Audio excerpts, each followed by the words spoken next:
έναν φορολογικό σύστημα το οποίο να προσφέρεται για τις αλλαγές που θα έρθουν και στο μέλλον. Ως φορολογική μεταρρύθμιση, εγώ θα προτιμούσα ίσως να το ανοίγαμε και να ήταν εφόλης της ύλης. Άρα και άμεσους φόρους και έμμεση φορολογία, να τα βάλουμε όλα κάτω για να δούμε τι αλλαγές πρέπει να γίνουν, οι οποίες αλλαγές να μπορούν να γίνουν και όσον αφορά άμεση φορολογία και έμμεση φορολογία, για να γίνει πιο σωστό το όλο σύστημα, το όλο εγχείρημα. Πάω πίσω στο φορολογικό, στην άμεση φορολογία. Εκτός των πλαισιών πρέπει να γίνει και μια μεγάλη απλοποίηση του όλου συστήματος. Έχει δίκιο η κυρία Σιμεωνίδου, είναι πολύ παγιά η φορολογία. Οι φορολογίες, έχει 7-8 διαφορετικές φορολογίες, οι οποίες δημιουργούν τεράστια σύγχυση, οι οποίες το όλο πλαίσιο δεν προσφέρεται, το όλο σύστημα δεν προσφέρεται για να προχωρήσουμε μπροστά. Άρα χρειάζεται μια πολύ μεγάλη απλοποίηση του συστήματος για να μπορέσουμε να έχουμε κάτι σωστό, ευέλικτο, κάτι που να συνάδει με τη σύγχρονη εποχή. Παράλληλα, ο ΣΕΛΚ υποστηρίζει τη δημιουργία κάποιων καινούριων δομών, όπως είναι η σύσταση ενός οργάνου ως φορολογικό συμβούλιο. Ποιος θεωρείτε ότι θα πρέπει να είναι ο ρόλος του και πώς θα βοηθήσει στην όλη στρατηγική της φορολογικής μεταρρύθμισης?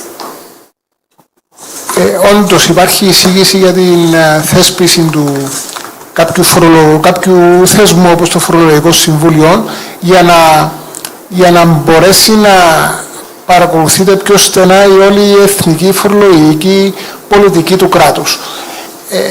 Έχει πάρα πολλές αλλαγές, οι οποίες έρχονται από την Ευρωπαϊκή Ένωση, οι οποίες έρχονται διεθνώς, τις οποίες πρέπει να παρακολουθούμε. Οπότε ένα συμβούλιο που θα είναι κάτω από την αιγίδα του Υπουργού Οικονομικών, αλλά θα έχει όλους τους εμπλεκόμενους φορείς, θα έχει το τμήμα φορολογίας, το τμήμα τελωνίου, παράγοντες του επιχειρηματικού τομέα, οι οποίοι να παρακολουθούν όλες αυτές τις εξελίξεις και να μπορούμε να κινούμαστε γρήγορα για να κάνουμε τις αναγκαίες αλλαγές. Άρα, και παράλληλα υπάρχει και ο αναγκαίος έλεγχος της φορολογικής πολιτικής. Και ο έλεγχος και η συμβολή στην απλοποίηση, στην βοήθεια προς το τμήμα φορολογίας, έτσι ώστε να λειτουργήσει πιο σωστά, εκεί που υπάρχουν προβλήματα να διορθώνονται. Οπότε θεωρώ είναι σημαντικό, ακριβώς διότι τρέχουν οι εξελίξεις και κάποτε τρέχουμε πίσω από τις εξελίξεις. Πρέπει να τρέχουμε και εμείς μαζί με τις εξελίξεις. Ακριβώς. Ναι. Κύριε Πολυκάρπου, γιατί υπάρχει αυτή η μεγάλη ανάγκη για φορολογική μεταρρύθμιση στην Κύπρο? Είναι αλήθεια ότι ξεκινώντας τη συζήτηση για τη φορολογική μεταρρύθμιση, κάποιος πρέπει να αξιολογήσει πού βρισκόμαστε σήμερα. Έχουμε λοιπόν ένα φορολογικό σύστημα που έχει δημιουργηθεί κατά βάση από το 2002, από την τελευταία φορολογική μεταρρύθμιση. Άρα το πρώτο που σημειώνω εγώ είναι ότι από τότε μέχρι σήμερα έχουν αλλάξει τα οικονομικά δεδομένα και στο επίπεδο της οικονομίας συνολικά, αλλά και των νοικοκυριών και των επιχειρήσεων. Θα σας πω μόνο ένα παράδειγμα, ότι για παράδειγμα ο πληθωρισμός έχει σχεδόν αυξηθεί σωρευτικά κατά 50%. Έχουν αυξηθεί τιμές κατά 50% από το 2002. Όμως, οι φορολογικές κλίμακες στο φόρο εισοδήματος είναι ίδιες.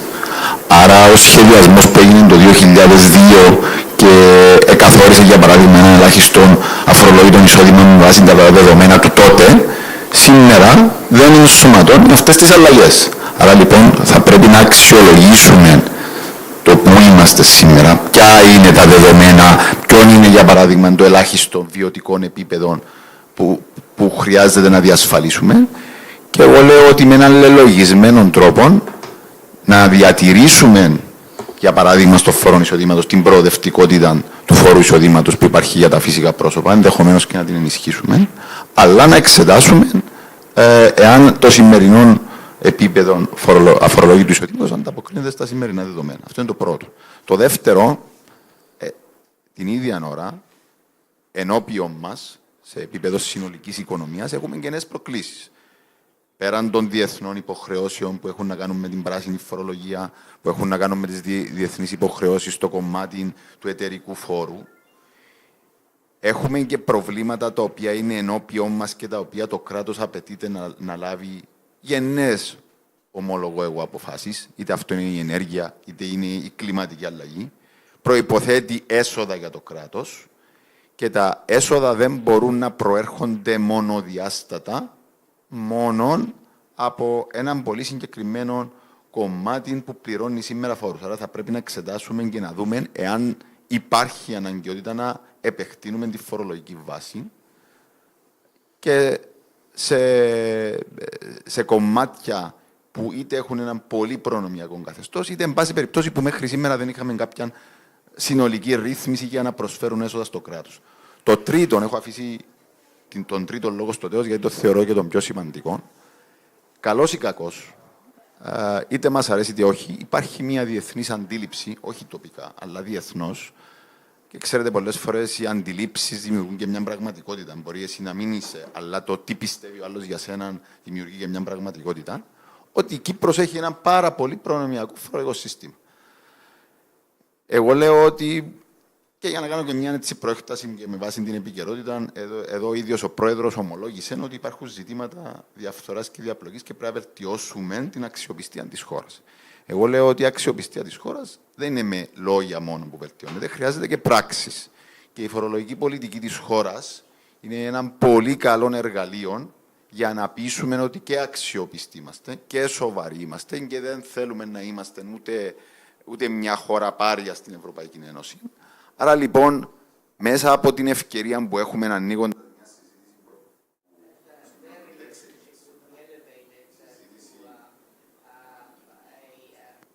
η συζήτηση για τη φορολογική μεταρρύθμιση ξεκίνησε από την προηγούμενη διακυβέρνηση. Το 2021 ο Υπουργός Οικονομικών τότε είχε πει ότι θα προχωρήσουμε, δεν προχωρήσαμε, ανάλαβε η νέα κυβέρνηση, είπε ότι θα φέρει κάτι. Είμαστε στο στάδιο της διαβούλευσης, άρα λοιπόν δεν είναι μια σημερινή συζήτηση.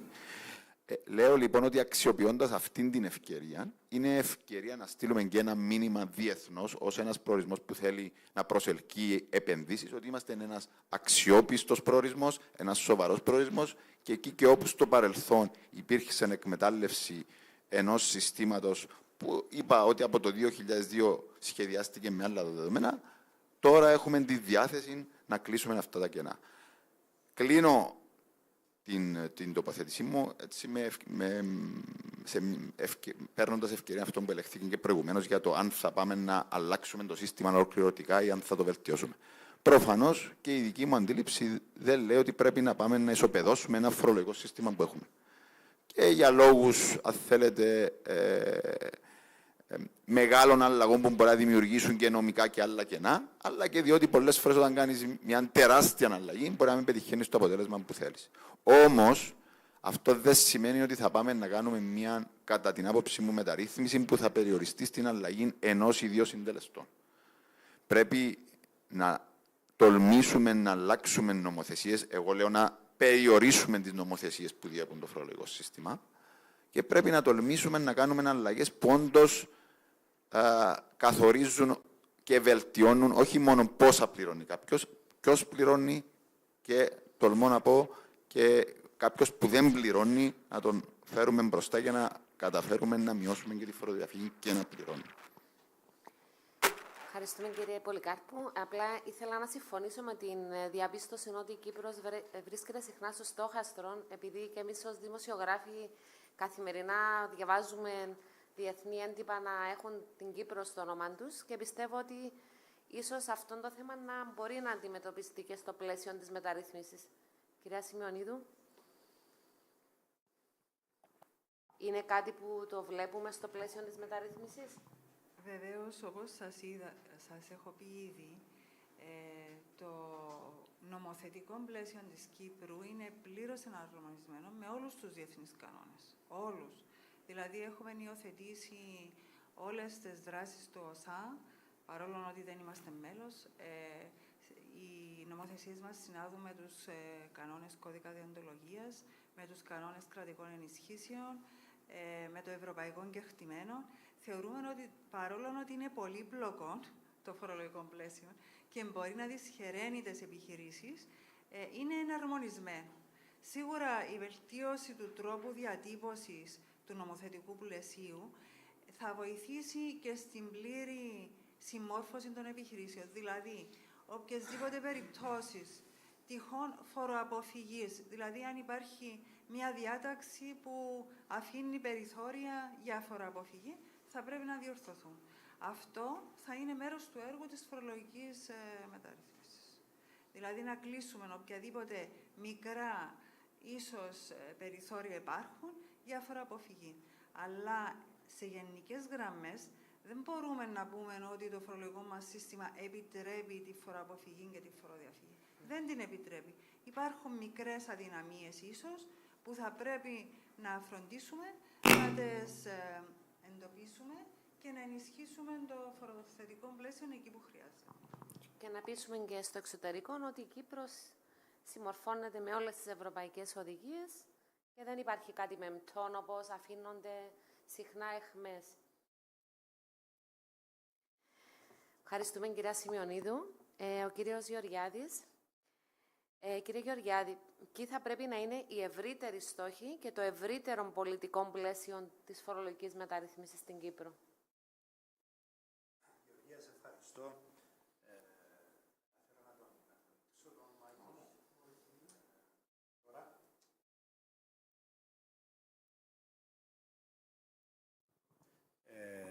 Γεωργία μου, και πάλι σε ευχαριστώ. Πρώτα απ' όλα θέλω να υπογραμμίσω, έτσι ακούγοντας και λίγο τη συζήτηση, είναι ότι πρέπει να γίνεται η δημόσια συζήτηση για τη φορολογία.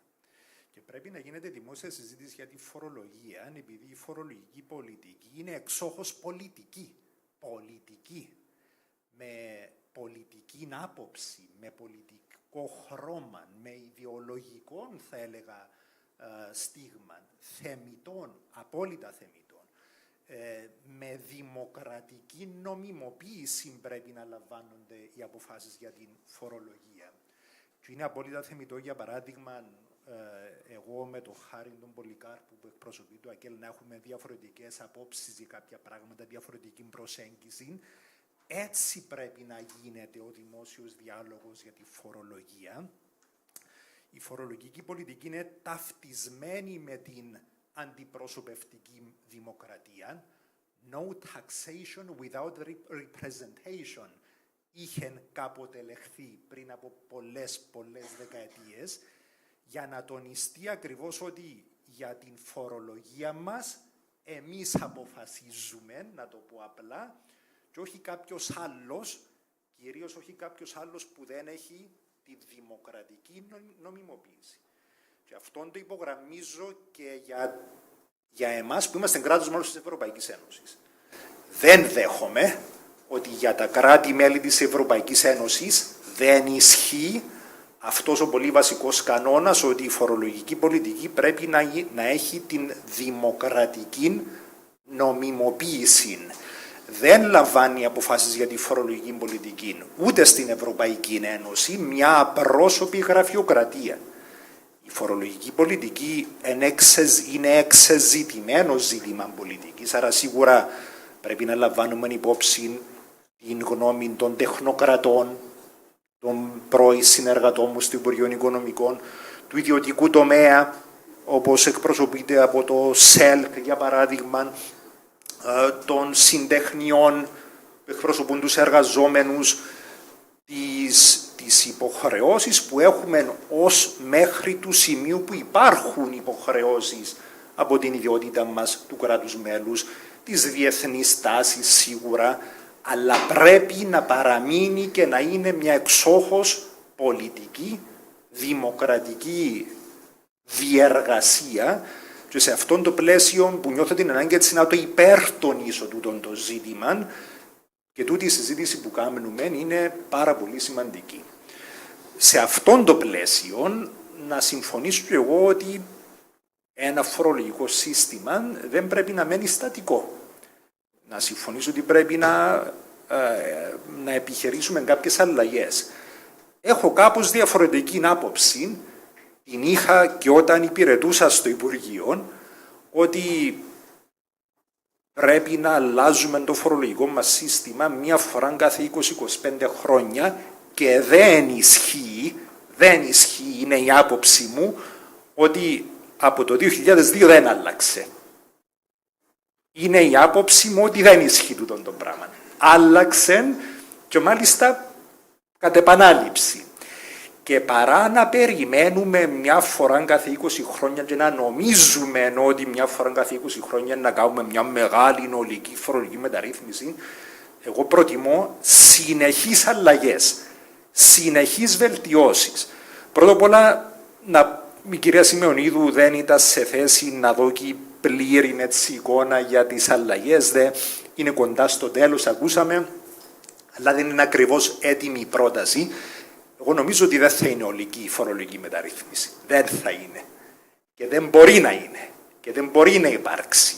Ούτε υπάρχει τέλεια φορολογική μεταρρύθμιση που ξαφνικά να λάβουμε κάποιες αποφάσεις και θα έχουμε το ιδανικό φορολογικό σύστημα. Δεν υπάρχει κάτι τέτοιο.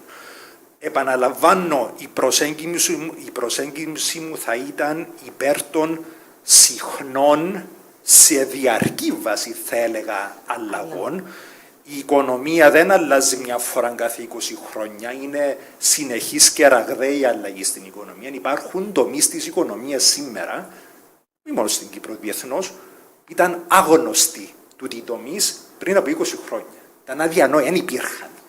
Δεν υπήρχαν τομείς, ολόκληροι τομείς της οικονομίας. Άρα, πώς μπορεί ένα φορολογικό σύστημα να είναι, όπως το είπαμε, δίκαιο, αποτελεσματικό, όταν η οικονομία τρέχει με ραγδαίους ρυθμούς. Άρα, επαναλαμβάνω, δεν νομίζω πως το φορολογικό μας σύστημα έμεινε όπως είχε διαμορφωθεί πριν από 25 χρόνια. Έγιναν αρκετές αλλαγές, όχι πάντα θετικές, ζήτημα πολιτικής άποψης. Ζήτημα πολιτικής άποψης αν οι αλλαγές, αν μια σειρά από αυξήσεις στη φορολογία πριν το μνημόνιο ήταν σωστές, σεβαστή, ζήτημα άποψης πολιτικής. Άλλες αλλαγές θεωρώ ήταν ορθές. Υπάρχουν αλλαγές που πρέπει να γίνουν, μαζευτήκαν ίσως αρκετές, άρα να δεχτώ ότι αυτήν τη φορά πρέπει να έχει μια έτσι γερή δόση αλλαγών. Υπάρχει φορολογία τέλος χαρτοσύμου. Μα τι είναι τούτο το πράγμα? Στην εποχή μας να υπάρχει τέλος χαρτοσύμου? Φέρνει, δεν θυμούμε να, για καμιά 25-30 εκατομμύρια το χρόνο του το τέλος χαρτοσύμου. Η γραφειοκρατία για τον ιδιωτικό τομέα που το πληρώνει και για το κράτος που το εκπληρώνει μεγαλύτερη που το έσοδο.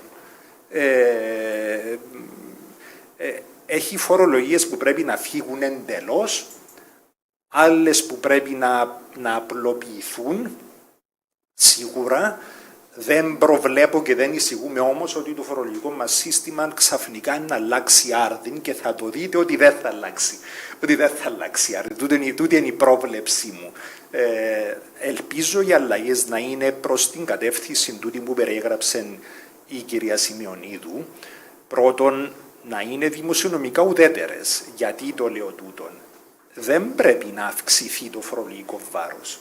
Γιατί να αυξηθεί το φορολογικό βάρος για μια οικονομία, για έναν κράτος, που όπως είδαμε και χτες πολύ σωστά ο Υπουργός Οικονομικών, πολύ σωστά, εκατέθεσε έναν πλεονασματικό προϋπολογισμό.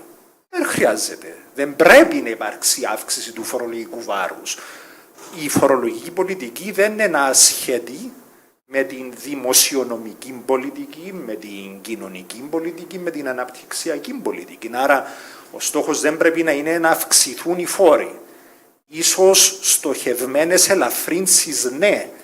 Απλοποίηση, ναι. Ανακατανομή, rebalancing του βάρους, βεβαίως. η έννοια της πράσινης φορολογικής μεταρρύθμισης, την οποία ελπίζω να δω σε αυτήν την πρόταση, είναι πολύ σωστή και βασίζεται πάνω στην αρχή της ουδετερότητας. Δεν θα πιάνει το κράτος ούτε περισσότερα ούτε λιγότερα, αλλά θα αυξηθεί η φορολογία πάνω στην ενέργεια και πρέπει να μειωθεί η φορολογία πάνω στην παραγωγή, στην εργασία κατά κύριο λόγο. Άρα με αυτόν τον τρόπο εγώ αντιλαμβάνομαι τη φορολογική μεταρρύθμιση, συγκεκριμένα τούτον το κομμάτι της πράσινης. Αν η φορολογική μεταρρύθμιση, η πράσινη η λεγόμενη, ισοδυναμεί με επιβολή φορολογιών για να παίρνει το κράτος και άλλα έσοδα, επιβολή φορολογιών στην ενέργεια, για να τα δαπανά, τότε δεν είναι ουδέτερη. Δεν είναι ουδέτερη μεταρρύθμιση. Είναι πολιτική tax and spend, με την οποία πολιτικά διαφωνώ. Πρέπει να διατηρηθεί, επαναλαμβάνω, τούτον το ισοζύγιο περίπου, αν μη τι άλλον κάποιες στοχευμένες προσεκτικές ελαφρύνσεις. Πρέπει να αγγίξουμε το ζήτημα της λεγόμενης αμήνας, κυρίως της λογιζόμενης διανομής, άλλη μια στρεβλή φορολογία. Και ο στόχος μας πρέπει να είναι τούτος που η κυρία Σημεωνίδου περιέγραψε, επειδή στο γενικό πλαίσιο συμφωνώ απόλυτα, να γίνει πιο ανταγωνιστικό, και παρεμπιπτόντως δεν είμαι καθόλου εναντίον ενός ανταγωνιστικού φορολογικού συστήματος, απόλυτα θεμιτών, στο πλαίσιο της οικονομικής πολιτικής, δίκαιων, αποτελεσματικών, όχι γραφειοκρατικών, και να επιφέρει τούτη την παρέμβαση στην οικονομική πολιτική σύμφωνα με τις πολιτικές μας επιδιώξεις. Όπως είναι το καλό παράδειγμα της πράσινης φορολογικής παρέμβασης, επειδή θέλουμε να κάνουμε να οθήσουμε την οικονομία προς μια πιο πράσινη κατεύθυνση, και η φορολογία είναι ένα εργαλείο. Κύριε Γεωργιάδη, μιας και αναφερθήκατε σε αυξήσεις φόρων κλπ. Ένα από τα σενάρια που έτσι συζητείται έντονα είναι η αύξηση του εταιρικού φόρου στο 15%. Πώς βλέπετε έναν τέτοιο ενδεχόμενο? Πολύ θετικά. Το είχα επιχειρήσει το 2019, ήταν στο τέλος της θητείας μου.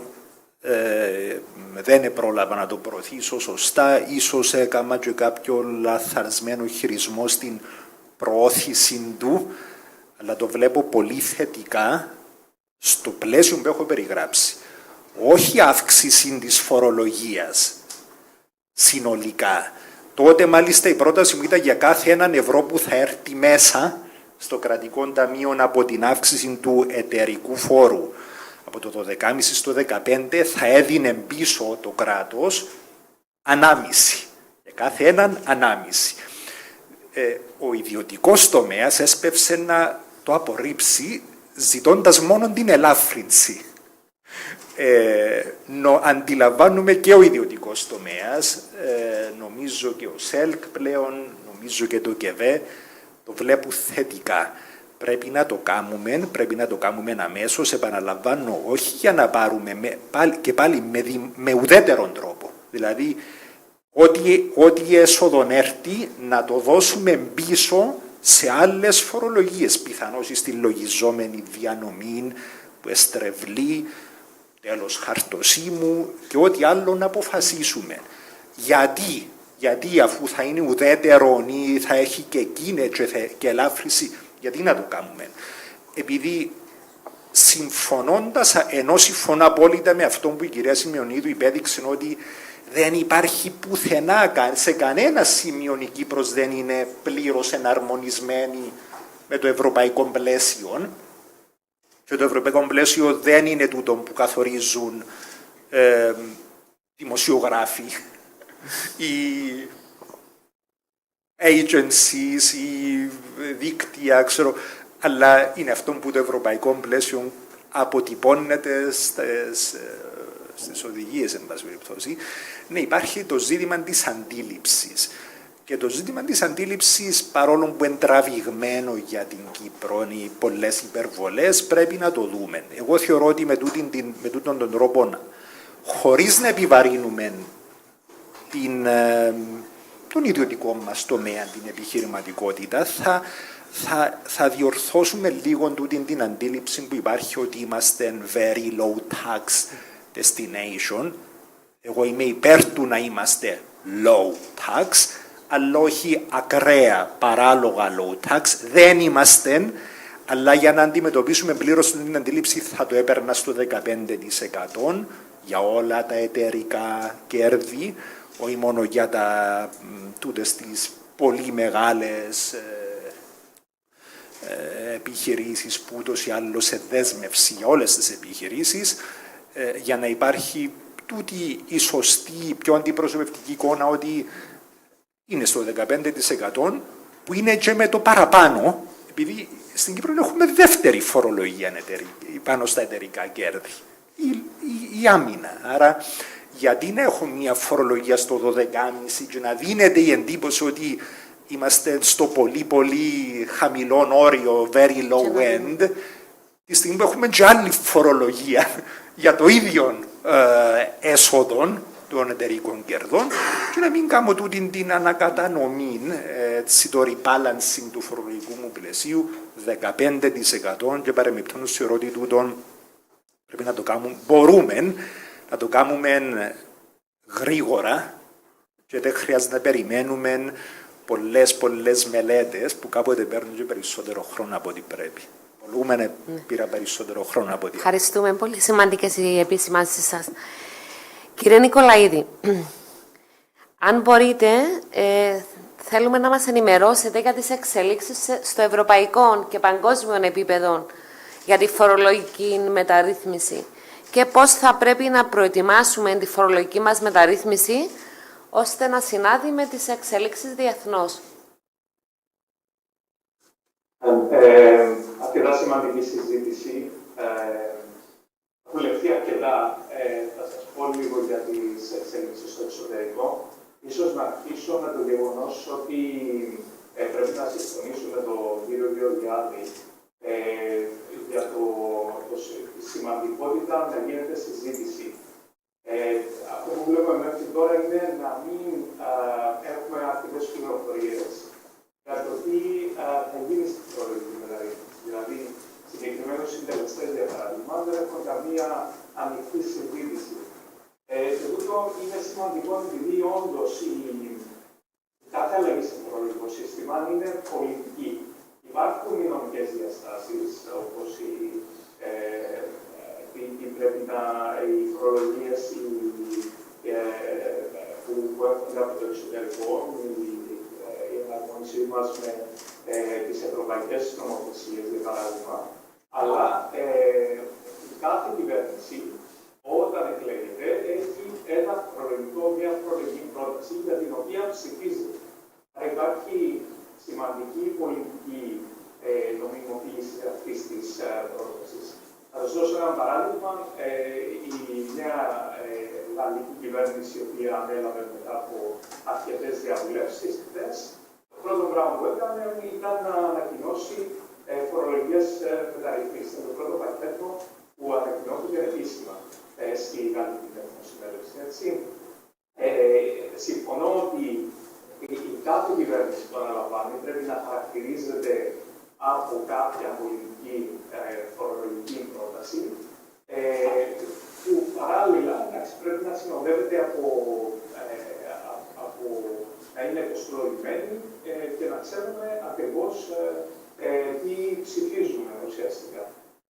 Είναι λίγο παράξενος ο τρόπος που έχει γίνει η πολιτική οικονομία της φορολογικής μεταρρύθμισης που συζητείται, επειδή έχει δοθεί σε κάποιο εξωτερικό παράδειγμα, ο οποίος δεν έχει δημοκρατική νομιμοποίηση και δεν ξέρουμε ακριβώς τι συζητείται, δηλαδή το λεγόμενο ακρονοποιητή. Σε ποιον να ρωτήσουμε, ποιος θα συζητήσει. Άρα αυτό είναι το πρώτο θέμα, είναι λίγο παράξενο. Το δεύτερο, για τις εξελίξεις στο εξωτερικό, πώς επηρεάζουν την Κύπρο. Το 2021, 130 χώρες στον κόσμο συμφώνησαν, ήρθαν σε μια ιστορική συμφωνία, που ήταν ο ελάχιστος τελικός φόρος στο 15%. Είναι κάτι που μας επηρεάζει άμεσα. Αυτό είναι το πρώτο. Είναι έναν επακόλουθο περίπου 10 χρόνων, 10 ετών συνομιλιών μεταξύ των κρατών στο επίπεδο του ΩΣΑ, που δεν είμαστε μέρος όντως, που υπάρχουν διάφορα επίσης άλλα στάδια, τα οποία τηρήθηκαν σε αυτά τα 10 χρόνια, όπως η αυτόματη ανταλλαγή πληροφοριών.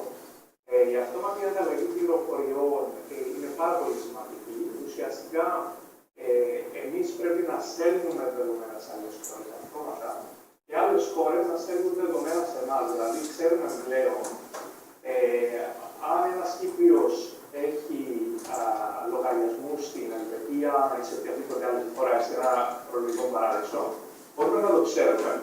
Μπορούμε επίσης να το αξιοποιήσουμε. Ένα ερώτημα είναι κατά πόσο το αξιοποιούμε.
Ένας που είναι αρκετά πλούσιος, λόγω του ότι τα εισοδήματα του έρχονται κυρίως από τον πλούτο και όχι από τον μισθό, η φορολογία, η προγραμματική φορολογία του φόρου εισοδήματος καταραίει.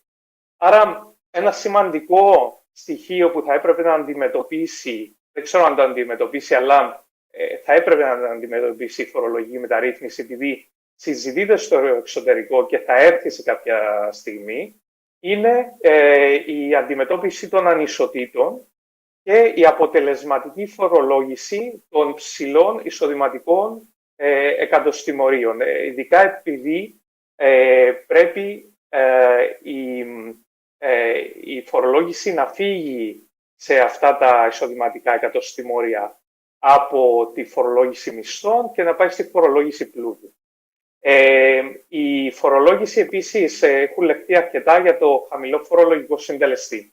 Ο χαμηλός φορολογικός συντελεστής είναι κυρίως επηρεάζει τις ανισότητες αυτές. Δηλαδή, ποιοι έχουν επιχειρήσεις είναι ακριβώς τα ανώτατα φορολογικά εκατοστιμόρια που μπορούν είτε έχουν τη δυνατότητα μετακίνησης κερδών των εταιριών, αλλά και το χαμηλό της χαμηλής φορολογίας μερισμάτων.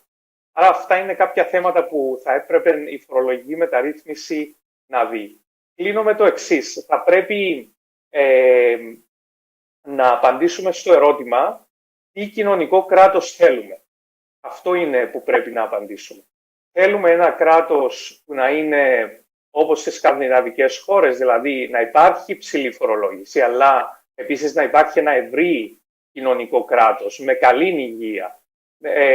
Δεν μπορώ να πω ότι με τον κόσμο που μιλώ, δεν ζω στην Κύπρο, όμως έχω διασυνδέσεις και επισκέπτομαι πάρα πολύ συχνά. Δεν μπορώ να πω ότι είναι ευχαριστημένος ο κόσμος με το σύστημα υγείας, με το σύστημα παιδείας. Δηλαδή, αν δούμε το πόσο καλά αποδίδουν τα συστήματα που έχουμε και πόσο καλά υποστηρίζουν το κράτος και τον πληθυσμό, σίγουρα θα πρέπει να κάνουμε ανοιχτά τη συζήτηση. Τι κοινωνικό κράτος θέλουμε, πρέπει να υποστηριχθεί από περισσότερα έσοδα και ποιος πρέπει να αναλάβει το φορολογικό βάρος. Αυτά από εμένα.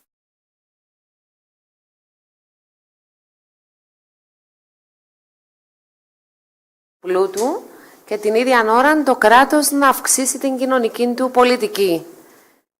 Κυρία Σημειονίδου, μέσα στη φορολογική μεταρρύθμιση υπάρχει έτσι κάποια πρόνοια για φορολόγηση του πλούτου ή δεν μπορούμε να πούμε ακόμα κάτι?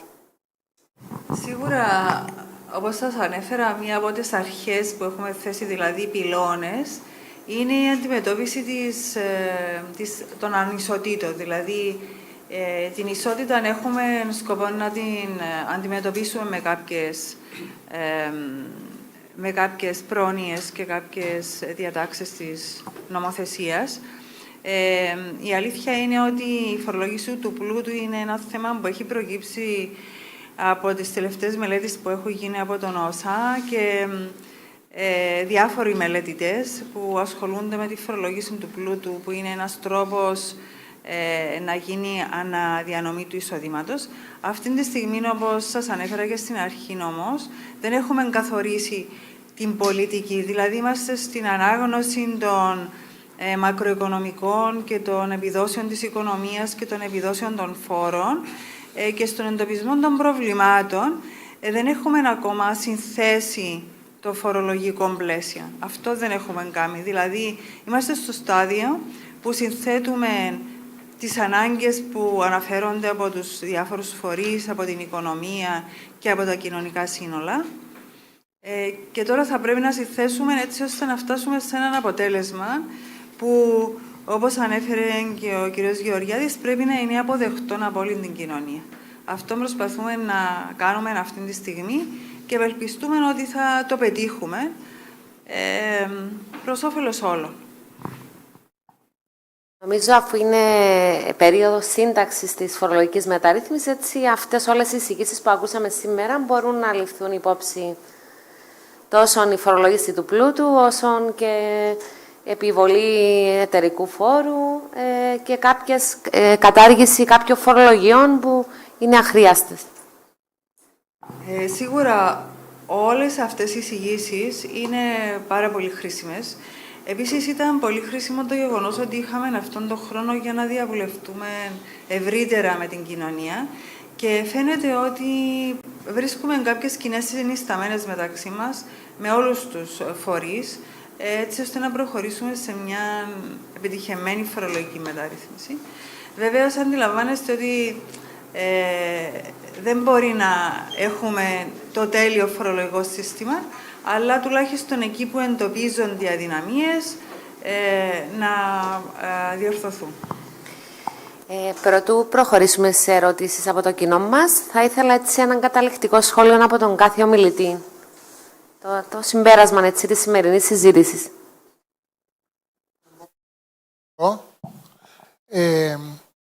Άκουσα πολλά μετά που μίλησα τελευταία φορά, οπότε ο κύριος Πολυκάρπου ανάφερε τη διαφθορά. Η διαφθορά είναι ένα τεράστιο θέμα, το οποίο πάει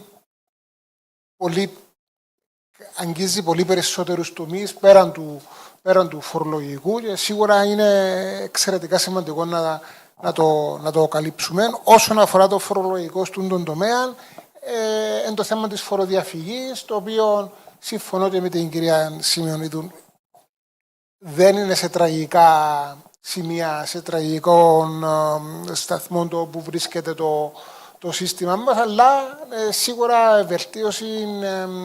βελτίωση χρειάζεται. και η απλοποίηση του συστήματος νομίζω θα επιφέρει και το clarity, τη διαφάνεια που πρέπει να υπάρχει στους φορολογούμενους για να μπορούν να αντιλαμβάνονται το σύστημα και να το ακολουθούν σωστά, να είναι ξεκάθαρο. Οπότε αυτά όσον αφορά τη διαφθορά. Συμφωνώ και με τον κύριο Γεωργιάδη ότι οι αλλαγές στο φορολογικό σύστημα γίνονται συνεχώς. Διαφορετικά θα μπορούσαμε να επιζήσουμε με όλες τις αλλαγές που γίνονται στην Ευρώπη και με όλες τις οδηγίες που έρχονται. Αλλά εξού και η πρόταση του ΣΕΛΚ για το φορολογικό συμβούλιο για να μπορούμε να παρακολουθούμε τις εξελίξεις και να μπορούμε γρήγορα να συμμορφωνόμαστε κι εμείς.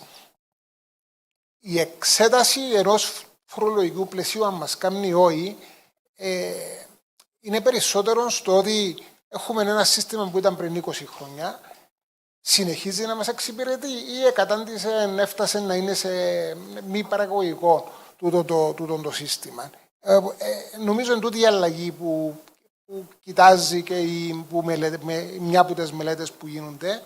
Δηλαδή μένουμε στο δικό μας ή πάμε σε κάποια άλλα συστήματα της Ευρωπαϊκής Ένωσης, φορολογικά όπως της Μάλτας, που είναι πολύ διαφορετικό με το δικό μας, ή όπως της Εσθονίας και κάποιων άλλων χωρών, που και εκείνο είναι έναν τρίτο σύστημα. Εάν καταλήξουμε ότι το δικό μας σύστημα που έχουμε συνεχίζει να μας εξυπηρετεί, και συμφωνώ ότι νομίζω μας εξυπηρετεί, αλλά είναι καλά να γίνει η σύγκριση και με τα άλλα τα συστήματα, τότε πάμε σε επικεντρώση, πρέπει να είναι σε απλοποίηση του συστήματος, σε διασφάλιση και ενίσχυση της ανταγωνιστικότητας του συστήματος μας και καταληκτικά σε έναν σταθερό φορολογικό σύστημα που να αυξάνει την εμπιστοσύνη στους επενδυτές. Διότι στο τέλος της ημέρας πρέπει και οι επενδυτές να συνεχίσουν να έρχονται στην Κύπρο και να βοηθούν να φέρνουν κεφάλαια για να μπορέσει να αναπτύσσεται και η οικονομία.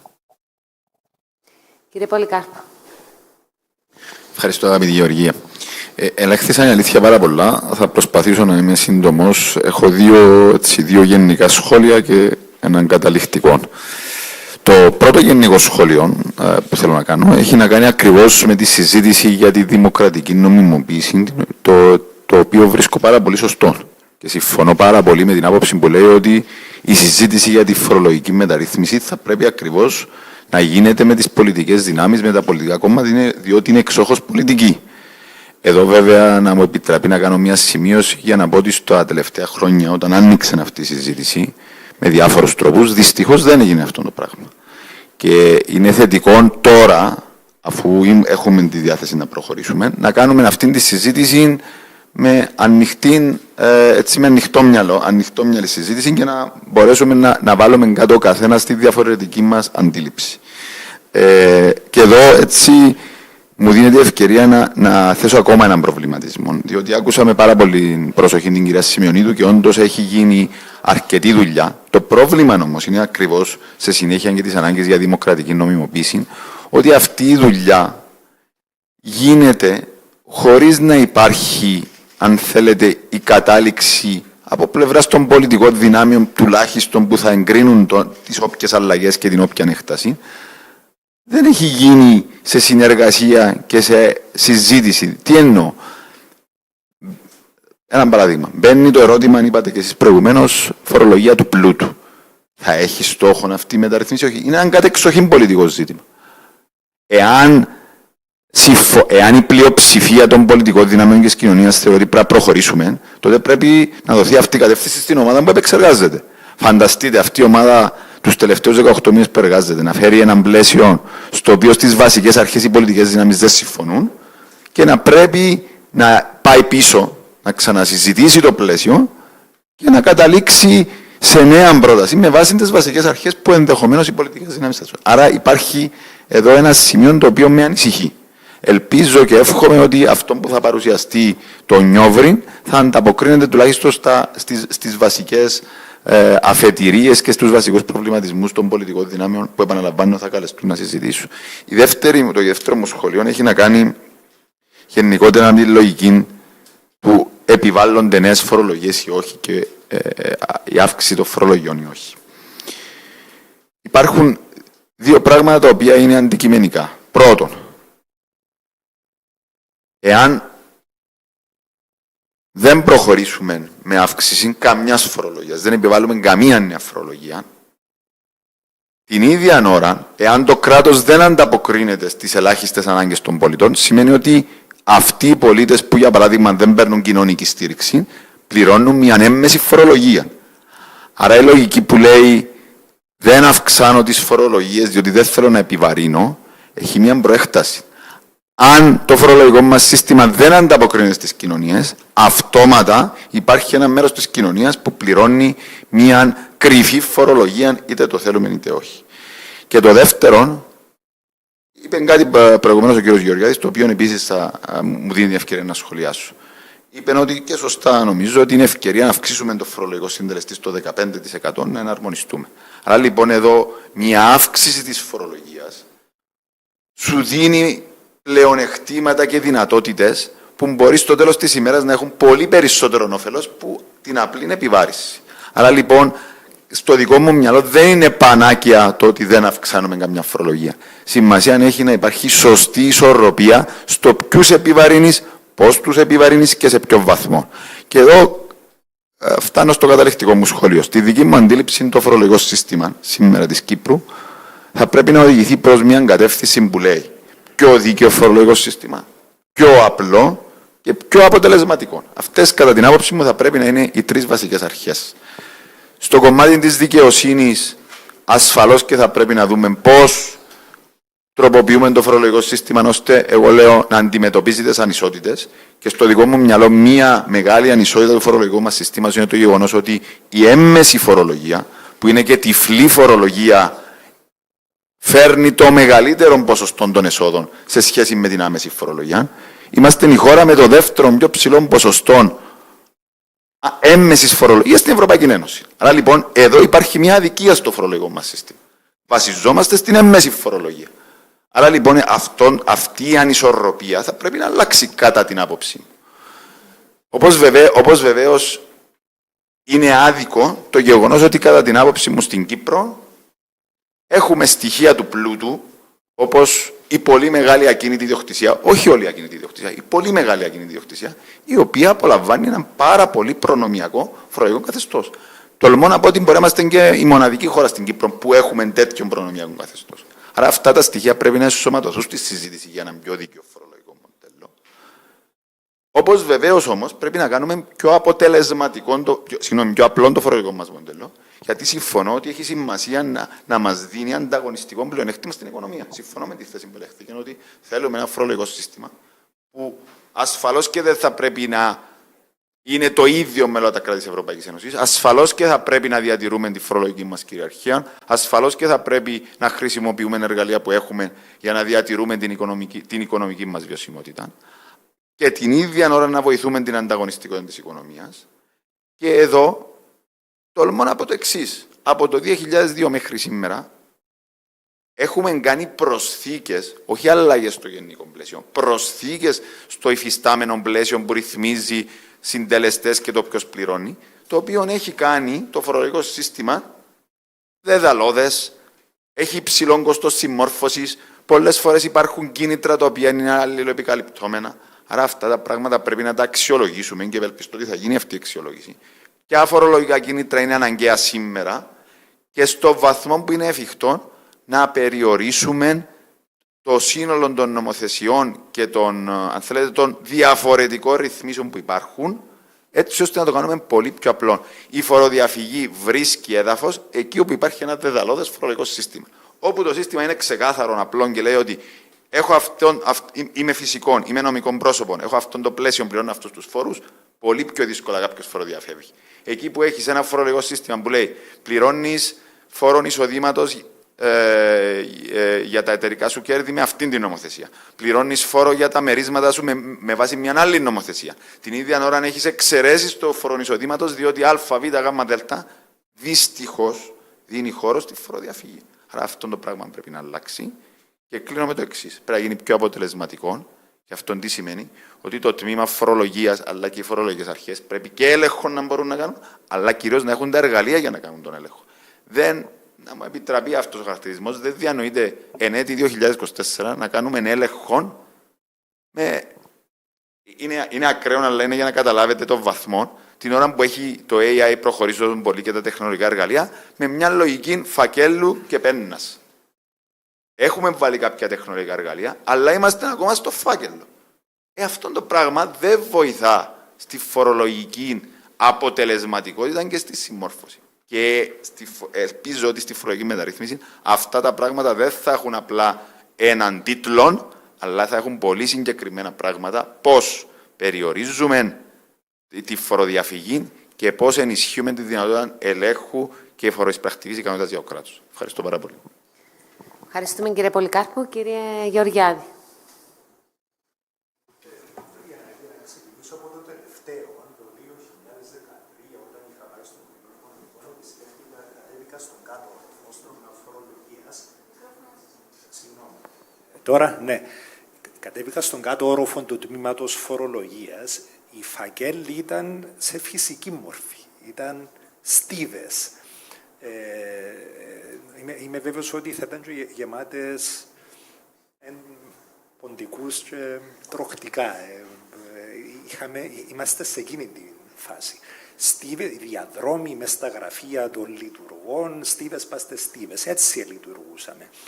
Τουλάχιστον ένα βήμα που έγινε τα τελευταία χρόνια ήταν ότι καταργήθηκε η έντυπη δήλωση. Πρώτα για τις εταιρείες, μετά για τα φυσικά πρόσωπα. Υποβάλλεται ηλεκτρονικά, για το όνομα του Θεού. Απλά πράγματα, τα οποία βοηθούν πολύ πράγματι. Άρα δεν είναι μόνο ζήτημα συντελεστών η μεταρρύθμιση. Όπως για παράδειγμα η συζήτηση που συσχετίζει το φορολογικό σύστημα είτε με τη διαφθορά, είτε με παράνομες δραστηριότητες. Δεν είναι μόνο θέμα συντελεστών. Επιμένω πολύ, για παράδειγμα, στην ανάγκη υποβολής φορολογικής δήλωσης από όλους. Είτε πληρώνεται φορολογία, είτε όχι.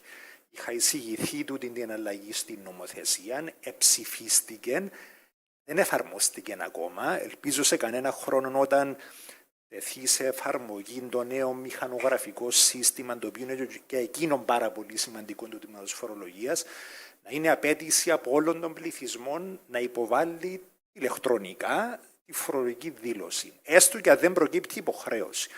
Υπάρχουν παραδείγματα που είναι ακόμα και άνθρωποι του υποκόσμου, που κυκλοφορούν με τα μεγάλα τα αυτοκίνητα, με τα φημέ, τα γυαλιά, τα Range Rover και τα διάφορα, και δεν έχουν φορολογική δήλωση. Είναι επειδή φαινομενικά τα έσοδα τους είναι κάτω από 19.500.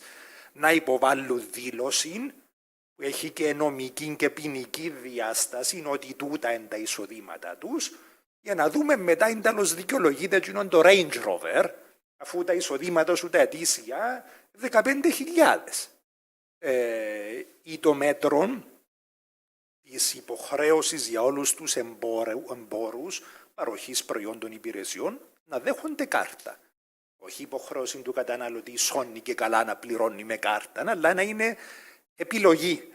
Τούτα είναι μέτρα, θεωρώ, απλά, τα οποία βοηθούν πολύ. Κατά τα άλλα, δεν είμαι βέβαιος εάν πάντα η αύξηση των φορολογικών συντελεστών φέρνει παραπάνω φορολογικά έσοδα. Κάποτε μπορούμε να δούμε τους φορολογικούς συντελεστές να αυξάνονται και τα έσοδα να μειώνονται. Παρόλο που έχουμε παραδείγματα και στην Κύπρο που έγινε τούτο το πράγμα, το πιο χαρακτηριστικό παράδειγμα είναι η Ελλάδα της περασμένης δεκαετίας, που γονάτισε η Ελλάδα από τις αλλεπάλληλες αυξήσεις στη φορολογία, και αντί να αυξάνονται τα δημόσια έσοδα, τα φορολογικά έσοδα, μειώνονταν. Επειδή όταν υπέρμετρα ή τη λάθος στιγμή ή με λάθος τρόπο αυξηθούν οι φορολογικοί συντελεστές, επιβαρύνεται η οικονομική δραστηριότητα, συμπιέζεται αντί να θαρρύνεται η ανάπτυξη, και υπάρχει μείωση των εσόδων. Ακόμα και στη Σκανδιναβία, για την οποία έγινε αναφορά από τον κύριο Νικολαίδη, οι απόψεις δίστανται και είμαι απόλυτα σύμφωνος μέσω και των επαφών μας με το Ευρωπαϊκό Λαϊκό Κόμμα με την οικονομική πολιτική της σημερινής κυβέρνησης στη Σουηδία και στη Φινλανδία, που είναι από την πολιτική μας ομάδα, και έχουν ακριβώς την άποψη ότι εκείνο που θέλουμε δεν είναι αύξηση των φορολογικών συντελεστών, είναι αύξηση της οικονομικής δραστηριότητας που θα φέρει αυξημένα φορολογικά έσοδα. Κάποιος είχε πει εκείνο που θέλουμε δεν είναι περισσότερους φόρους, αλλά περισσότερους φορολογούμενους, με την έννοια πρόσωπα που είναι στην εργασία, επιχειρήσεις που δημιουργούνται και καταγράφουν κέρδη, ώστε να παίρνει και το κράτος αυξημένα. Ναι, πάντα πρέπει να είναι επιδίωξη η δικαιότερη κατανομή, αλλά υποδεικνύει ότι η υψηλή φορολογία δεν είναι πάντα αποτελεσματική, επειδή μπορεί να φέρει χαμηλότερα αντί περισσότερα έσοδα. Άρα, στο πλαίσιο της μεταρρύθμισης, εγώ θα ήθελα πράγματι, τούτον είναι η έννοια της αποτελεσματικής φορολογίας. Η αποτελεσματική φορολογία είναι εκείνη που χωρίς να επιβαρύνει υπέρμετρα φέρνει ικανοποιητικά έσοδα. Ούτε ισχύει πάντα ότι η αποτελεσματικότητα του κράτους πρόνοιας βασίζεται μόνο σε έσοδα. Να το πω επειδή η σύζυγός μου είναι εκπαιδευτικός στο δημόσιο. Άρα θα θίξω κάποιον, προέρχομαι από οικογένεια εκπαιδευτικών του δημοσίου. Και ο πατέρας μου και η σύζυγός μου, η μισθή των εκπαιδευτικών στο δημόσιο ενδιπλάσιοι στην Κύπρο από τους μισθούς των εκπαιδευτικών στα ιδιωτικά σχολεία. Είχαμε μαθητές από έναν ιδιωτικό σχολείο. Δεν είμαι βέβαιος αν είμαστε όλοι ευχαριστημένοι με τη δημόσια εκπαίδευση, ενώ οι δαπάνες μας για τη δημόσια εκπαίδευση είναι πάρα πολύ ψηλές. Άρα οι δαπάνες μας πρέπει να είναι όσες πρέπει, όχι πιο λίγες. Να φορολογούμε όσο χρειάζεται, να δαπανούμε όσο επιβάλλεται, αλλά η οικονομική πολιτική πρέπει να διασφαλίζει και την αποτελεσματική χρήση των δημοσίων εσόδων, επειδή κάποτε μπορεί να φορολογούμε και να είναι αναποτελεσματική η δαπάνη και πρέπει να είναι και τούτο μέρος μιας συνολικής συζήτησης οικονομικής πολιτικής, θα έλεγα. Ακούσαμε πάρα πολλά. Εγώ σημειώνω 2, το ότι στο πλαίσιο της μεταρρύθμισης όλοι οι κοινωνικοί φορείς αναμένουν να έχουν έτσι μια συνάντηση για να καταθέσουν τις απόψεις τους. Αυτό αντιλήφθηκα. Δεν ξέρω αν κάνω λάθος. Και να δούμε αν μπορούμε να φορολογήσουμε έτσι περισσότερο κάποιους που μπορούν να φορολογηθούν πιο πολύ. Η φορολογική μεταρρύθμιση δεν είναι αυτός ο σκοπός, ούτε το φορολογικό σύστημα είναι αυτός ο σκοπός. Ο σκοπός του φορολογικού συστήματος είναι για να στηρίξει το βιωτικό επίπεδο των πολιτών μιας χώρας. Δηλαδή, αν πετύχει το φορολογικό σύστημα, θα πετύχει και ο στόχος ενός κράτους να έχει έναν καλό βιωτικό επίπεδο για τους πολίτες του. Σίγουρα εμείς ως τεχνοκράτες που υποστηρίζουμε αυτή την προσπάθεια, αλλά και το Κέντρο Οικονομικών Ερευνών του Πανεπιστημίου, θα προσπαθήσουμε να ακούσουμε όλες τις απόψεις που έχουν ακουστεί μέχρι σήμερα, να τις λάβουμε υπόψη. Ήδη σας έχω πει ότι κάνουμε μια συνεχή προσπάθεια και συνεχής διαβούλευση με όλους τους φορείς. Έχουμε καταγράψει τις απόψεις και στο τέλος θα προσπαθήσουμε να συγκεράσουμε όλες αυτές τις θέσεις. Φαίνεται όμως ότι υπάρχει από όλους τους συνομιλητές εδώ μία άποψη ότι θα είναι ωφέλιμη η φορολογική μεταρρύθμιση και ότι ίσως είναι αυτή η συγκυρία που θα μπορέσουμε να προωθήσουμε αυτές τις πολιτικές.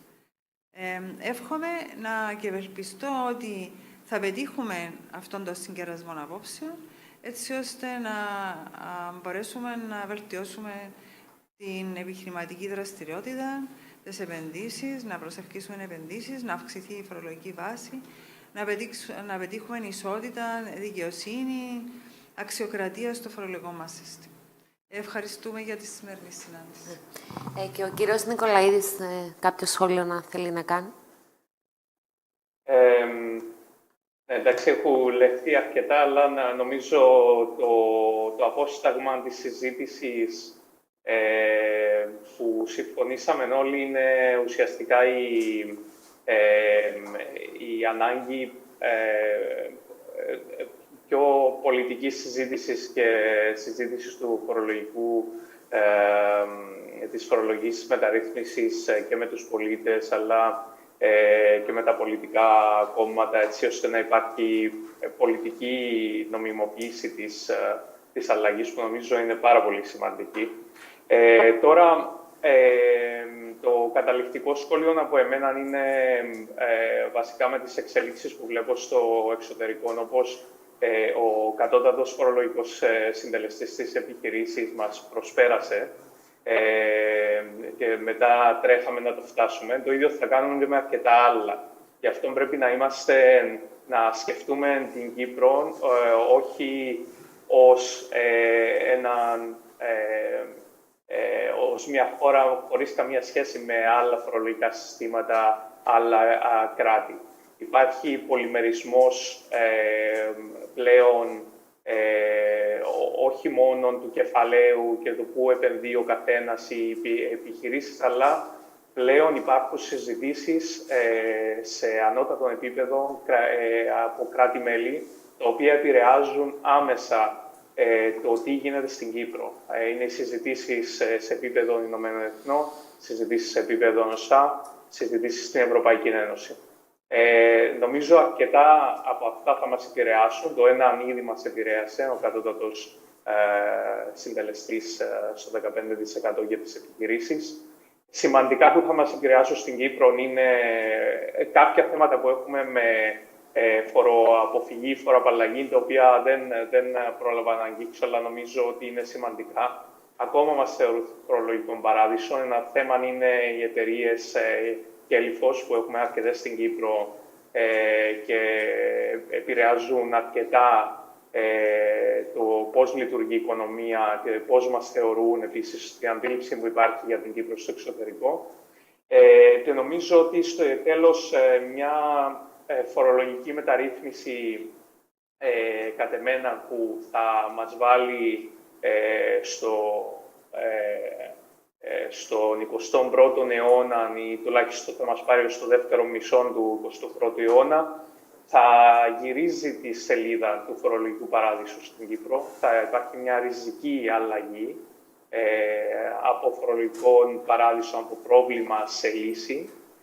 Δεύτερο, θα αντιμετωπίζει τις ανισότητες, γι' αυτό πρέπει να δούμε την προοδευτικότητα του φορολογικού μας συστήματος στο σύνολο της, δηλαδή πόσο πληρώνει ο καθένας έμμεση φόροι, άμεση φόροι και λοιποί φόροι. Και αναγκαστικά αυτό το θέμα, από στοιχεία που βλέπουμε σε άλλες χώρες, αγγίζει άμεσα το τι γίνεται στο μεγάλο πλούτο. Εκεί είναι το πρόβλημα και εγώ περιμένω ότι τα επόμενα χρόνια, ίσως σε 5-10 χρόνια, θα δοθεί μια λύση σε παγκόσμιο επίπεδο. Έτσι, είναι καλό να την προβλέψουμε από τώρα βάσει των συζητήσεων που γίνονται. Επίσης, κάποιες εξαιρέσεις που γίνονται πρέπει να έχουμε τον κανόνα ότι δεν πρέπει να υπάρχει καμία εξαίρεση. Είναι κάτι που λέχθηκε από τον κύριο Πολυκάρπου. Υπάρχουν εξαιρέσεις οι οποίες δεν είναι δυσμενείς για τους φορολογούμενους στους Κύπριους. Ουσιαστικά έχουμε κάνει κάποιους νόμους που νομοθετήσαμε για μια φούφτα ανθρώπων. Αυτό έγινε, το οποίο δεν είναι φορολογικά δίκαιο. Και μιλώ ειδικά για τις απαλλαγές, φοροαπαλλαγές που έχουν δοθεί στο 50% για το προσωπικό που έρχεται στην Κύπρο κτλ. Θα ήταν δικαιότερο να μην υπάρχουν, δηλαδή να μην υπάρχει καμία εξαίρεση. Και το ίδιο γίνεται σε θέματα άμυνας, που όμως είναι μια πολιτική απόφαση που πρέπει να αποφασιστεί. Βάζω μια τελεία εδώ και να σας ευχαριστήσω πάρα πολύ για την επικοδομητική συζήτηση. Ευχαριστώ όλους. Παρακαλώ το κοινό αν έχει κάποια ερώτηση να υποβάλει.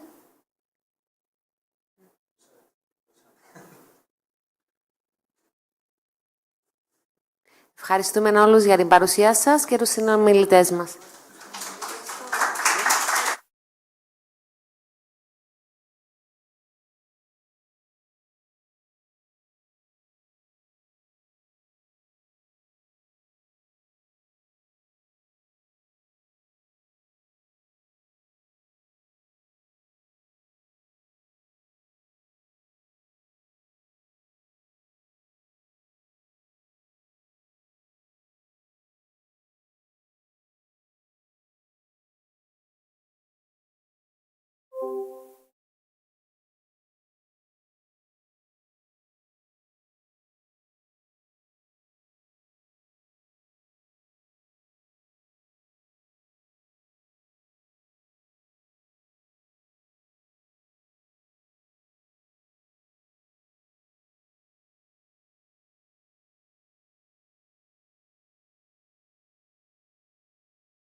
Ακούμε? Ναι, okay.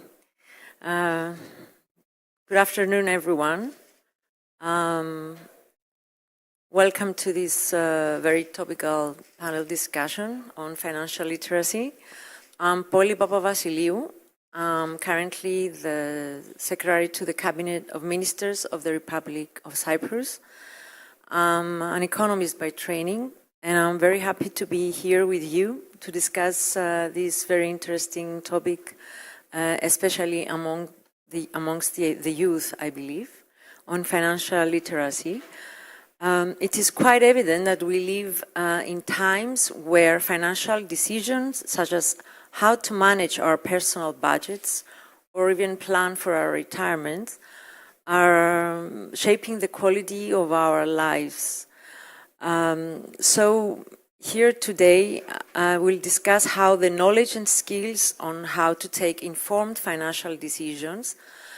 That means understanding how money works and how to use it effectively is a challenge for many, and why financial literacy matters. We'll hear more about this important subject from our distinguished guests, Ms. Nathalie Berger. Welcome. Nathalie Berger is currently the Director for Support to Member States Reform in the Directorate General for Structural Reform Support in the European Commission. We also have with us Ms. Fernando Guayo, Deputy Director in the Banking Contact Supervision Department of the Bank of Portugal. Welcome to Cyprus. And also Mr. Harlambos Vrasidas, Pambos, as you'd like to be called, who is the Executive Director of CARDET. CARDET is a Center for the Advancement of Research and Development in Educational Technology. And Pambos is also a professor at the University of Nicosia. I'll say a few words of where we stand in Cyprus on this topic, on financial literacy strategy. The government is currently implementing a financial literacy strategy, which was adopted by the Council of Ministers in 2022. Very recently, we have established the governance structure for implementing the strategy. And in September this year, we started also introducing financial literacy, the financial literacy subject in the schools, in the secondary schools, in particular the third grade of gymnasiums, secondary education schools. So this is from my side. Without further ado, I'll pass the floor to our panelists, and I'll start with Nathalie, who can give us a bit the European perspective on this issue. And we'd like, I think it's very interesting to hear how does the European Commission sees the financial literacy topic, and what are the initiatives taken on this subject? Thank you.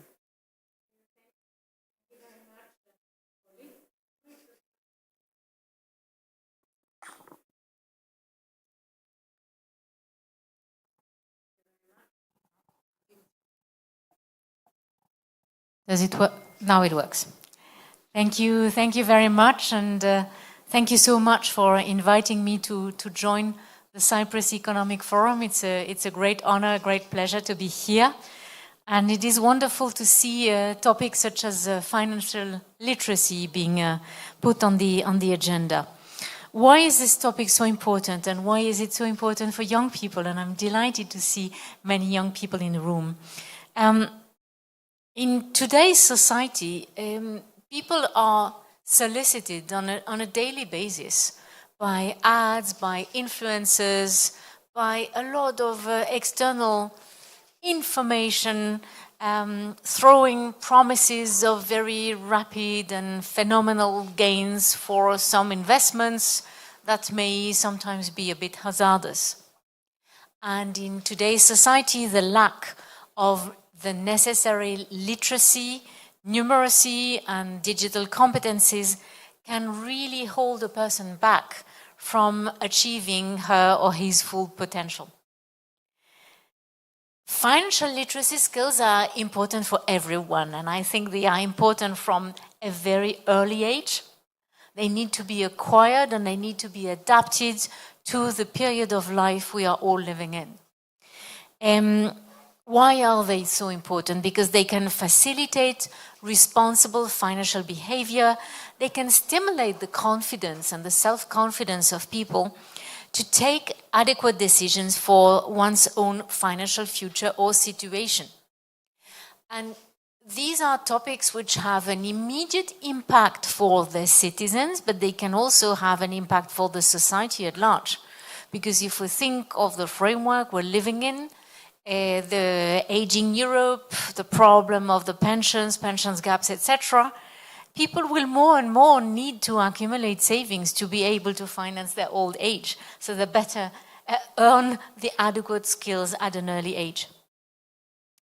Moreover, in our daily life, we continuously take decisions that have financial implications. So financial literacy is absolutely essential for each and every single person. And these decisions are all the more important in the current economic context of high inflation, which erodes the savings and the purchasing powers.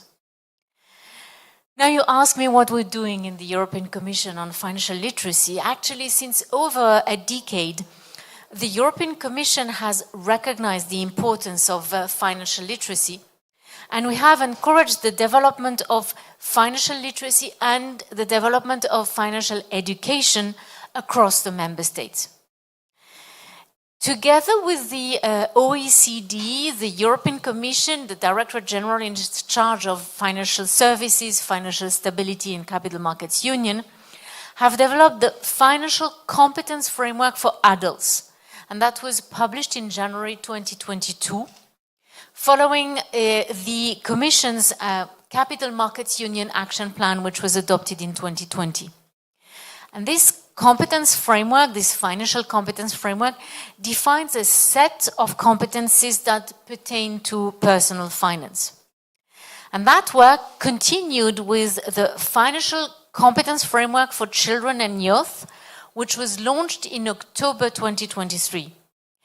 This framework establishes a shared understanding of the essential skills that children and teenagers at different stages of their lives need to take well-informed personal financial decisions immediately. For example, how to best spend their pocket money, and later in their life. So when considering when and how to buy a car, for example, to go to work, or when to purchase the first flat, and how to do it to have access to property. So these competence frameworks are meant to guide the public policies, the financial literacy programs, and the educational materials that are being developed by the national administrations, by the educational institutions, and also by the private sector, because the private sector can play a very important role in this. And the main objective of this educational material is to offer the authorities in the member state an objective basis for improving individuals' financial skills in order for them to be able to make sound financial decisions regarding their own finances. And we're indeed pleased to see that many member states are committed to promote financial literacy. Among them, many requested our technical support at the Directorate General for Support to Structural Reforms to further empower their citizens, their investors, and their businesses, targeting both the general population and also identifying vulnerable groups. So I'm thinking of young people, I'm thinking of senior people. We have had a project, for example, in France, looking at the commercial practices targeting older people to get them to be adapted to the needs of the elderly population, or targeting the needs of individuals with lower income or lower education, some women, the unemployed, or people living in smaller cities or more remote areas migrants, people with disabilities, or owners of micro, small, and medium-sized enterprises. In this respect, I'm really glad to see that the Cypriot authorities and the Ministry of Finance and the Central Bank of Cyprus have engaged along this route by first defining themselves a national strategy, which was adopted in 2022, and then by moving on for its implementation. And as explained by Mrs. Papavasiliou, we are partnering with the Cypriot authorities to implement this strategy, which carries out a survey to better measure the level of citizens in financial literacy and to develop a specific website with educational tools that are targeted to all demographic groups in Cyprus.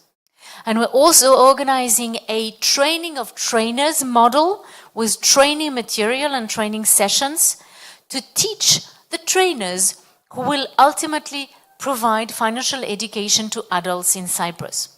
And this work is ongoing, and I really hope that the whole people of Cyprus will make an active use of these tools. So in our work, we really strive to deliver results that will ultimately benefit the European citizens and thus contribute to increasing the resilience of people to financial shocks across their whole life, to avoid frauds and scams, and then secure their future. Thank you.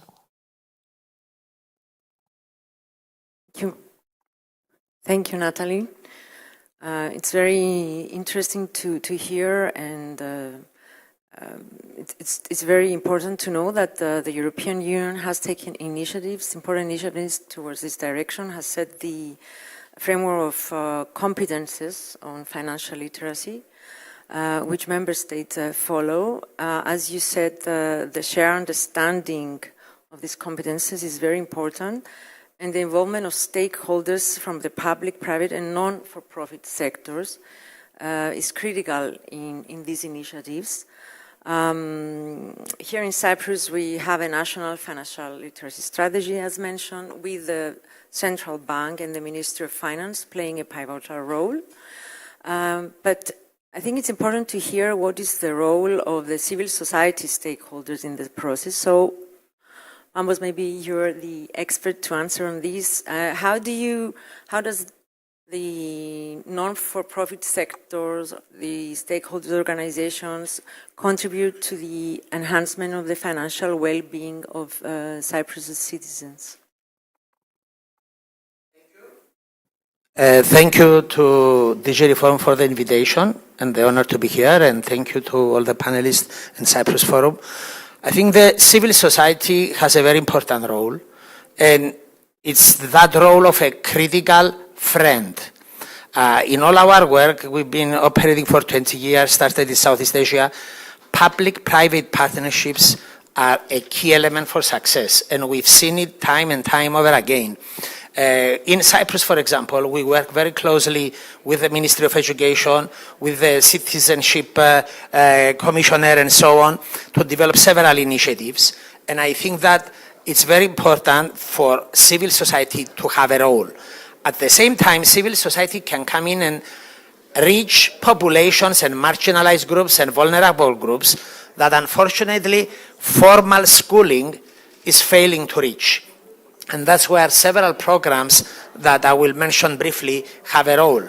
At the same time, it's important to put a kind of a small parenthesis here that when we talk about financial literacy, it's not an individual competence. The way we see it is a systemic issue. It's not the responsibility only for the individual to know, but for the state and for society to provide in a holistic approach for a systemic approach to well-being. One key element is the financial well-being. For financial well-being, you need financial literacy. So it's important to have in mind that it's not simply about teaching youth how to open a bank account, there are many other factors that need to be in place. I can elaborate more on this, but we offer several programs for families, for schools. We work closely with the Ministry of Education, and several of these programs were supported either by DG Reform or the Erasmus Agency, and I can elaborate more on those later. Thank you.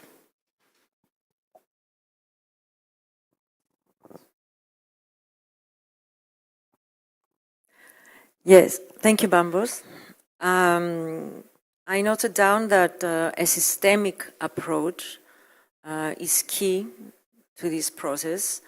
So we need the whole ecosystem to be in place and work towards financial literacy.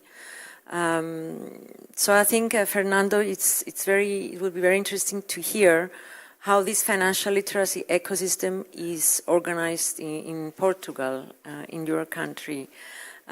So how do you raise the awareness on this very important topic towards both the general population, but also the more vulnerable groups of the society? Thank you. First of all, let me thank the organization and the DG Reform for the invitation to be here in my name and the name of the Portuguese Central Bank. Yes, financial literacy, as it was already been explained, is a very important issue. In Portugal, for the Portuguese Central Bank, it is a key priority since 2008, even before the international financial crisis.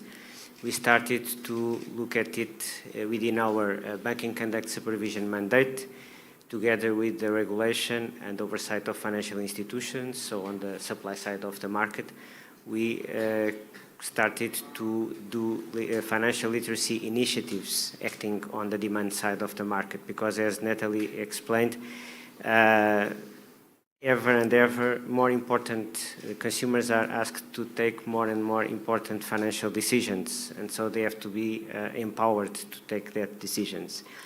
So we launched in 2011 a national plan for financial education. It is the way we call to our national strategy. In 2011, the Central Bank, the Securities Market Commission, and the Insurance and Pension Funds Supervisory Authority, so the three financial supervisors, launched a national strategy that was endorsed by the Ministry of Finance to increase the financial knowledge and improve the attitudes and behaviors of the overall population. But the overall population is not an homogeneous group. It has different groups, and we have to define key priority groups. In our case, we are particularly focused on children and youth, on workers, on managers of micro, small, and medium-sized enterprises, and also on vulnerable groups, elderly people, migrants, unemployed people, low-income and low-education families. That are our vulnerable groups. And we work with a wide range of stakeholders, because as my colleague here said, these stakeholders, the civil society entities, are very well positioned to be, they are close to these population target groups. They know their training needs, their priorities, the best deliver channels and moments for us to deliver financial literacy. So the way we deliver financial literacy in Portugal within the national strategy is to look for the population, to define a target group, to find a strategic stakeholder, to work with that partner to define a core competencies framework, then to train the trainers, the multipliers that can go to people and disseminate financial education, to prepare materials for them, and then to monitor and evaluate the results of this partnership. So it is very important, this kind of governance that we have. We have a coordinating committee for daily activities with the three supervisors, but then we have a monitor committee where all these stakeholders have a seat. And we meet twice a year with them to make a balance and to define new priorities. That's the way we are organized. Thank you.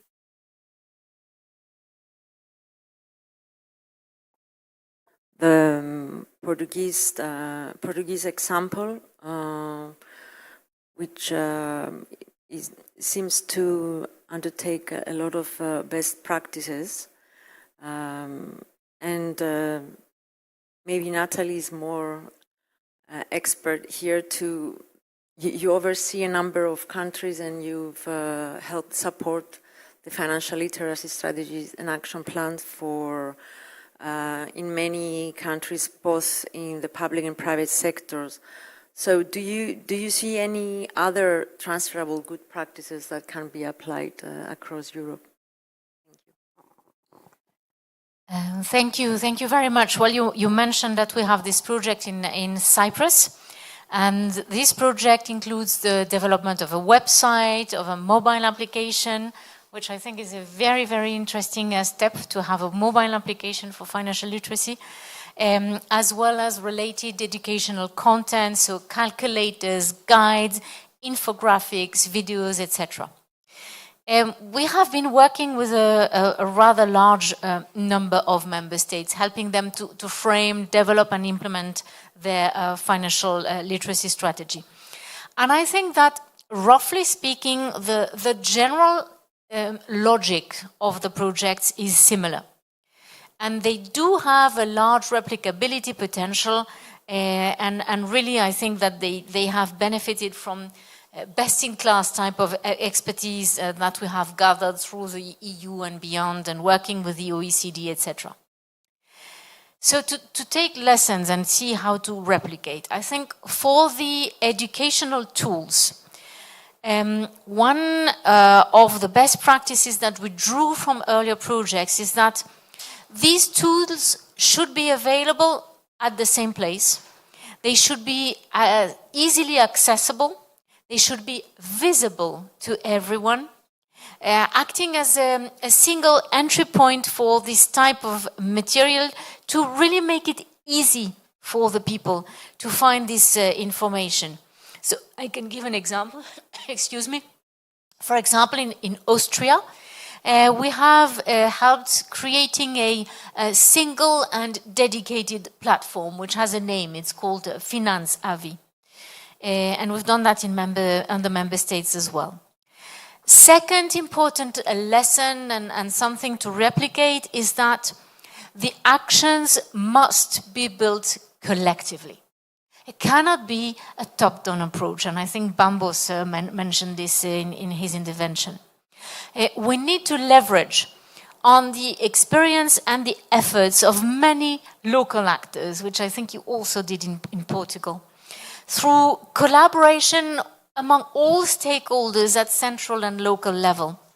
And in my view, the good coordination between the public authorities and the civil society is very important for the widest possible reach. I'm thinking back of a project that we've done in Spain, for example, with the Public Employment Service, and that was targeting the women working on farms in the countryside. There you have a target, and you know how to adapt your material and your strategy. And on this, I think it's very interesting to listen to the experience of Cardet in Cyprus, because this is something that is really very, very adapted. And then, very important to ensure the spreading of the good practices, to make sure that we have digitalized financial services which are easily accessible and which are cost efficient. So in our work, we have developed some projects to propose them to the member states. We have really focused on financial literacy and on digital financial literacy. And we've had a number of member states who have joined this, which is very important. And we try to promote the transferability of the initiatives, and I think that the example of Portugal is very important. We've worked with Portugal, a project that we launched in 2020-2021. So now coming back to Cyprus, I noted that the fourth objective of the national strategy of Cyprus that was approved by the Cypriot Council of Ministers targets digital financial products and services.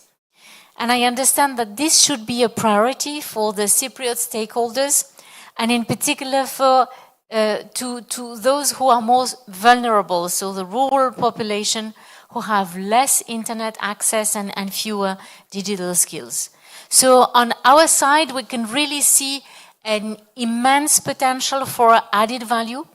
We aim at contributing to a society where people can better plan their finances, can see the trade-offs between their savings and the expenditure decisions, that they can invest their savings wisely and be less likely to fall victims of frauds or scams, and that they can take advantage of all the technological innovations instead of blindly following the trends and the suggestions that they receive every day on how to spend the money on the social networks and from the influencers, etc., etc.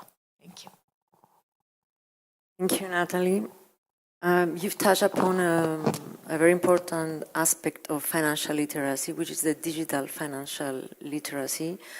As we've seen, digitalization is an emerging trend in the finance sphere, and also, of course, in financial literacy. So I was wondering if CARDET is an important stakeholder in this area. So do you also see this as an emerging trend, and how do you help the Cypriot population overcome this challenge? Yeah, I think that a few of the trends, I would go a step back.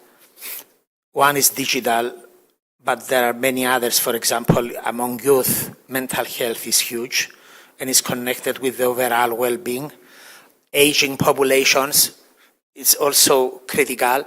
And of course, all the changes in the region, war, climate, and so on, I think they're impacting everything.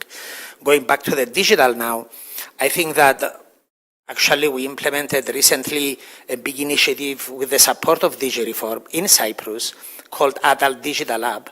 And the focus was the digital skills of low-skill adults, who are the most likely to fail, the most likely to drop out of school, the most likely to be in poverty, the most likely to face a lot of challenges. So this goes back to the systemic issue that digital skills is a fundamental component. You cannot have digital financial literacy if you don't have basic digital literacy. Another initiative we implemented with the support of the Erasmus Agency focused on the elderly. You know, age in Europe, a lot of the fraud and troubles in online banking and so on is among the elderly. So we work with those people to help them develop their digital skills. So I think, again, going back to everything we've been discussing, it's very important, and I think we have to give credit to DigiReform that is actually approaching this in a systemic way in different values. And at least in Cyprus, for a fact, the last few years we see a lot of change and actual effort to go towards that direction.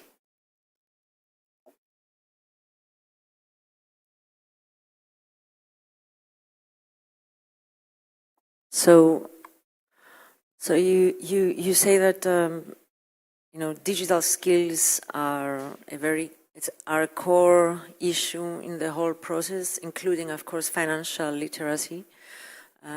So we need to be digitalized and also financial literate, and this is something I believe that Portugal has done again as a pioneer. I know that you have implemented, that you adopted a national financial literacy, digitalized literacy strategy. So I think it's important to hear from you on this initiative in your country.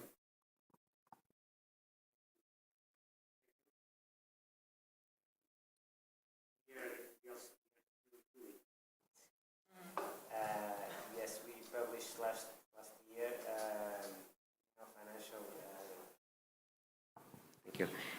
we published a digital financial strategy for Portugal, which was prepared with the technical support of OECD and the financial support of DG Reform from the European Commission, because we recognize for quite a long time the importance of the digital competencies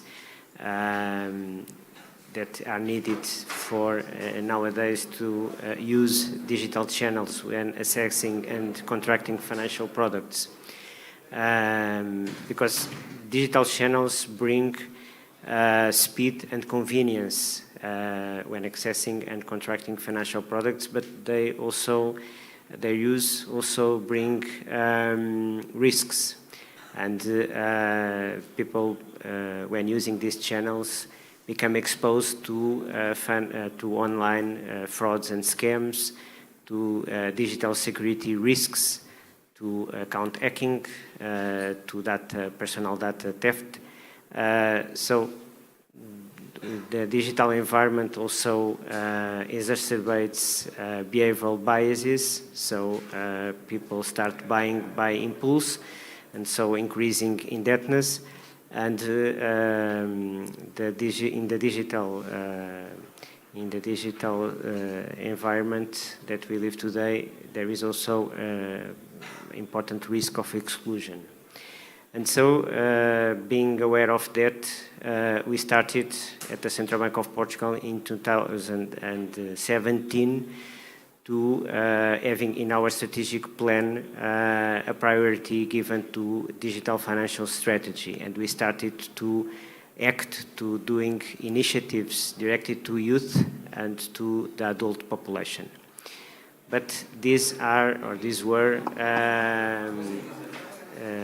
spare initiatives, and we concluded that we needed a more coordinated and comprehensive approach together with our stakeholders, with the national plan for financial education stakeholders.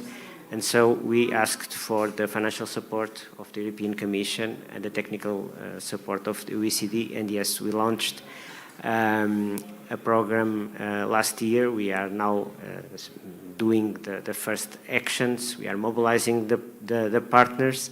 That is a very important step in the implementation of this strategy. This is a 5-year strategy. It will be implemented up to 2028. And I can tell you that this is a long-term effort. So in 2028, we'll have probably a lot of things to do. But yes, we are working to have the population applying basic safety procedures when they do online transactions. For example, when creating a password, when changing the passwords, when using antivirus software, when downloading an app to the mobile phones to see if the sources are trustworthy, to protect their personal data when they share personal data on social media, and to increase the awareness that they have to know their rights when they are buying things online. They have to read the information that is provided to them by financial institutions. They have to ask and look for information about the most frequent scams and frauds online. So this is a program that we have, a 5-year program, and that we will be working with several partners. One important aspect of this strategy is that we want also to reduce digital financial exclusion. For example, we are working with the national network of public libraries to reach segments of the population that are not digitalized. And so we are working on several fronts to achieve a population more prepared to use the digital channels. Thank you. Okay, thank you. As you mentioned, trying to deal with digital financial exclusion is very significant throughout Portugal, but also throughout Europe. And it's something we are also working on. As you mentioned, Natalie, it's in our financial literacy strategy. But I think it's also important to hear from the audience if they have any questions on this issue. I see mostly young people. I think everyone is young in the audience. So we'll be very happy to hear your questions on this.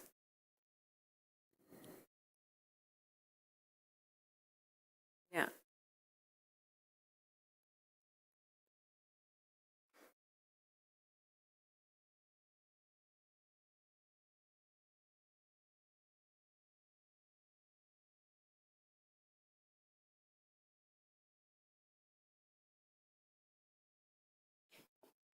Hello.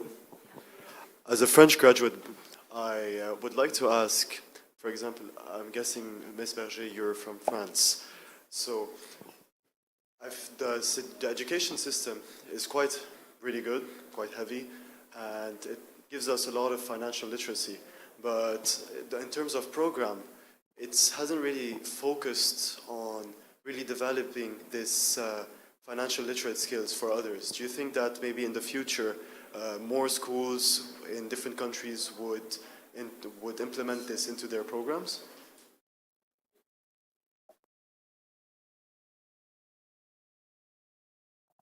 Thank you for this question. I would hope so, indeed. I think it is absolutely needed. And now we see in the context of the support that we are bringing to some countries to elaborate financial strategies or digital financial strategies, that more and more member states are thinking of introducing a dedicated curriculum in the context of the general education system. So, for example, I think that since September this year, financial literacy is officially part of the schooling system of the curriculum in Italy for secondary education. I think in Cyprus, a lot is going on in that direction. And so we have to continue working and spreading ideas and practices, and maybe also we need to make a little bit of a lobby towards the ministries of education for them to really realize the need, the depth of that need, and the potential that some models of financial educations would bring for the future of our citizens. So I really hope that this is something that will be done more and more in the education systems in the future. Thank you to you.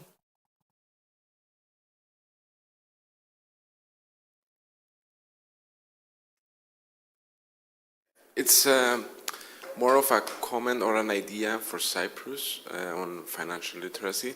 I understand that the main problem is on the youth, on the people that between 18 to 27. And I know that the government has a program to provide to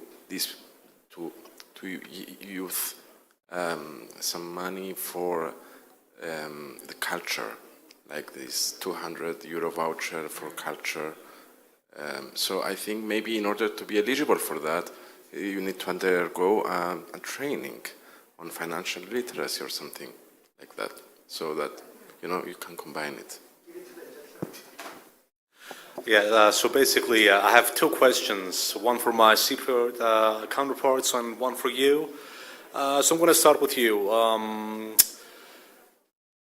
Basically in that past half a decade, since 2019, we have seen the rise of what's called a finfluencer, which is an abbreviation derived from the financial influencer.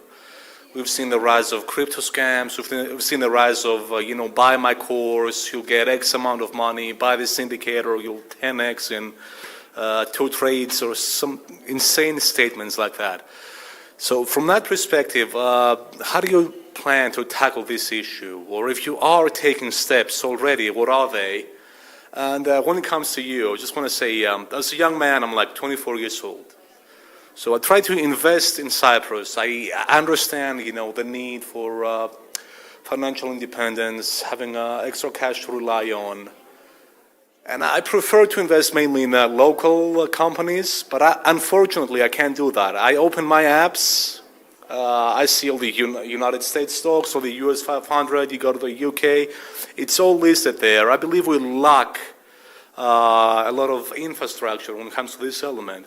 Because there are a lot of, I want to say, growth-oriented companies. Like, we have potential for growth. We have a lot of import-export companies who rent ships to Greek companies mainly. We have billions of euros coming in, but no way to invest in these companies, even though they are publicly traded.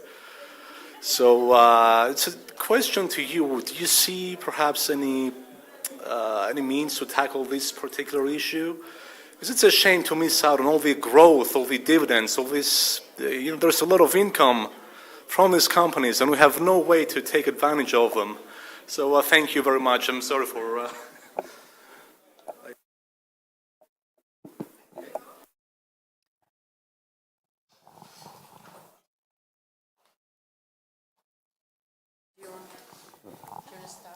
Yes, thank you. Maybe I will start with the two last questions, and I will leave the other question after to colleagues on the panel. Excellent questions and spot on. What do we do? We have the financial influences, etc. We're talking about digital finance. Digital finance, that is something where the influencer can be at the other end of the world. So the question is, how are you going to tackle this person? Whereas the influence is here on your country, and digital finance does not really know any borders. So in Europe, what we try to do is to regulate the activity of some financial stakeholders like banks, insurance undertakings, investment funds, etc. And then get the alike type of undertakings which do not want to qualify as financial actors to be subject to the same rules and to the same obligations, because we believe that if you have the same activity, you should have the same duties, but it is not easy to grasp. So that's one first trend. Then there is the regulation of the activities of digital finance, and we have some new instruments, let's say acts, laws at European level that are there for the markets in crypto assets to regulate their activities, their insurance and their activities and the supervision. And for the liability and the activity of those who are hosting these. But it is complicated. But that does not take us to the end of the question, which is, how do you do to protect you or your colleagues or your friends? And I really believe that the best way to protect them, beyond the regulation of the activity, etc., is education, education and education. So financial education.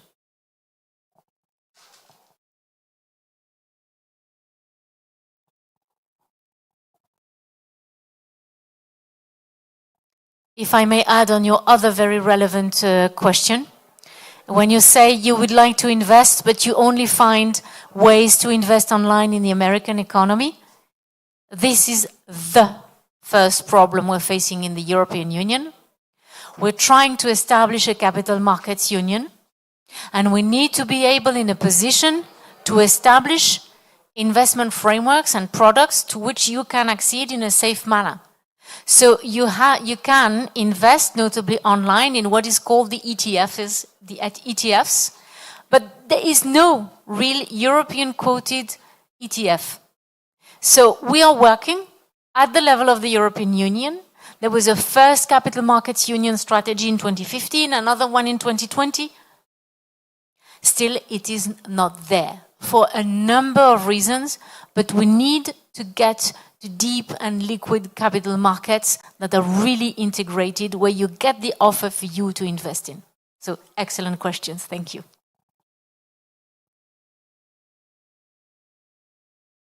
Just quickly to follow up on that, and you're absolutely right. And Draghi recently in the competitiveness report says it's an area that EU needs to improve. When there is an innovation, first we rush to regulate it instead of support the innovation. Whereas in other examples, United States, China, and so on, that's why they are outperforming years ahead. At the same time, I also like the recommendation there. Instead of passing out euro, let's put some conditions to it. Take a free course on financial literacy, and then I'll give you 300, not 200. That's a very good point. Thank you. Thank you. I also find Marco's suggestion very good, and I will pass it to the Minister of Education. We are wrapping up now. I would like to thank you all for your participation. The DG Reform for organizing this panel. Is also always a pleasure to participate in such topical discussions.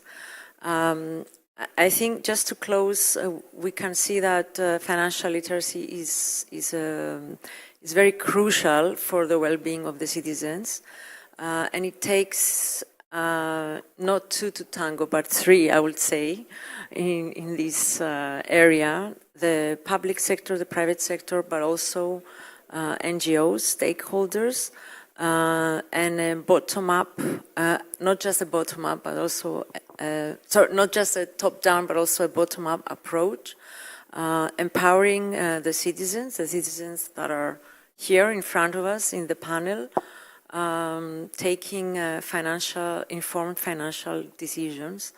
And the financial literacy strategy, financial literacy education is the way to do it. Thank you, everyone.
Apologies.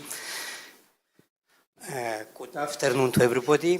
Our topic today is about inflation, what it is, causes, and cures. This is an important topic, and this is topical because it affects the overall economy. It also affects market developments. It affects how business behaves, and it affects us all, our everyday life. This is a complex issue, and the causes leading to inflation, and also the policy options, are controversially discussed. So our speakers will try to shed some light on that. So let us dive directly to the discussion, and I ask the speakers to remain within the timetable that we have agreed. Our first speaker will be Yannis Turkidis. Yannis is a chief economist in the Bank of Cyprus.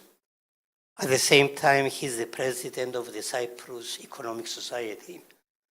For those of you who don't know the Cyprus Economic Society, I recommend to visit the website. We organize some interesting events, so let me take the opportunity. And Yannis is also a regular author in the newspapers. I also recommend to follow his articles. His topic is about inflation dynamics, from external shocks to systemic forces. So Yannis, let's try to set the scene. What is your evaluation of the current situation, of the current inflation episodes? And go also into this discussion about temporary, permanent, supply-driven, demand-driven, and how that has affected developments. Working? Okay. Thank you, Andrea. Well, let me start from the beginning in terms of what's inflation. It's a general rise of the prices on a continuous basis. This is caused by very many factors. The best way to understand it is to think of demand and supply. Right? Higher demand drives up prices, lower demand the opposites, low supply, high demand, again, higher prices, on an aggregate basis, the entire economy. And under each of these categories, demand and supply, you find different factors that are pushing in one direction. In terms of aggregate supply, right, you find things that are now causing inflation, like supply disruptions. You had the COVID, which meant lockdowns, which meant supply disruptions of different intensities. You had the global supply chains changing character, relocating, moving closer to home in many ways.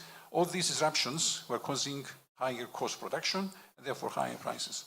On the supply side again, the war in Ukraine and now the war in Gaza are also disruptive and causing inflation. Any war is causing shortages, and any shortage is always inflationary, right? Transferring production from civilian use to military use, creating bombs and exploding them doesn't add to any supply expansion that's fruitful and keeps prices rising and under pressure. And these were the factors that started the inflation cycle this time around. The story about money, supply, and how it affects inflation, and that dates back to the 1970s. If you recall Milton Friedman, the Nobel-winning economist, and his famous phrase that inflation is always and everywhere a monetary phenomenon, right? That's based on the so-called quantitative theory of money, which under certain assumptions that are not always there is causing inflation. But the basic idea is that if you expand demand and supply much faster than the pace at which growth is happening, there will be some inflation pressures. This is not always the case. We have had money printing and and monetary expansion since 2008, right? At the start and the ends of the global crisis of the period 2008-2009, and then it caused inflation. So it depends on where the money goes and how the money is used that can cause inflation. So back to our current reality, inflation is caused, I think, by two main factors. One is the supply side disruptions that we discussed a while ago, and the pricing of the corporate sector, the companies. There's been a discussion that's very controversial, but it's been shown in some ways that following COVID and following the war, there's been quite some pricing power in the hands of companies. So the industrial structure has changed. We're going to have more monopoly power, and this allows companies to pass on costs and increase their profits. If you check, so these two are the elements that are causing current inflation, and whether it's permanent or not, all inflations are transitory. If you allow enough time in the economy to expand supply and meet demand, when you have a shortage, inflation goes away.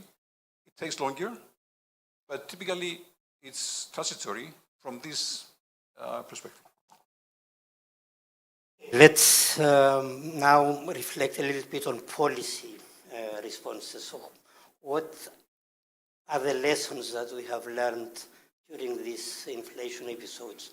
And in particular, I would be interested in the interaction of policy, because we are going to dive more in detail on monetary policy. So I'm more interested in how monetary policy, fiscal policy, wage policy, and so on interact together, and what are the lessons that we have learned. I thought it was, it was... I thought it was Maria, for me. Okay, let's go to... No, it's okay. Okay, but brief. All right, brief. Well, looking, am I... It works?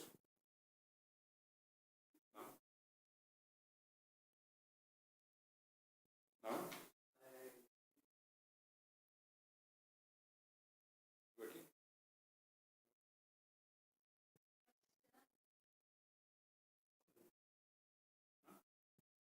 Hello? Sorry, guys. Can I borrow yours? No? Okay, let me borrow this one, and we'll share it with Andreas.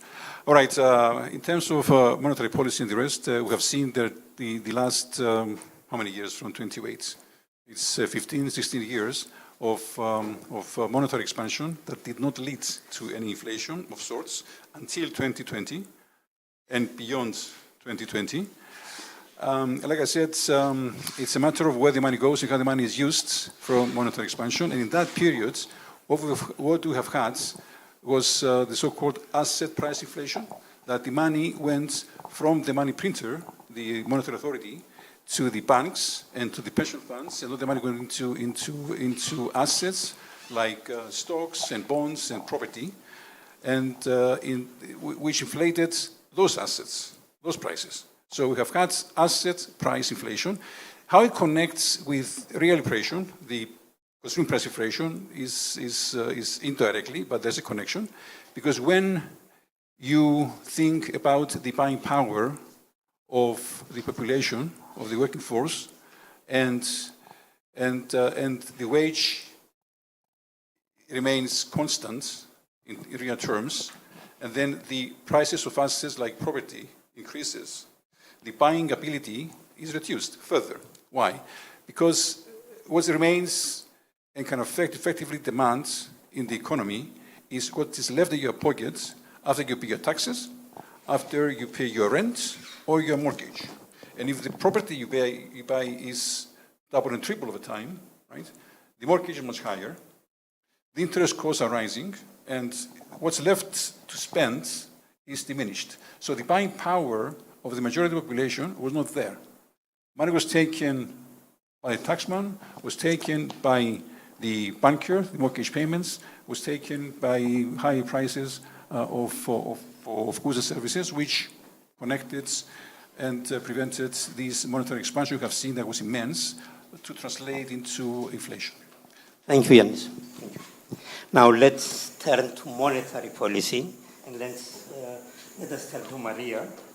Maria worked for the IMF on the Cyprus economy. She also served as member of the executive board of the central bank. Recently, she was appointed in the Council for Economics and Competitiveness, am I right? And she also finds time to teach in the University of Cyprus. So let's now concentrate on monetary policy. The general perception is that monetary policy is really effective in controlling inflation in line with what the central bank set as target. So how do you evaluate, during the recent episodes, the reaction of the central banks, both during the upswing following the pandemic, but also more recently in this downward trend that we are currently observing?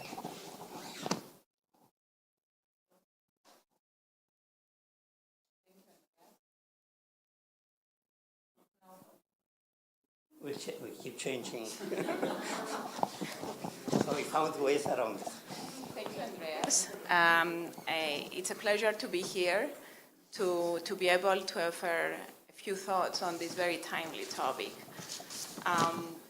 In addressing your question, let me take a step back first. And I will talk a bit about the role of the central bank frameworks in contributing to economic stability. Then I will go to the recent episode. I will go to the shocks of the pandemic, the war of Russia on Ukraine, and talk about the challenges that they pose to this framework. You have 4 minutes to do that. I will do it quickly. And how they tested the resilience of the framework. So today we think of central banks as the guardians of price stability, but this has not always been the case, and at least not entirely. Many of the central banks used to have much broader responsibilities. For example, in the 70s, some central banks were expected actually to buy any unsold treasuries at treasury auctions. Others were asked to influence the allocation of credit to the economy. This role of the central banks has evolved as we had different conditions. So after the oil shock of the 70s and the 80s and the very turbulent times of inflation, a new concept, a new framework emerged, the inflation targeting concept. So in the early 90s, central banks were given a clear price stability mandate, and they were also granted independence from any political influence. This was very important, and what was very important is that came with some other conditions on the central banks. It came with more transparency and accountability.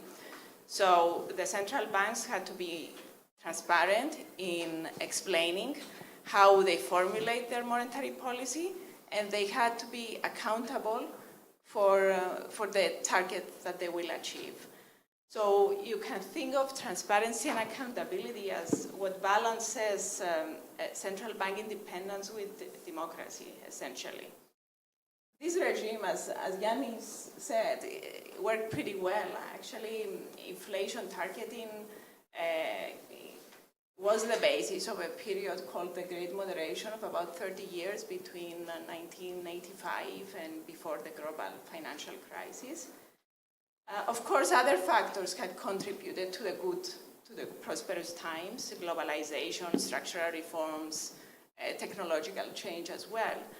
But the ability of the central banks to pursue price stability independently of political influence is widely recognized as one of the key pillars of the Great Moderation. Now let's move on to the recent events, to the recent episodes. As President Lagarde mentioned in a speech at the IMF, she said that we had the worst pandemic since the 1920s, the worst war since the 1940s, and the worst energy shock since the 1970s. During the pandemic, there was a complete shutdown. There was incredible uncertainty. At the time, the objective was to save lives. Central banks at the time moved very forcefully to prevent financial collapse and to restore confidence. They cut rates when it was possible to cut rates because some of the banks were already below the zero lower bound. And they introduced emergency measures and subsidized lending to the banks and introduced new bond purchasing programs. Now, as the global economy opened from the pandemic, we were faced, central banks realized that they were faced with an enemy that they thought they had long defeated. So there were a lot of supply disruptions, as Yannis described, and there was a shift in demand from demand for services to demand for goods. Supply was really unable to meet this. And this is when inflation started going up, and it was kind of unexpected.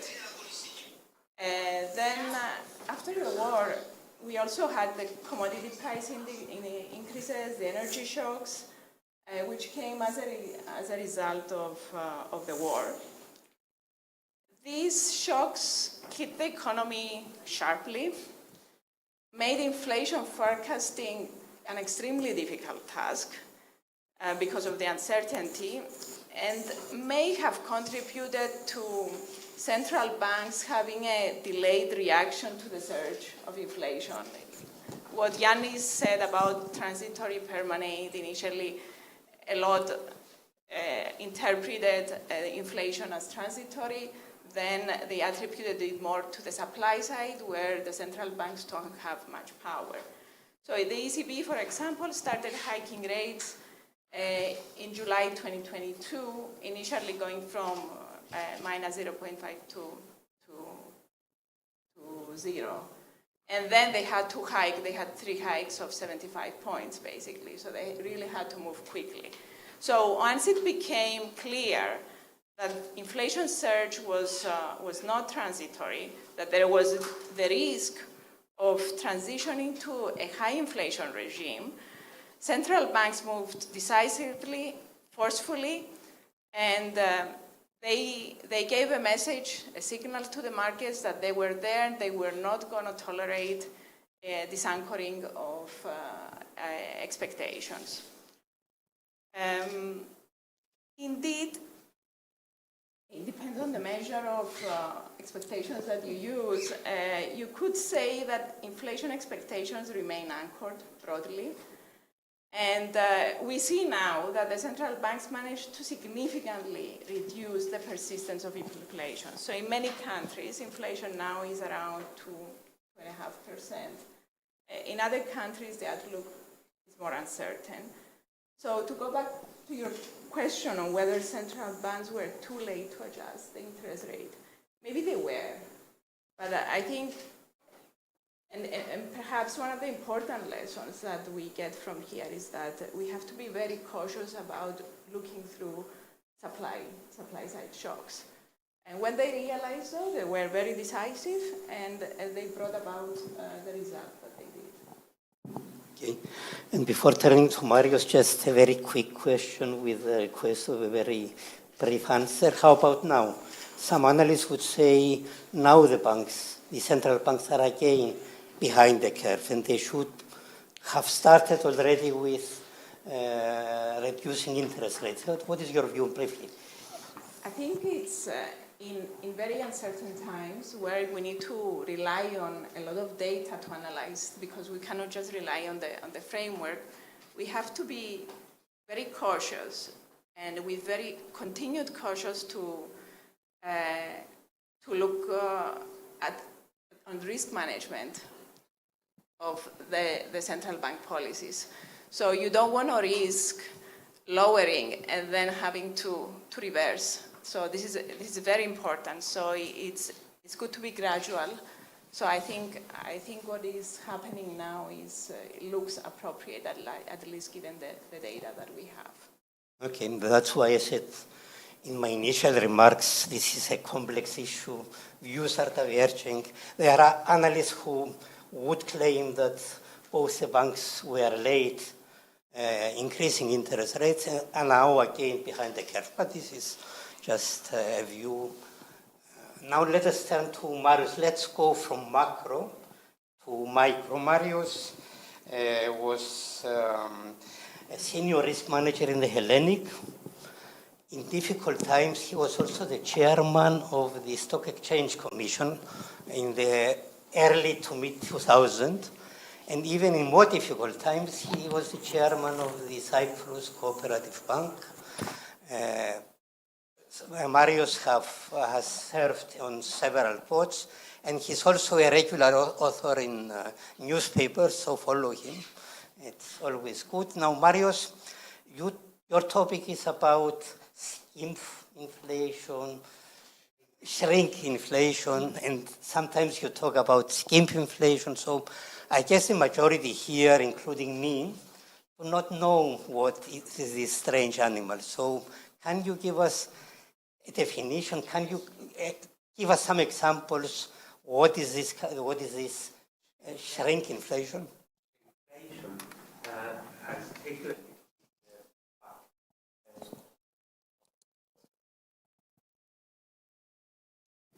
I'll take you a little bit back in the history of economics. In the last 20 years or so, 2001, psychologists, pure psychologists, win the Nobel Prize of Economics. A bit later on, another Nobel winner, a bunch of Nobel winners, describe in their book how companies, casinos, for example, manipulate, playing on human weaknesses and psychology for their own profit. For example, casinos don't have windows. Why? Not because they are worried their customers are going to be seen. It's because if there is no windows, you lose track of time and you gamble more. Why do some of these betting companies give donations to football federations? They take the guilt out of you who bets on football matches. We go a bit further on and we get to advisors of Obama. It was at the time of economic crisis, and it was the time that they had the crisis of junk bonds. And their first advice when Obama says, what shall we do about the junk bonds? Stop calling them junk. Nobody would buy something that is called junk. Psychologically, how are you going to go to your board and buy something junk? From there on, we have a new stream of behavioral economics that tries to do economic policy on the basis of human behavior. And shrinkflation is something that companies knew. For example, companies knew, for example, that if you put vegetables as you enter the supermarket, you're more likely to buy at the end chocolates. If you put the chocolates at the entrance, you will not buy. You will pass them on. And they know, for example, that when you go to the supermarket, I will put the most expensive stuff eye level. You need to bend down to see the cheap ones. And they use psychology.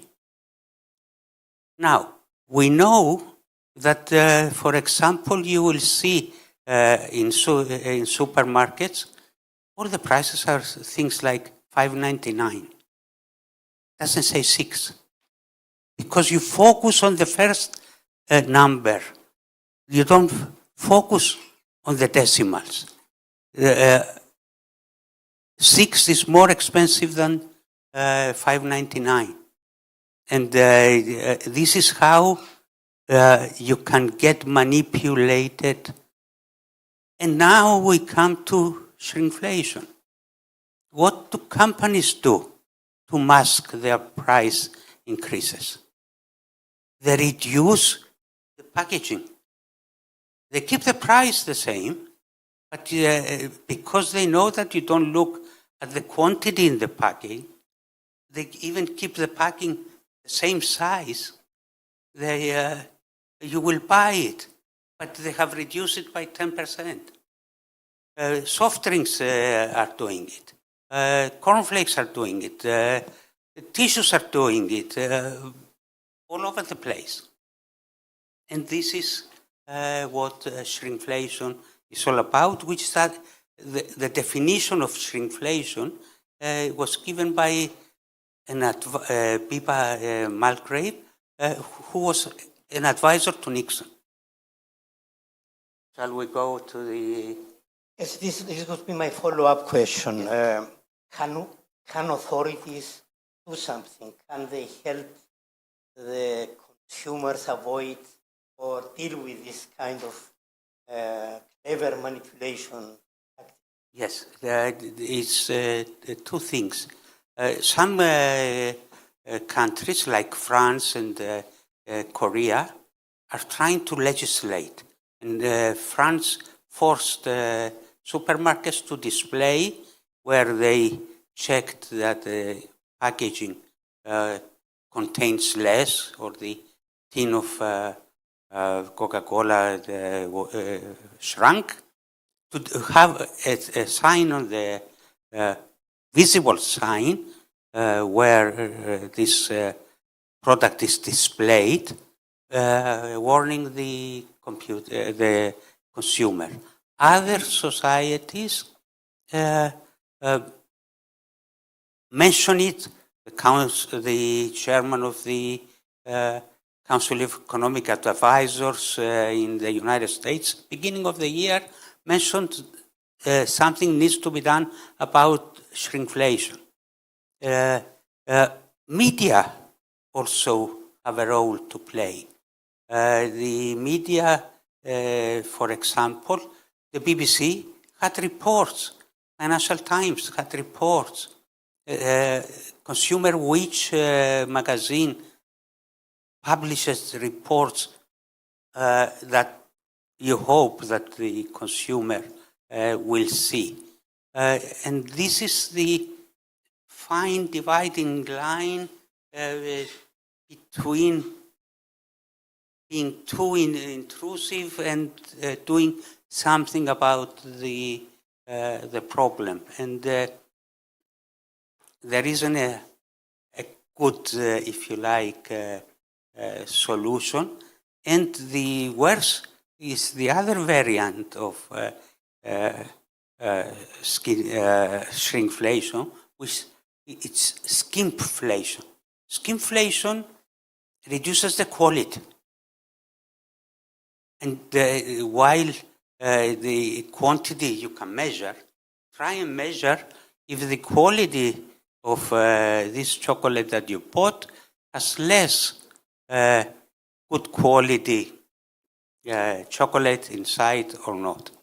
It's much more difficult, but this is the way companies can make profit, and the consumer is completely unaware of it. The good thing is that the retail price index corrects for the quantity, but it cannot correct for quality. And that's the scary thing, because also the consumer that sees the prices doesn't change his behavior when he sees, he hasn't seen a price increase to reduce his consumption. Thank you, Marius.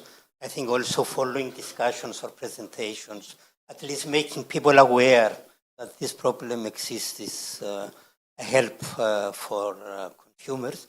Let's now dive a little bit more into the issues of how does this inflation affect business, one, and also how does it affect consumers.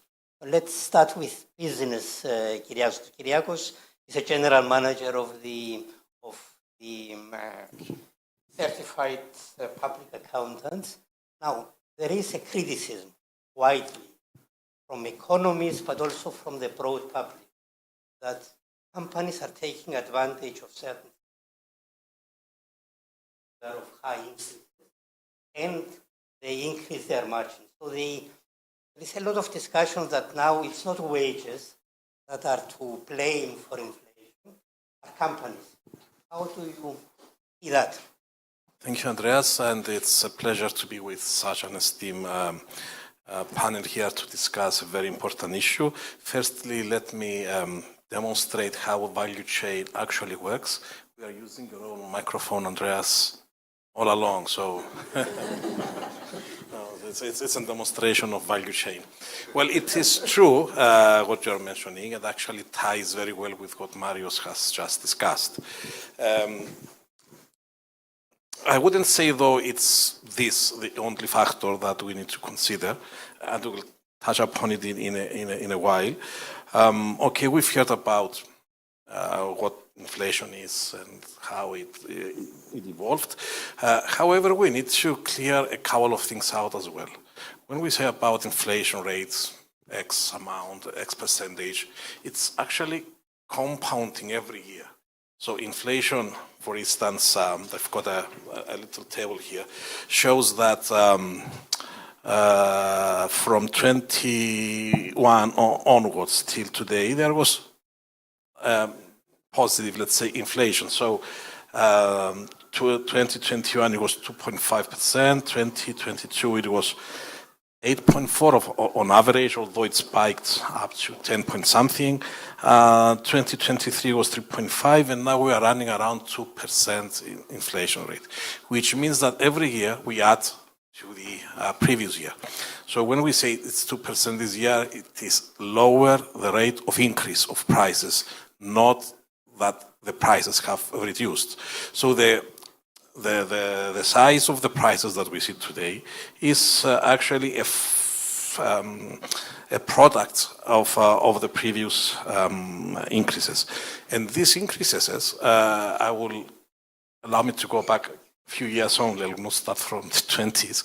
But if you see carefully what happens in the global arena, I would say that the first peak in inflation was caused by, during the Trump administration, when he imposed actually a trade war against trade protection measures against China, which resulted in shipping, maritime, and supply chain increases. Then we had COVID with all the repercussions, the war in Ukraine, and the disruption there with the energy prices, the war now in Middle East, the obstacles we've got in free maritime. So there was a continuous array of factors that increase the cost, the prices, the cost of goods and the prices that are sold.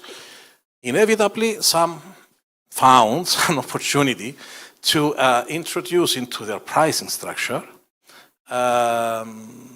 an additional profit element, which nobody, I'm afraid, can actually identify it clearly nor condemn it, because you cannot see it. For instance, when we, and I'll give you a couple of examples, during the COVID era, we had a lot of complaints by the shipping companies that freight was down, and then all of a sudden, freight charges went up a multiple of tenths. Today we see, for instance, a severe increase in the in traveling with airplane ticket price, which again is substantial increase from what we knew a few years back. So I am sure that companies have done it, although they are mitigating against their own initial, let's say, increased cost, and using techniques like shrinkflation and other similar methods. Yes, they took advantage, at least some of the factors that some of the businesses and the products that are of inelastic demand. I think those ones were the most susceptible to these concealed increases. Maybe we come back to questions. final question before I turn to the public. Now, if you ask people and you tell them inflation is now 2%, they will laugh. They say it's not 2%, it's 10%. So the perception of people about inflation seems to be quite different to what we tell them.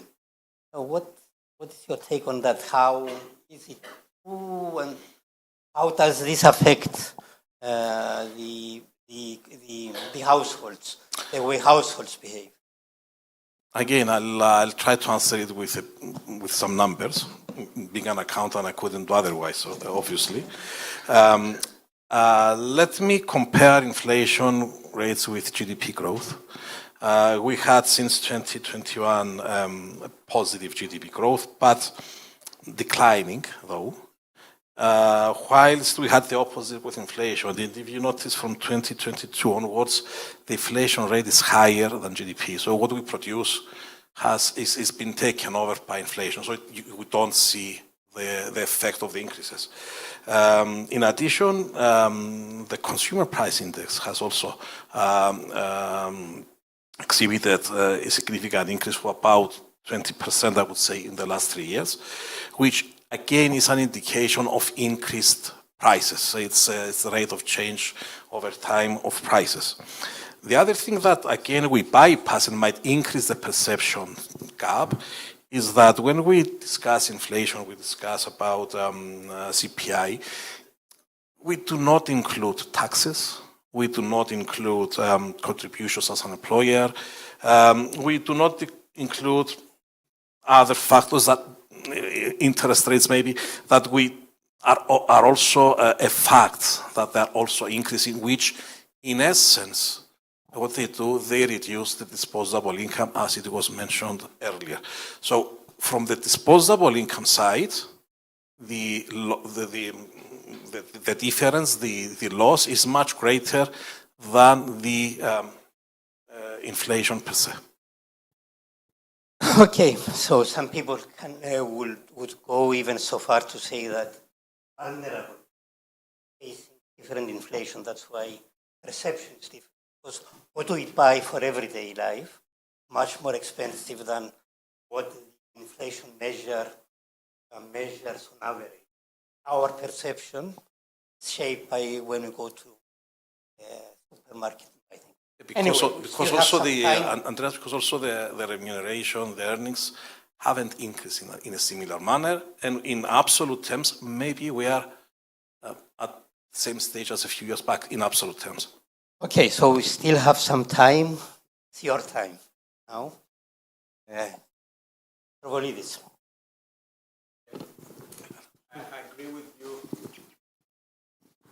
I agree with you, Andreas, when you said at the beginning that we are talking about a very complex subject. Unfortunately, the way this subject is being handled, I think is in a very simplistic way, not only among politicians, who are the usual suspects, and the public at large, but also among people who call themselves experts or analysts or whatever.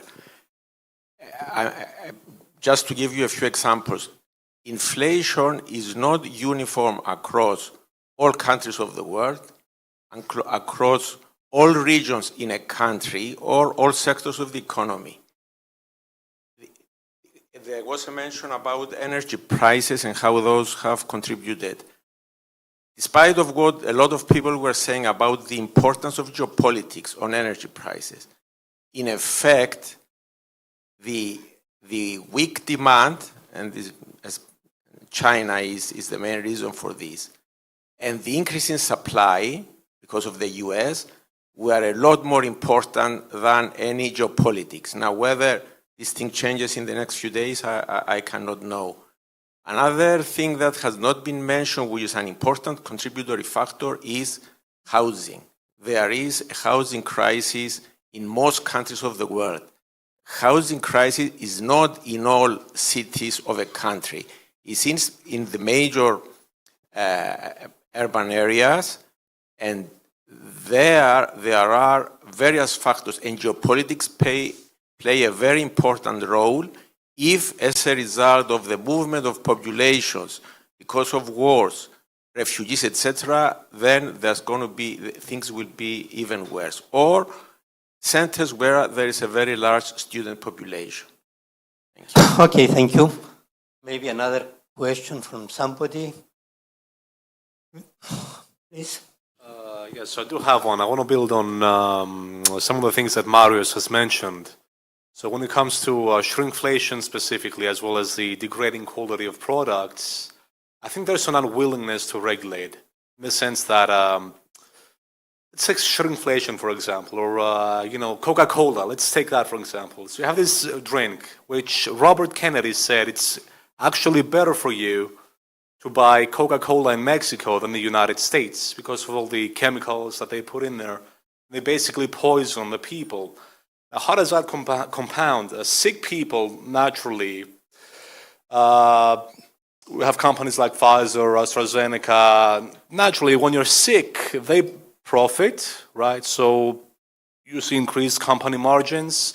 They feed into, they translate actually into increased taxation.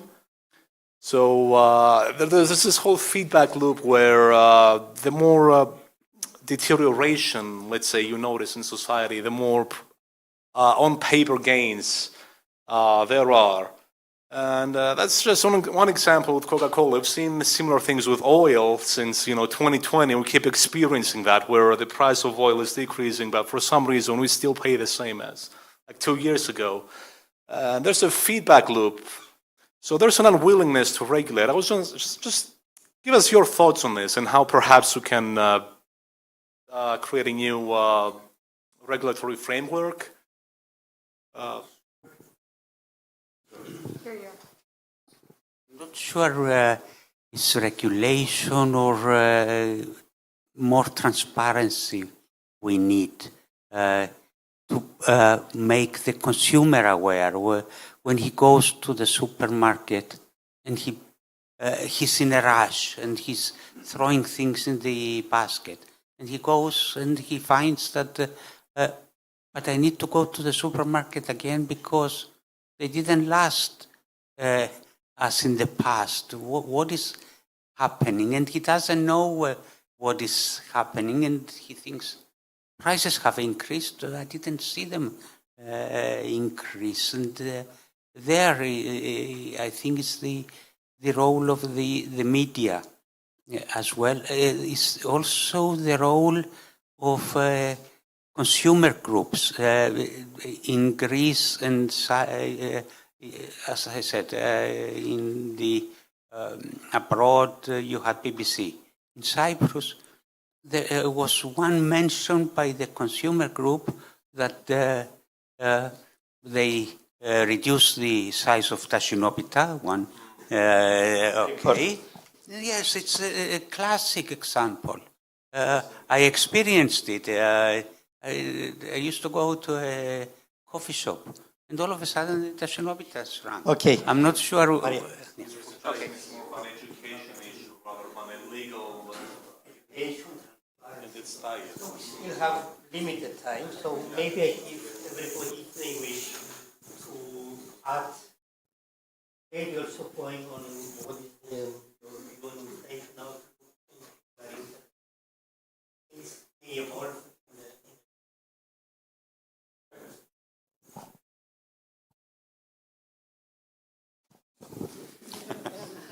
Change, back change.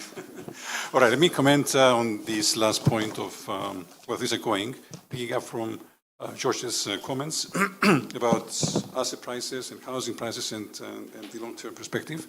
Now, housing and asset price inflation was part of the story. So we've had in the past 20 years or something, from 28 onwards, we had two kinds of inflation: asset prices and consumer prices. Both were important. So housing went up tremendously, and that reduced the buying power of most of us. Because what you can spend in the marketplace, it was left in your pocket after you pay everything else, including your housing expenses in terms of rents or mortgages. Now, thinking long term, let me make one very quick comment. Think about 1980. Back then, we had inflation at 14, 15%. We had interest rates at 20% in the United States.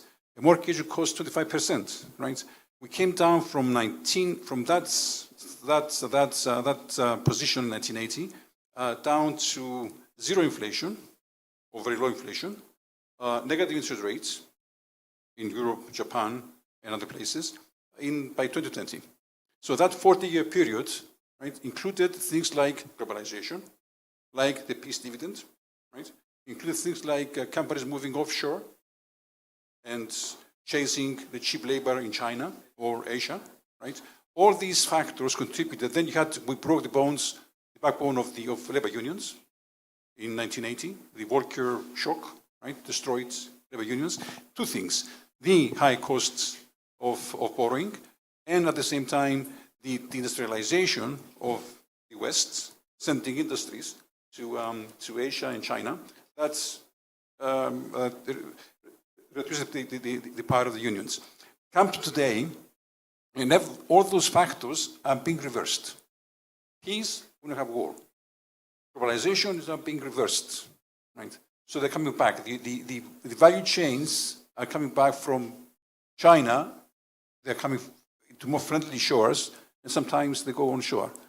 So all these reversals mean that the long-term outlook for inflation is not very easy. I think it's going to be more precious to go higher, longer term. There will be fluctuations. And on average, we may end up with a longer period of higher than the target inflation for some time. Okay, so we managed to remain within our timetable. Thank you for that, to the speakers, and thank you for attending.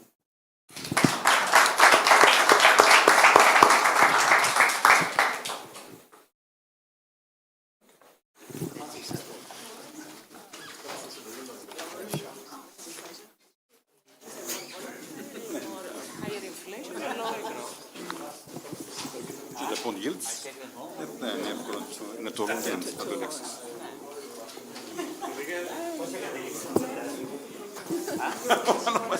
Δεν ξέρω, εμάς έφτιαξε ο Μάριος. Ένα παράδειγμα που γνωρίζουμε, ενώ μπορούσα να γράψω με ένα μικροφόνο, θα είναι πέντε. Σπατάλη. Έκλεισα στο Vintage Ερμού. Ωραία, 8 με 8.30 έχουν και ένα networking. Αυτά βάση είναι, ξεκινάει 7.30, αλλά 8 με 8.30 είναι... Παραστάμε και 8.30. 8.30, εντάξει.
Ένα.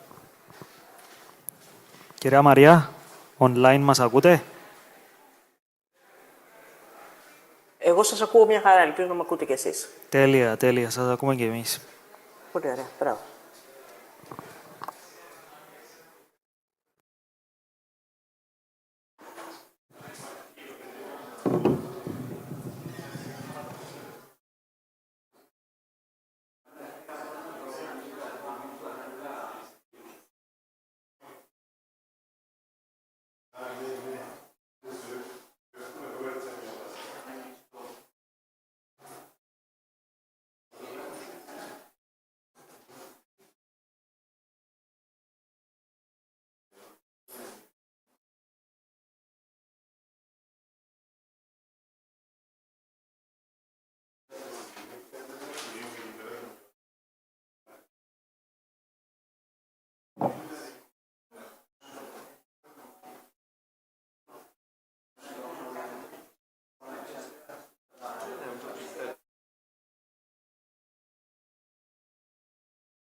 I'm Political System Mediterranean correspondent. I'm also the Deputy Editor-in-Chief in Kathimerini English edition. And I would like to thank Cyprus Forum for giving me the opportunity to moderate this very interesting and yet again very timely panel on migration, on this complex issue that is always on top of the political agenda in Europe. We have several developments in the last weeks and months. We're going to discuss this complex issue all around Europe with a focus on Cyprus. We're going to discuss border technologies. We're going to discuss migration policies. We will unpack Germany's recent announcement on migration policy and how this affects the rest of Europe. And we're also going to explore legal issues that arise when migrants are found at sea, considering the state's sovereign right to protect its borders, while at the same time adhering to national laws, EU laws, international law, and the provisions under the international law of the sea. With me, I have a panel of distinguished guests. Dr. Nicolas Ioannidis, who is the Deputy Minister of Migration and International Protection of Cyprus. Mrs. Maria Stylianou Lotidi, who is the Ombudsperson for the Republic of Cyprus.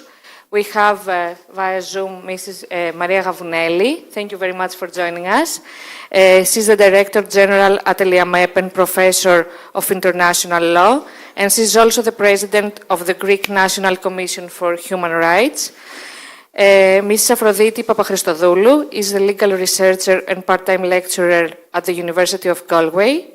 And Mr. Efthymios Papastavridis is researcher and teaching associate at the University of Athens. We will start with two keynote speeches. First, Mr. Nicolas Ioannidis. Thank you.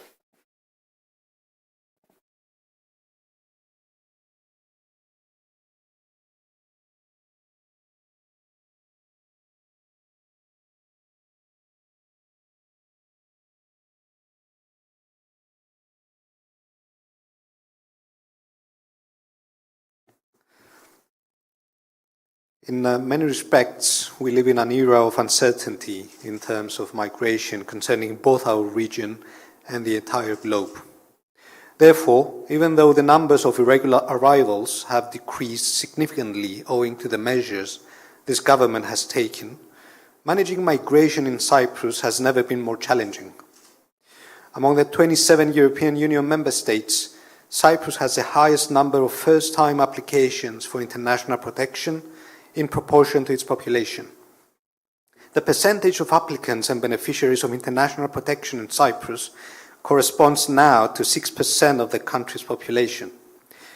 This is because there are several factors generating unique conditions conducive to regular migration. Cyprus is a frontline state in close proximity to the turbulent Middle East region.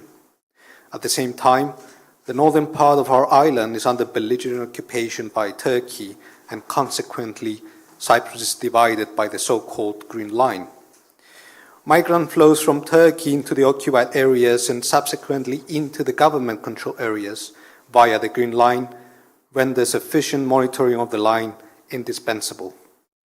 Of course, the Green Line is not and shall never become an external border of the Republic.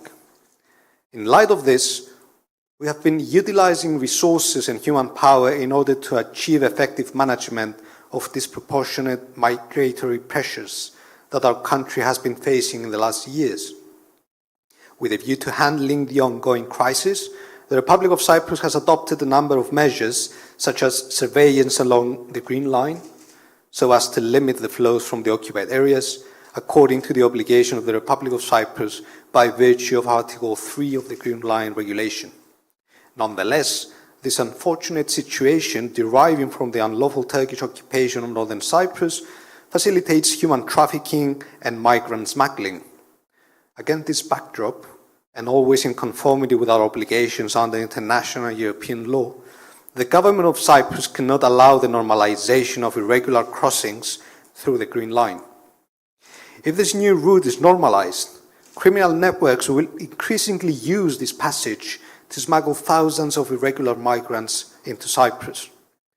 In this regard, our government is determined to dismantle such criminal networks that exploit the human need and pain. As I mentioned earlier, the Green Line is not a border nor a transit zone. It is a sui generis and unique situation where special EU rules apply according to the Green Line regulation. Hence, crossings are governed by the provisions of this regulation, which envisages crossings by third country nationals only when the following two conditions are met. They possess either a residence permit issued by the Republic of Cyprus or a valid travel document or a valid visa, and they do not represent a threat to public safety. At the same time, we call for the full implementation of the EU-Turkey Statement and the EU Readmission Agreement in order to curb the arrivals and migrant flows from Turkey into Cyprus and the EU. Additionally, within the context of migration management, the government of the Republic of Cyprus decided to temporarily suspend the examination of applications for international protection submitted by Syrian nationals. It should be clarified that what has been suspended is the examination of application, not their submission. Meanwhile, Syrian applicants enjoy all the rights provided for under the refugee law, such as access to education, healthcare, labour market. It should also be stressed that the Republic of Cyprus supports the commencement of an internal EU discussion concerning the overall stance of the Union vis-à-vis Syria. Furthermore, the government of the Republic has sought the strengthening of cooperation with Lebanon. This approach has led to the cessation of departures of vessels carrying irregular migrants to Cyprus, the exchange of information with the Lebanese authorities with a view to identifying and arresting smugglers, as well as a collaboration on the surveillance of maritime borders. Moreover, the Republic performs naval patrols outside the Republic's territorial sea. These patrols are carried out in compliance with international law, the law of the sea, and human rights. The fact that no search and rescue incidents have occurred since the commencement of the aforementioned patrols is a testament to this. It should also be mentioned that over the last 10 years, the Republic has granted international protection to 18,000 individuals. Therefore, Cyprus respects human rights and abides by its obligations. The statistical data prove exactly that. Nevertheless, it is necessary to stem migrant flows in order to maintain a viable asylum system in Cyprus. What is more, reduced flows over the last months provide us with an opportunity to expedite the examination of pending asylum applications, 22,000 at the moment, and to improve our infrastructure so as to ensure humane conditions for asylum seekers. In addition, we place particular emphasis on the integration of those who are entitled to remain in the Republic. To this effect, we've been working on a comprehensive strategy with a view to avoiding the creation of ghettos and the marginalization of migrants. At the same time, Cyprus performs organized repatriation operations in order to make sure that those who have no right to stay in the Republic can return to their home country safely and with dignity. Reference should also be made to the adoption of the European Pact on Migration and Asylum, which strikes a balance between responsibility and effective solidarity. It is also important to note that the Pact reflects the need for both external border control and a solidarity scheme. Without concrete support and real acts of solidarity by our European counterparts, we will no longer be able to handle massive migrant flows alone. To conclude, I would like to stress that our successful migration policy encourages us to be even more assertive of our national interests in managing the clearly disproportionate migratory flows. Nevertheless, we remain committed to international law and the EU acquis without overlooking the humanitarian aspect of migration. Thank you.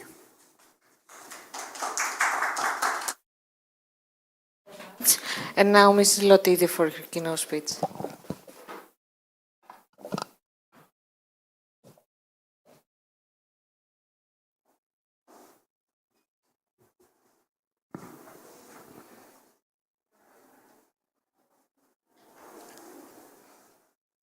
Dear Minister, ladies and gentlemen, esteemed guests. It is with pleasure that I'm here today, and I would particularly like to thank the organizers for giving me the opportunity to participate in this forum. It is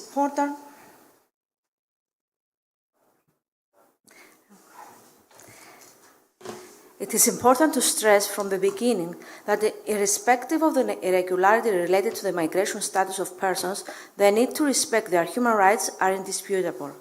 Having said that, it's crucial to also acknowledge that there are also occasions where other circumstances should or ought to be taken into consideration by the authorities when deciding the relevant matter. Irregular migration and the need to respect and protect human rights is both a complex and deeply human matter.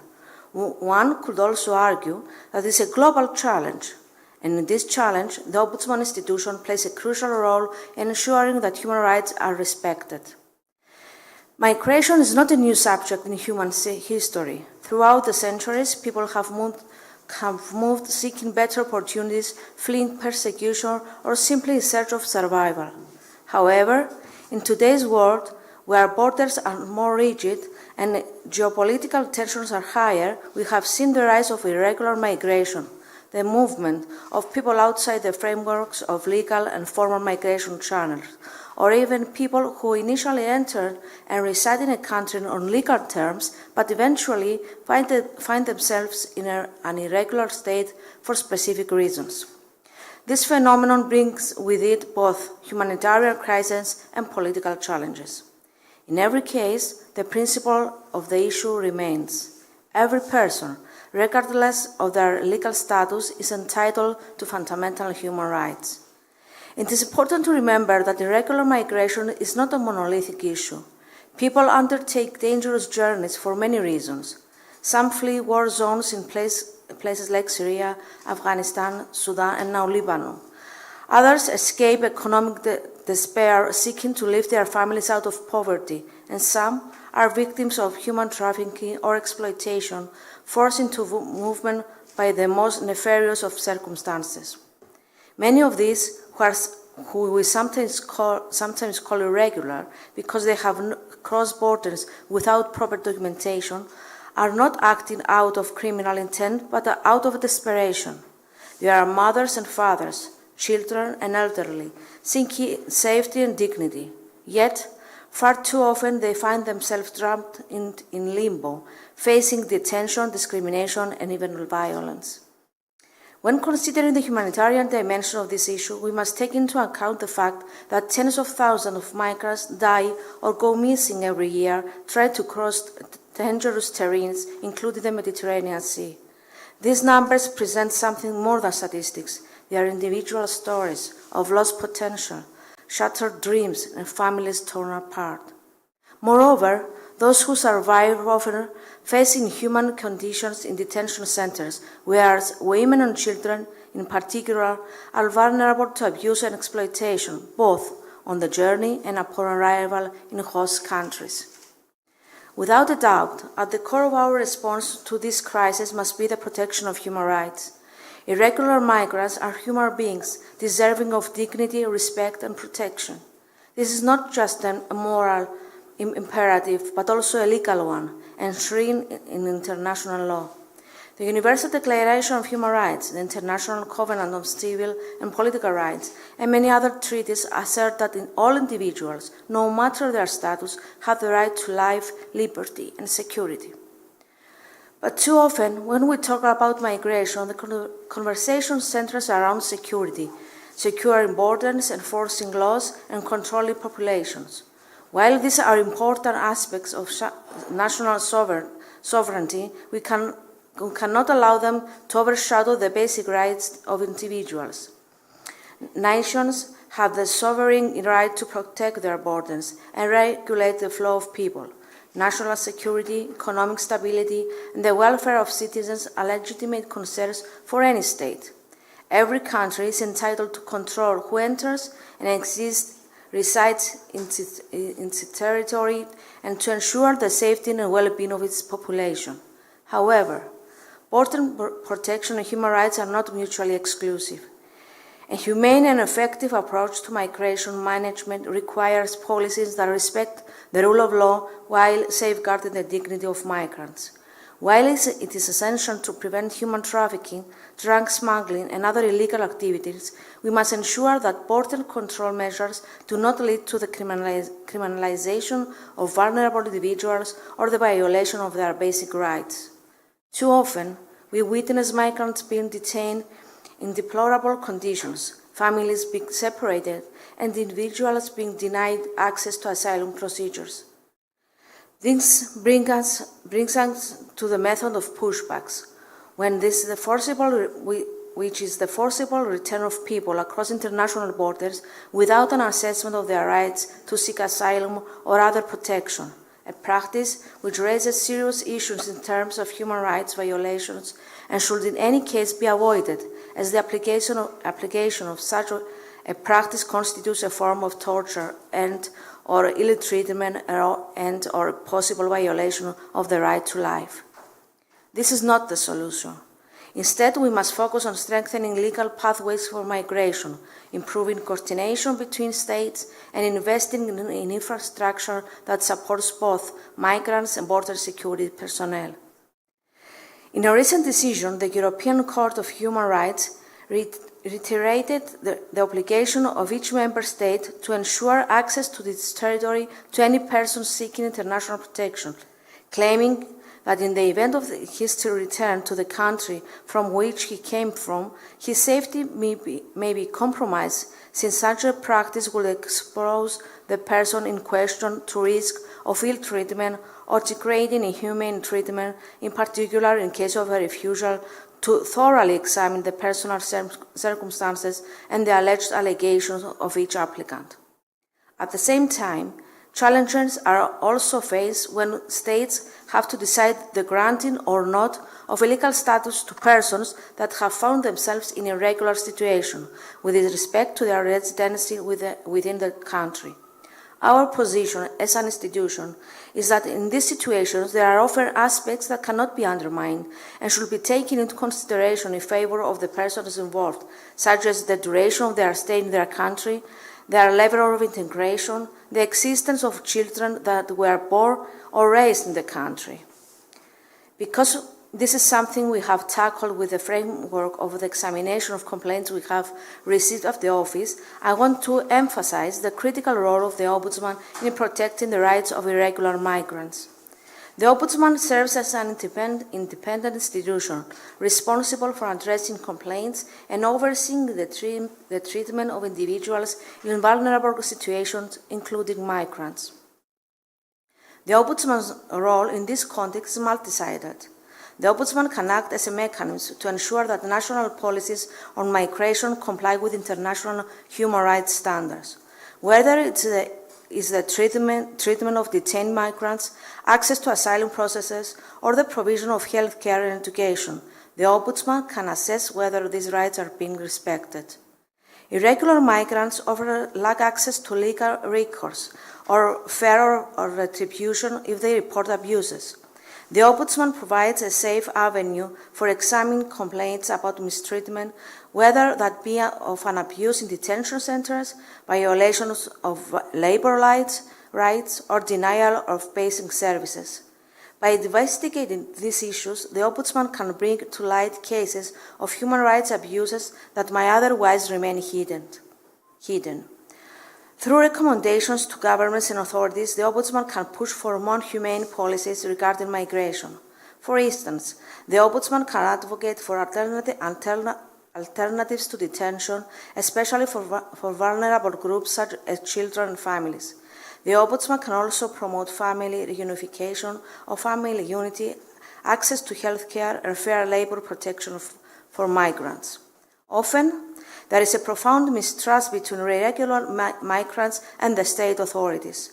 The Ombudsman can serve as a mediator, providing migrants with a voice and ensuring that their rights are respected in legal and administrative processes. This role is especially important in ensuring access to justice for those who might otherwise remain marginalized.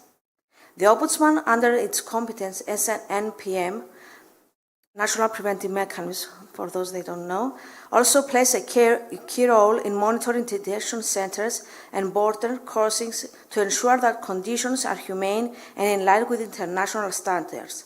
By publicly reporting on the state of migrants' rights, the Ombudsman holds governments accountable and pressures authorities to improve their practices. I find it necessary to also stress that to tackle irregular migration in a lasting and meaningful way, the international community must address these underlying issues. This means working to resolve conflicts, building more resilient economies, and taking urgent action on climate change. By addressing these root causes, we can help reduce the need for people to embark on dangerous journeys in the first place. Closing up, I would like to put on great emphasis in acknowledging that irregular migration, human rights, and border protection are issues that demand our full attention and our utmost compassion. It is a delicate balance, one that challenges us to uphold the rule of law, and one that respects the human rights of all people, regardless of their legal status. Thank you very much for your attention.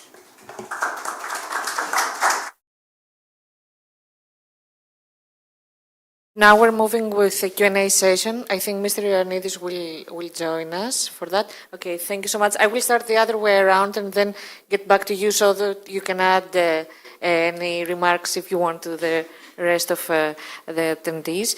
So I will start with Mrs. Gavunelli. Thank you very much for joining us from afar. I would like to ask you regarding the recent announcement by the German government, the new migration policies, including the border checks with all the neighboring countries. What's your view on that? Do you think that it will have any particular impact actually in Germany in the flows? And why there were many statements and many reactions from other EU countries? What do you think?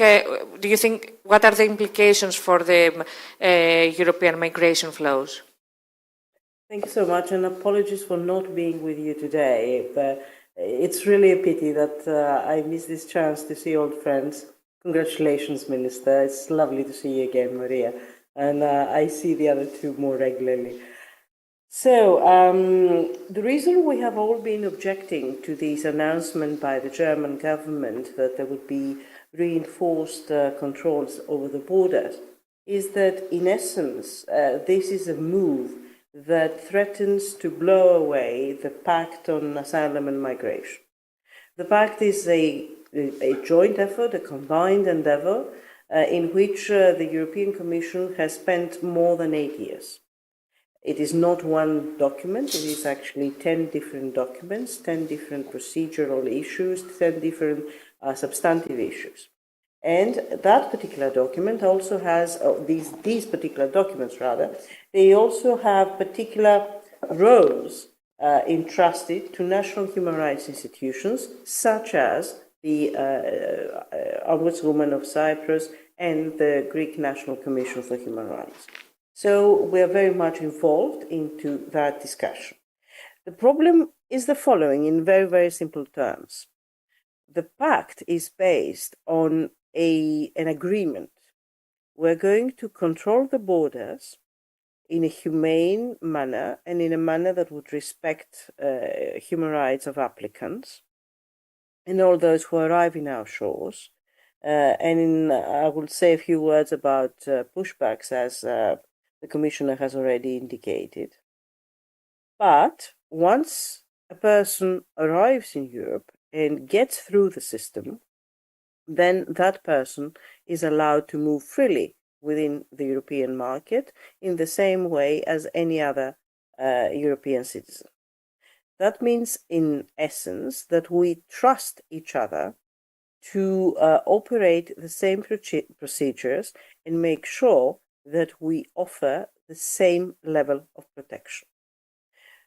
It is inevitable that, in spite of the fact that we have the same procedures, the level of living standards, if you like, is not the same throughout Europe. As a result, a person that would get the proper papers required in Greece, because that person has gone through the Greek system would sooner or later find its way to Germany, where the social provisions are better, where perhaps the opportunities for work are better, although I'm not so sure whether that is true these days. But at any rate, or perhaps they have family there, so they would like to end up unified with their friends and colleagues and cousins and brothers and sisters. So we see a flow of what we call secondary movements of people. The German government was always very worried about these secondary movements, but there's nothing that could be done because these secondary movements are actually lawful movements. So in an effort to address worries in the German electorate as to these kind of flows, but mostly about the fate of people who are already in Germany, I think that they have chosen to react in a manner that goes totally against the letter and the spirit of the pact. They have reinforced the internal controls. In essence, just by itself, that has no impact on the external controls that we have to operate with, we in Greece, we in Cyprus. But it is inevitable that if such a thing is allowed to continue, there would be a fallout effect, and there would be some kind of a continuation of that movement.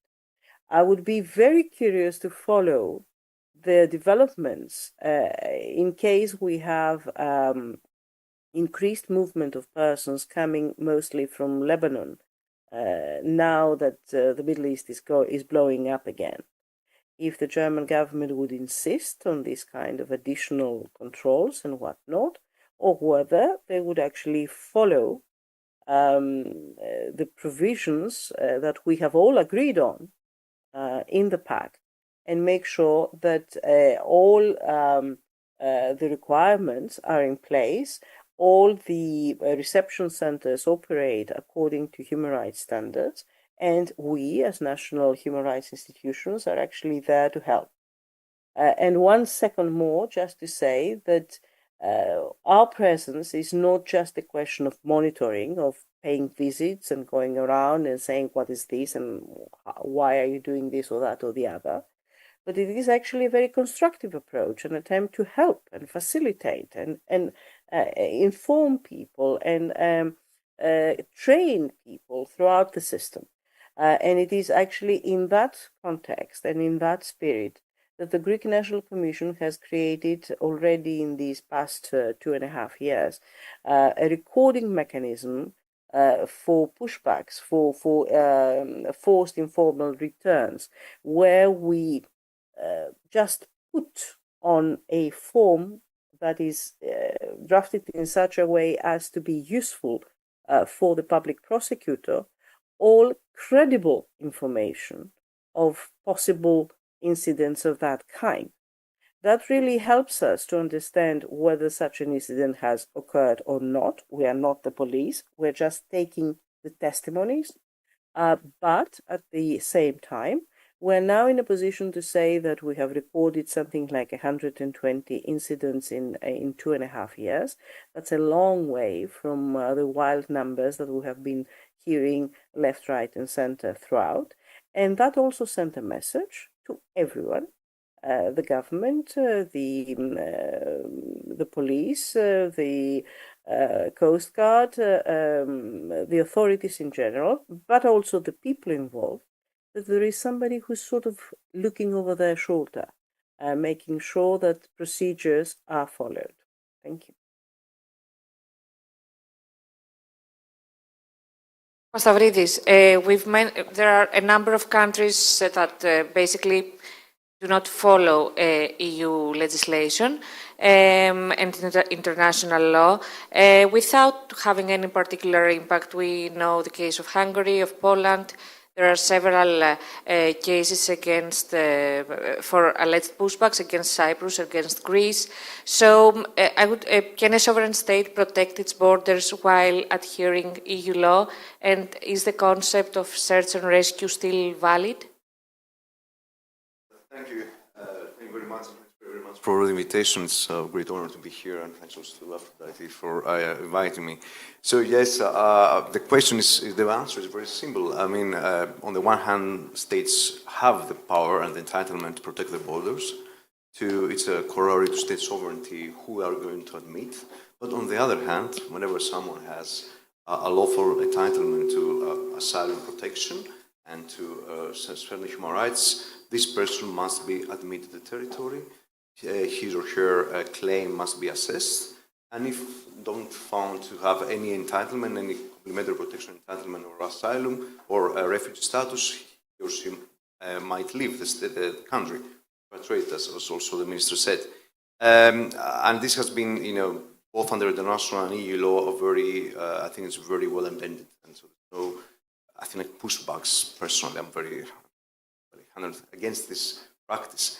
Now, you asked me about the search and rescue situation, which is very, also here in Cyprus and in Greece, it's a very opposite issue. It is a humanitarian tradition, it's a maritime tradition, it's a humanitarian duty for every person at sea to be rescued. And this is no doubt on this. The problem, however, is that the rules that they are there, the Search and Rescue Convention, SOLAS Convention, other IMO instruments, were built when there was, the idea of rescue was only for a vessel or a couple of people at sea. So now they have all this, what they call mass rescue operations, more than, like in the Adriana incident, Pilos incident, more than 700 people on board of a vessel. So we need to somehow revisit this idea, this concept. And today we're in a state of flux. So there has been discussion in the European Union, IMO, on issues like what is distress, how can we conceptualize distress nowadays, what kind of operating procedures are we built on to actually address these mass rescue operations situations. What about disembarkation in third countries of safety? The issue of private stakeholders like NGOs that they are participating in such rescue operations. All this, I think, are key to what is happening now in the Mediterranean Sea and what has been happening since 2015. But I was the pact does rarely address this issue, so I think we should revisit this situation. Thank you. Now, Ms. Papachristodoulou, the same question for you. I mean, there are several other cases, there are several other policies that are quite questionable, like the asylum applications of Syrian nationals, its suspension, or the cases that are in the European Court of Human Rights against Greece and Cyprus. So what policy changes are required, and what responsibilities does Cyprus have when migrants are found at sea? Thank you for having me here today, and thank you for joining us.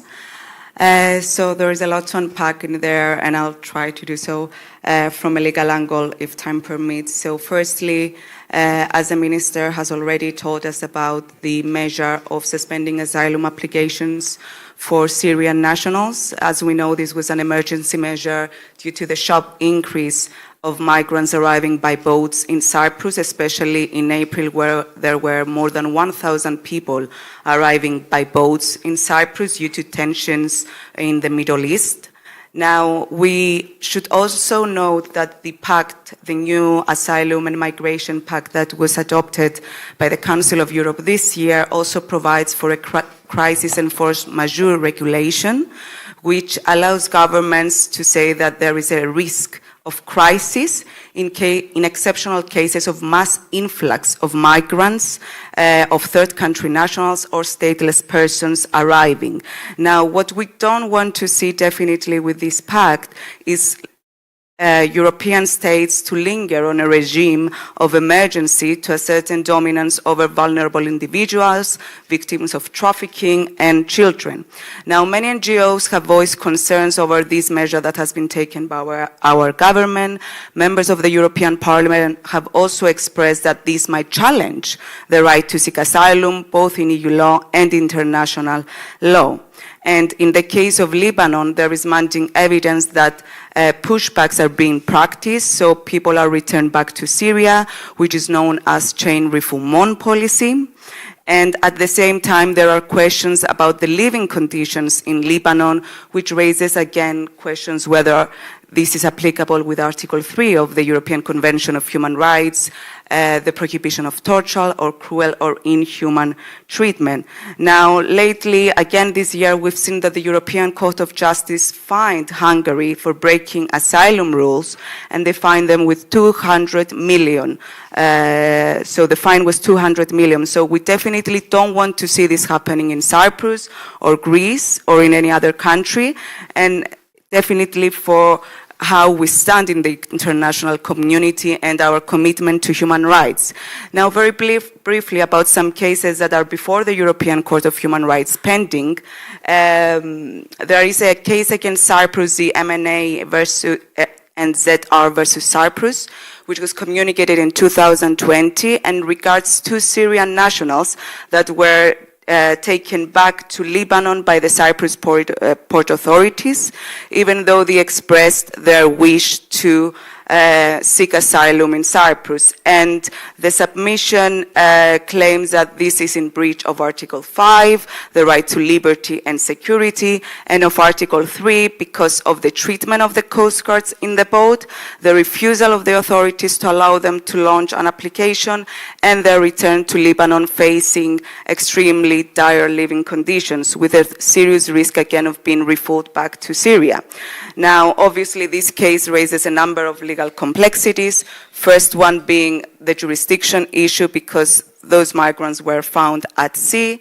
This is a very perplex issue in human rights law, and I don't have the time, I think, to be going into the jurisdiction aspect, but I should mention here that one very important case that was decided by the European Court of Human Rights is the famous MNS case versus Belgium and Greece, where the court found Belgium in violation of Article 3, between others, for returning the applicant back to Greece, where he couldn't, where he was exposed to dire living conditions, and there were deficiencies in the asylum system. Now, this year, according also to a global watchdog report by the Human Rights Watch, there were evidence that were saying that Cyprus have physically pushed Syrian refugees back to Lebanon. And we should also take into account that the European Court of Human Rights, when it hears cases, it takes very seriously NGOs' report. And these practices have also been denounced by the UN Special Rapporteur of the Rights of Migrants and the Council of Europe's Commissioner for Human Rights. Now, Cyprus to date has not been confronted to court. However, all this information leads us to the fact that Cyprus might arguably be practicing pushback in this policy to control in its efforts to control migration. And very briefly, because Agis has already touched upon the duties that states have towards people at sea. So these duties emanate from a variety of fields of international law. They emanate from the law of the sea, the duty to render assistance at sea. We have international refugee law, the non-refoulement, not returning someone back where their life is at risk. And we also have human rights obligations. For instance, the duty to render assistance at sea, we can say that it is a corollary obligation of the right to life. So certain positive and negative obligations arise, but of course we have the issue of jurisdiction. And what is clear is that the ECHR in 2012, in one of its most famous cases regarding migration by sea, in the Hirsi-Jama versus Italy case, decided that Italy was in breach of Article 3 of the ECHR because they have returned those migrants back to Tripoli, where they were coming from. So the Italian forces took them on their boats and took them back. and this was in violation of Article 3, and they also condemned Italy for drawing cooperation agreement with Libya that was in breach of the violation of the human rights of the migrants. Now, I think in a nutshell, these are the obligations that states have, and just to finish up, like policies that we draw and are aimed at tackling migration flows should incorporate an effort to minimize unintended side effects, such as foreseeable deaths at sea and reform practices, and they should operationalize the protection and the safety of people at sea. But as already touched upon, we need solidarity measures in order to be able to tackle massive influx of migrants that are arriving irregularly, either by sea or through the buffer zone. Thank you. Very much. And now, Mr. Ioannidis, I don't know if you want to add anything to all these cases that were mentioned. I would like to focus a bit more on the statements that have been issued both by UNFICIP and UNHCR accusing Cyprus of pushbacks in the Green Line, and Cyprus finds itself in the defense on this issue. So how do you respond to this, and how do you plan to proceed with this case?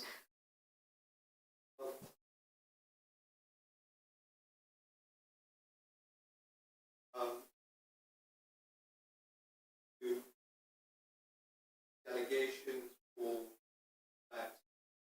I'd like to set the record straight that the government of the Republic of Cyprus does not perform pushbacks, either at sea or at land. And at land, actually, it's impossible to perform pushbacks because there's no operation pushing migrants over the border. On the Green Line, not a border. Okay. You hear me now? Yeah, better. So as I was saying, it is not possible, using the term pushback when it comes to the green zone, it's not accurate. There's not a border. And of course, the Cypriot authorities do not push migrants into the occupied areas. What we're doing is actually applying the Green Line regulation, which stipulates that we are under an obligation to monitor effectively the Green Line so as to combat illegal migration. So I'd like to make that clear. And of course, we also need to bear in mind that sometimes even the European Court of Human Rights itself construes and applies human rights rules in isolation without taking into account any other pertinent rules of international law. In other words, they do not apply the systemic integration principle, which is a fundamental principle of the law of treaties, envisaging that when it comes to the application of international law, we need to take into account all the relevant rules in a case.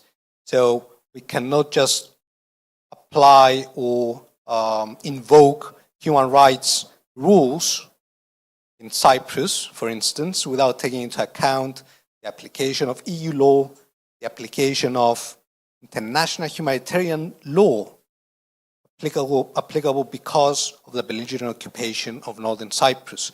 So the rules of EU law and IHL should inform the interpretation of human rights law. It's a system. International law is a system. It's not about isolated rules. It's not black and white. Not that, of course, migrants do have human rights, but we need to take into account the whole context. That Cyprus under belligerent occupation, that Turkey at least tolerates the transit of migrants through its soil into the occupied areas, disregarding its own obligations according to international human rights law. So, taking all those factors into account, the outcome, the conclusion is not that simple.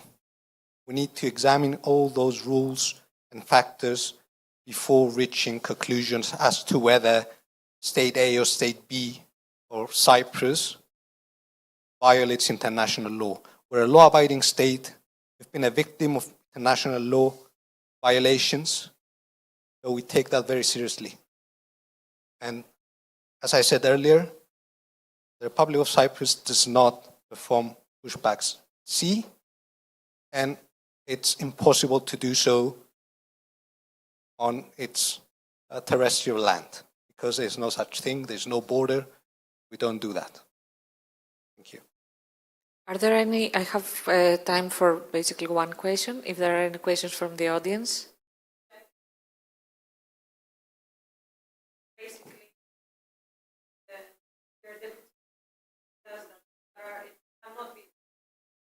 Legal aspects or agreements that are to immigration. I believe that you asked the question, like Cyprus is a small country has little population, very different profile from other European countries which could accept more immigrants, which could provide them for job or something. Cyprus is very small. And we can accept certain amount of people who need to be protected, but still people are coming and there is issue. So European Union cannot treat and apply pure law and regulations and agreements. So is there any discussions and challenges how to treat that? I've heard of the program that some immigrants might go to another countries which are willing to accept them, but a part of that, is there any other policies or improvements or something to take into the consideration demographic and economic factors of like Cyprus has? And which countries would that be? That would be interesting. Which countries would be willing to accept migrants from the EU? I've heard of the program that there will be some people moved to another European countries, if it's a case, really? For the question, indeed, as I was saying, the capacity of Cyprus to host more migrants is overstretched already. Asylum seekers and recognized refugees amount to 6% of our population, way above the EU average. So in order to maintain a viable asylum system, that's what is at stake, to have a viable asylum system, because otherwise we won't be able to offer adequate protection to those entitled to international protection. I'm happy to say that the Commission and other member states, especially the Commission, show understanding as regards the situation in Cyprus.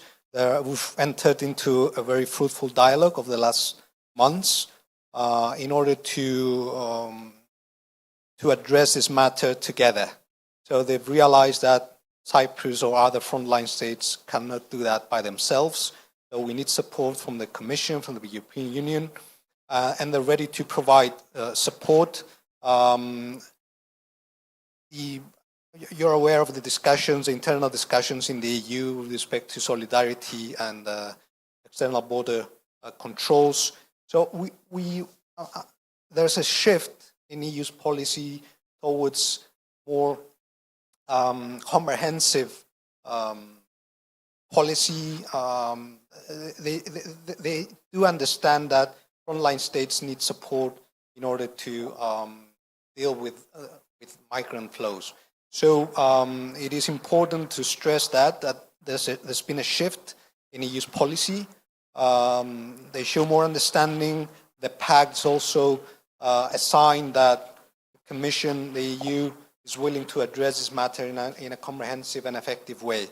So I think the pact, the implementation of the pact, will offer many solutions to member states, especially frontline member states. And we look forward to working with the Commission and other member states in order to successfully implement this pact. Thank you. Thank you. Thank you very much to everyone who has been joining me on this panel. Thank you for joining us.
το Cyprus Forum, ένα θεσμό που έχει εδραιωθεί ως η μεγαλύτερη πλατφόρμα παραγωγικής πολιτικής στην Κύπρο. Το Cyprus Forum, μέσα από την αποστολή του, να λειτουργεί ως μοχλός και καταλύτης για θετικές αλλαγές, προωθεί τη συζήτηση και τη δράση σε κρίσιμα ζητήματα που αφορούν την κοινωνία μας. Σήμερα έχουμε την ευκαιρία να συζητήσουμε για ένα ζήτημα που αφορά κάθε πολίτη και κάθε οικογένεια στη χώρα μας, τον καρκίνο. Ο καρκίνος παραμένει μια από τις μεγαλύτερες προκλήσεις της εποχής μας και δυστυχώς τα περιστατικά συνεχίζουν να αυξάνονται. Ως Υπουργείο Υγείας, αναγνωρίζουμε ότι οι ανάγκες που δημιουργούνται από την αύξηση των περιστατικών καρκίνου απαιτούν ένα πιο συντονισμένο και οργανωμένο πλαίσιο παροχής υπηρεσίας ογκολογίας. Για τον λόγο αυτό, αποφασίσαμε τη δημιουργία του Εθνικού Ινστιτούτου Καρκίνου. Το Εθνικό Ινστιτούτο Καρκίνου θα αποτελεί τον κεντρικό φορέα που θα αναλάβει τον συντονισμό όλων των ογκολογικών υπηρεσιών στη χώρα μας. Μέσω αυτού του Ινστιτούτου, επιδιώκουμε να ενισχύσουμε τη συνεργασία μεταξύ των δημόσιων και ιδιωτικών φορέων υγείας, να βελτιώσουμε την πρόσβαση των ασθενών σε εξειδικευμένες υπηρεσίες και να προάγουμε την καινοτομία στην έρευνα και τη θεραπεία. Η απόφαση για τη δημιουργία αυτού του Ινστιτούτου δεν ήταν μόνο αναγκαία, αλλά και επιτακτική. Τα τελευταία χρόνια, οι ανάγκες των καρκινοπαθών έχουν αυξηθεί και η πίεση που ασκείται στο σύστημα υγείας είναι τεράστια. Θέλουμε όμως να στείλουμε ένα ξεκάθαρο μήνυμα, ότι η Κύπρος θα παραμείνει στην πρώτη γραμμή της μάχης κατά του καρκίνου, παρέχοντας στους ασθενείς τις καλύτερες δυνατές υπηρεσίες. Το Εθνικό Ινστιτούτο Καρκίνου θα λειτουργεί ως ένας ενιαίος συντονιστικός φορέας που θα προάγει τη συνεργασία μεταξύ όλων των εμπλεκόμενων φορέων. Στόχος μας είναι να δημιουργήσουμε ένα δίκτυο που θα παρέχει ολιστική φροντίδα στους ασθενείς από τη διάγνωση μέχρι τη θεραπεία και την υποστήριξη στη φάση της αποκατάστασης. Αυτός ο συντονισμός θα διασφαλίσει ότι όλοι οι ασθενείς θα έχουν πρόσβαση στις ίδιες υπηρεσίες και ευκαιρίες για θεραπεία, ανεξάρτητα από το σημείο που βρίσκονται. Παράλληλα, το Ινστιτούτο θα επενδύσει στην έρευνα και την καινοτομία. Είμαστε αποφασισμένοι να υποστηρίξουμε τις προσπάθειες για τη βελτίωση των διαγνωστικών εργαλείων και των θεραπευτικών επιλογών. Η συνεργασία με ακαδημαϊκά και ερευνητικά ιδρύματα θα είναι κέρια για την ανάπτυξη νέων στρατηγικών αντιμετώπισης του καρκίνου. Φυσικά, η πρόληψη και η ευαισθητοποίηση παραμένουν στον πυρήνα της στρατηγικής μας. Πρέπει να εργαστούμε συστηματικά για να ενημερώσουμε το κοινό για τα μέτρα πρόληψης και να ενθαρρύνουμε τους πολίτες να υιοθετήσουν υγιείς τρόπους ζωής. Η πρόληψη είναι το πρώτο και σημαντικότερο βήμα στη μάχη κατά του καρκίνου και αυτό πρέπει να είναι σαφές σε όλους. Κλείνοντας, θέλω να τονίσω ότι η δημιουργία του Εθνικού Ινστιτούτου Καρκίνου αποτελεί μια στρατηγική κίνηση που αποδεικνύει την δέσμευση της κυβέρνησης να στηρίξει τους ασθενείς και τις οικογένειές τους. Πρόκειται για μια συλλογική προσπάθεια που θα απαιτήσει την στήριξη όλων των φορέων, της κοινωνίας και της πολιτείας. Είμαι βέβαιος ότι με τη συνεργασία και την αποφασιστικότητα που διακρίνει το σύστημα υγείας μας, θα καταφέρουμε να κάνουμε την Κύπρο παράδειγμα προς μίμηση στη φροντίδα και την διαχείριση του καρκίνου. Σας ευχαριστώ πολύ.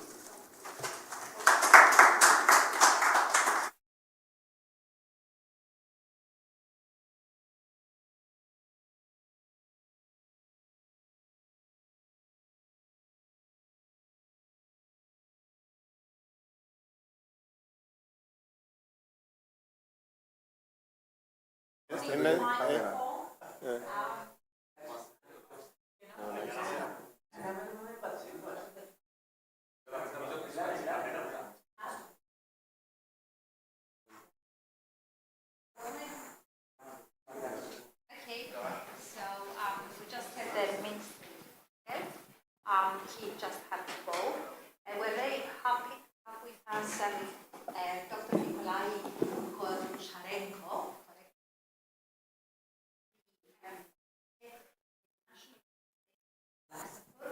We've recently met some of our European colleagues, and we were very happy to meet you because we thought we shared lots of common things. Cyprus, your country, has been known for states of Europe. What we thought, who is to listen to, show us how, what obstacles you have in the country, how you manage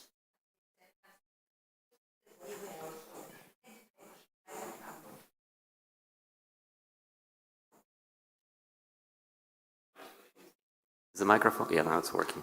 Hello, everyone. So my name is Nicola Goncharenko. I'm director of the National Cancer Institute in Luxembourg. Thank you very much for the invitation. So, ladies and gentlemen and colleagues and friends, I'm honored to be here at the Cyprus Forum today and also to provide you with some of the background about the setup of the National Cancer Institute in Luxembourg and the experience we have had.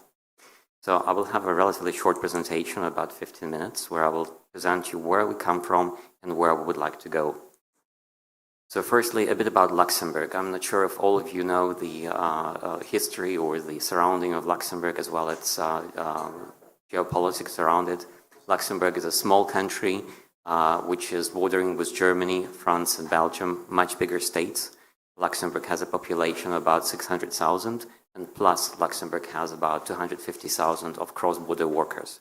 So those workers reside in neighboring countries, but they are subject to the social security in Luxembourg. So basically, a third of the population does not live in the country, but are benefiting from its social security.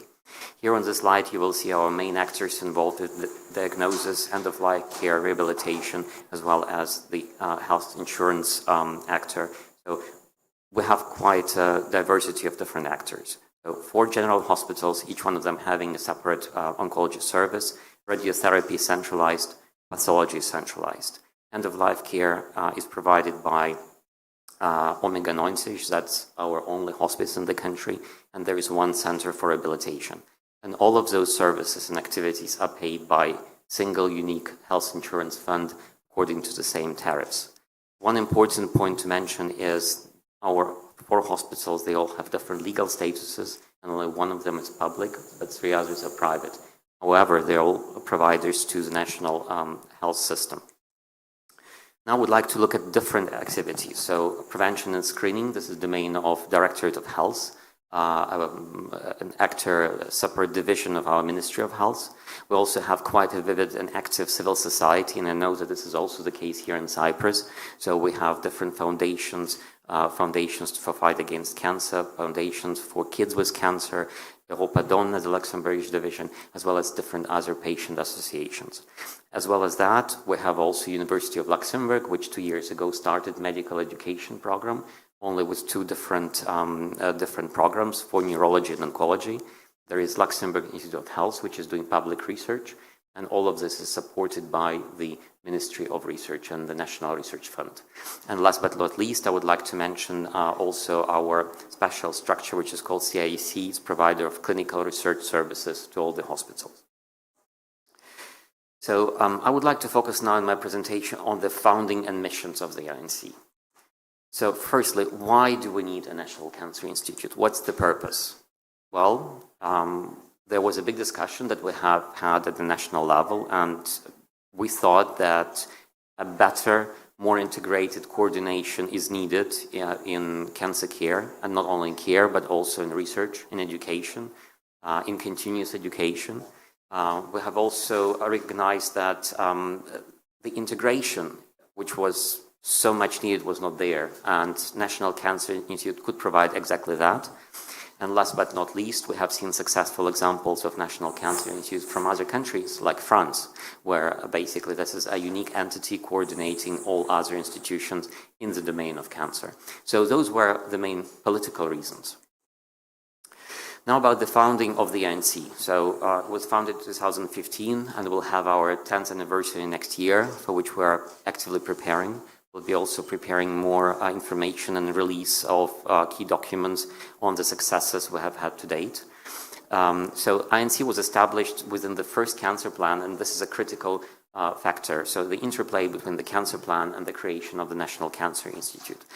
We were mandated by the Ministry of Health, which has now become the Ministry of Health and Social Security. And as I have explained to your colleagues before, those 2 ministries were part of different ministries, which of course hampered certain kinds of coordination, but now it's one single ministry which is helping to advance also our cause. And we have also engaged in the creation of the INC by default already, not only the medical actors, so the hospitals, but also the professional associations, Luxembourgish Oncology Society, also our National Cancer Platform, which is a coordinatory platform of different actors involved in cancer care and research, cancer foundations, patient representatives, and something very special that we have, healthcare mediation services. So it's a special service of the Ministry of Health for relations and conflict management between the population and the policymakers. So the mandate, we got our mandate through the second cancer plan, in which we're now, and through the National Cancer Platform. And National Cancer Institute is an independent entity with its own supervisory board, its own executive committee, and its own operational team. So our key objectives and activities on which we have worked during the last years. So we set up a number of different ad hoc groups for coordination in different areas of oncology and cancer care. We developed and harmonized national guidelines and patient pathways. So for that, we used the pathways and the guidelines that existed in other countries.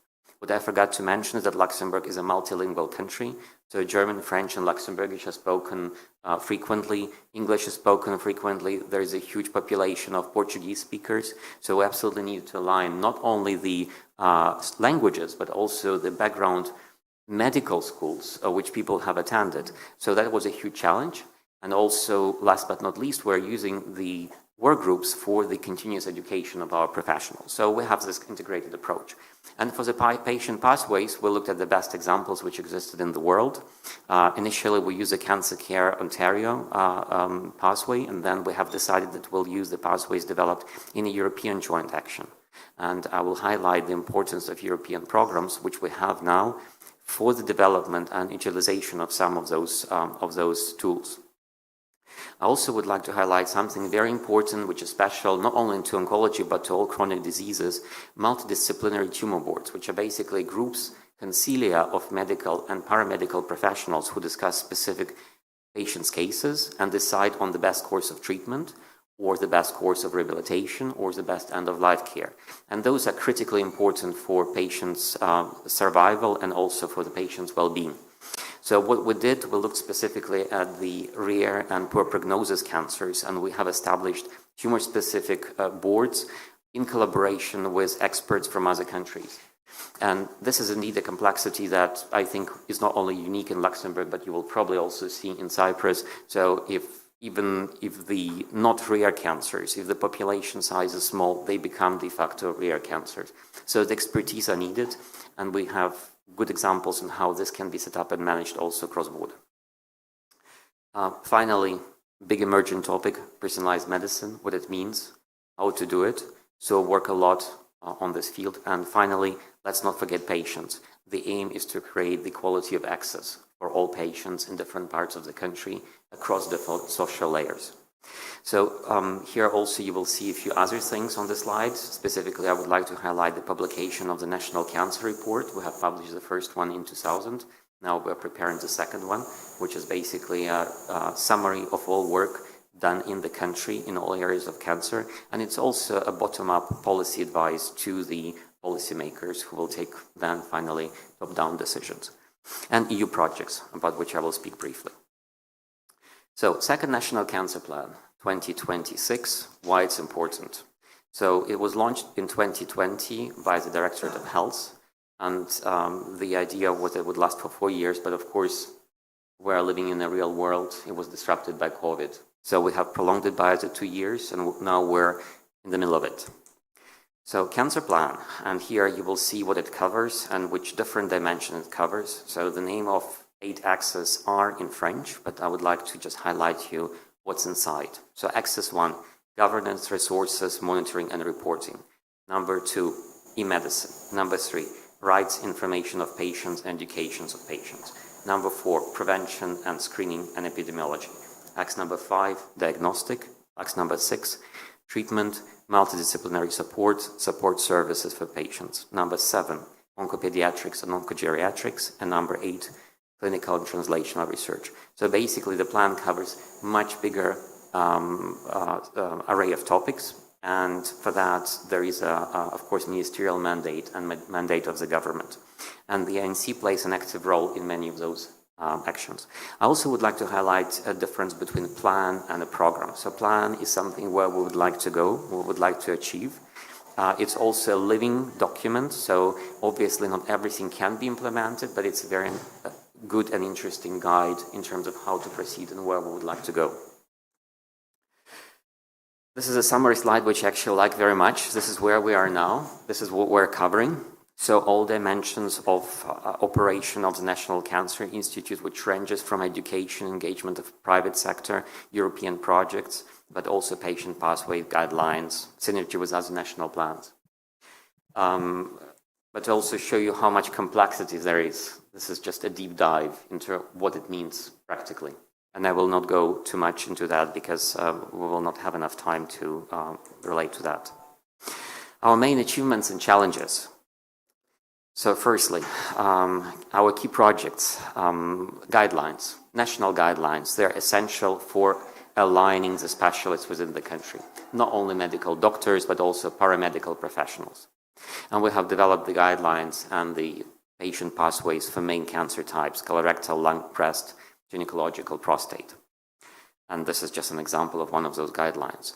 We have set up multidisciplinary tumor boards for rare and poor prognosis cancers. And I would like to show you also, this is an example of patient pathway based on a European model, which also includes quality indicators. And it's also digitalizable. So now we're looking how to implement it into the IT systems of different hospitals and across the hospitals. So here, for example, you will see all the patients with rare cancers that have been discussed in Luxembourg over the last years per type of pathology. You can see continuous growth, and we're engaging more and more patients. We can discuss more and more pathologies. Finally, to speak about research, our work in progress, collection of samples with data across institutions, annotated, to be used for clinical research. It's an important work. It's also very difficult.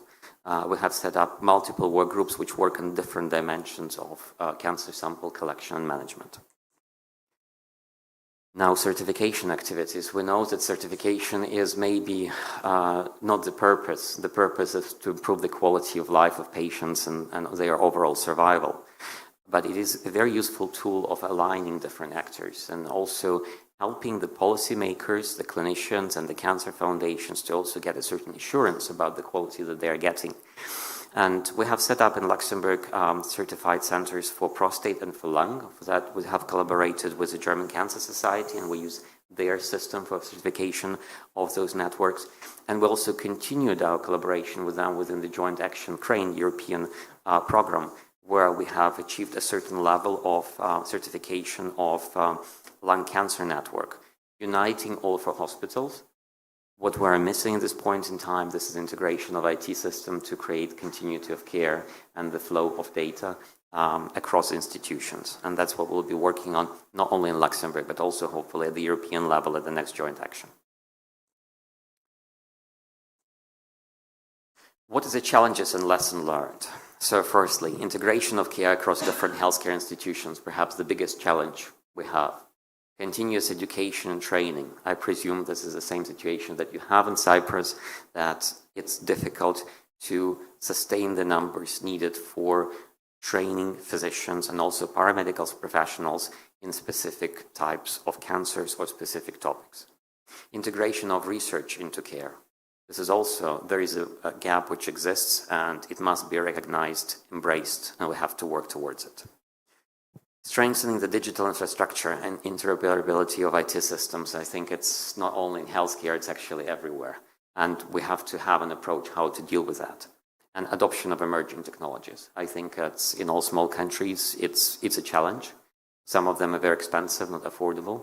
From the other side, some of them are very important and provide an important increase in quality or speed for certain clinical procedures. Key lessons. Importance of early stakeholder engagement. So the earlier you start talking to everyone, the better it is. And continuous stakeholder alignment. It's normal that people have different interests and different purposes, but I think if we agree on the common challenge of improving patients' care and transversal engagement of all actors, we can do much more than what we're doing now. And finally, continuous adaptation to challenges that arrive unexpectedly. I have brought in COVID-19, and I think this is also a common challenge, not only in Luxembourg and in Cyprus, but actually around the world. And in my personal opinion, COVID-19 is probably not the last pandemic this world has seen. I would like to make a little jump now and speak about European projects, which I think are important. When we started the National Cancer Plan number 1, number 2, in cancer domain, they did not exist in such degree, at least not as policy instruments. And I'm very happy to see that there is an array of projects that exist both in the European Cancer Mission and European Cancer Plan. and we have done a great job to actually align our cancer plan with those projects, because firstly, you get access to amazing expertise that exists in some countries but not in the others, and secondly, we can work together to solve common solutions. So this is what you can see, what happened in Europe over the last years as we started to look into European collaborations at the INC. There was European Partnership for Action Against Cancer. We were not part of this partnership. There was also Joint Action CanCon. We were not part of it. We joined IPAC, a joint action, as a collaborating stakeholder at a later stage, and we have benefited a lot from this joint action. Namely, we took the patient pathways, and currently Luxembourg is the only country who has given the patient pathways the same status as guidelines, and it's a legal document in Luxembourg, the only EU country. Now we have Europe's Beating Cancer Plan, and here are just examples of some projects that we work on. Here I would like to say that with 3 infrastructure projects, we pretty much reached our absorbing capacity in Luxembourg. And here at the bottom slide, you can see the evolution and creation of the ANC and the 2 national cancer plans. And finally, I would like to highlight that we'll be joining 2 other joint actions. One is on creation of European cancer centers and their networking, and the network of expertise. I would like to also highlight that we're living in the situation of limited resources. In Luxembourg, the National Cancer Institute would never be able to take part in those projects if we would not have united ourselves with collaboration partners from the research field. And here I would like to highlight our collaboration with Luxembourg Institute of Health, and also with our Society for Otolaryngology, which actually participated with us and helped us driving those projects. Our notable collaboration across different fields, both in Luxembourg and also in neighboring states, University of Frankfurt in Germany, University of Liège, University of Namur in Belgium, and also German Cancer Society, Technical University of Dresden. And we will look forward to continuing those collaborations later in the course of new joint actions. Finally, just to conclude with my last 2 slides, the national cancer infrastructure and our vision. So do not get confused by terminology. This is European terminology which has been created. The important thing is that there are actors which are involved in research and education. There are actors which provide cancer care. There are also other entities. And the idea is to create a seamless mesh uniting those actors and bringing them together. And I think this is the only way how we can get the necessary expertise in teams in small member states. So the idea in our vision is that we'll have a comprehensive cancer center, which is actually a network. We have also cancer-specific networks that are connected to those comprehensive cancer centers. We hope to do it with the help and the output of European projects, which are currently ongoing. Just also to make a reference that we hope and we imagine that comprehensive cancer centers, European cancer mission hubs, and also comprehensive cancer infrastructures will be single integrated infrastructure and not just separate systems apart. And we would like to continue working on this in the forthcoming joint actions. And also, just to highlight very important topic, cross-border. We see challenges with data exchanges, with social security. They will all need to be resolved, and I do not think that we'll be able to resolve them on a national level, each of the country apart and independently. To that end, integration with EU healthcare policy is very important. We have seen that there are multiple EU for health projects are on the agenda in 2024. We can participate in some of them, but only to a very, very limited degree. There was also a message that was floated, and I think we can also support it, that creation of such number of projects actually promotes further disparity, as we cannot participate even in a fraction of them. What we have seen is that adaptations to national cancer plans are necessary, as well as engagement of private actors. We have seen that legislations need to be adopted both for cross-border but also for data protection. And finally, we need to see what kind of tailoring of policy instruments can be done, both nationally and at the EU level, and how an interplay can be put in place. So finally, thank you very much for your attention, and I'll be happy to answer your questions maybe in a panel. It was great. Just to tell you that we have 6 premises that we treat cancer patients, and unfortunately we have 9 histopathology laboratories today in Cyprus, and none of them is accredited. So take a seat. We will listen to the panel. Shall we start with from the beginning and then we take questions?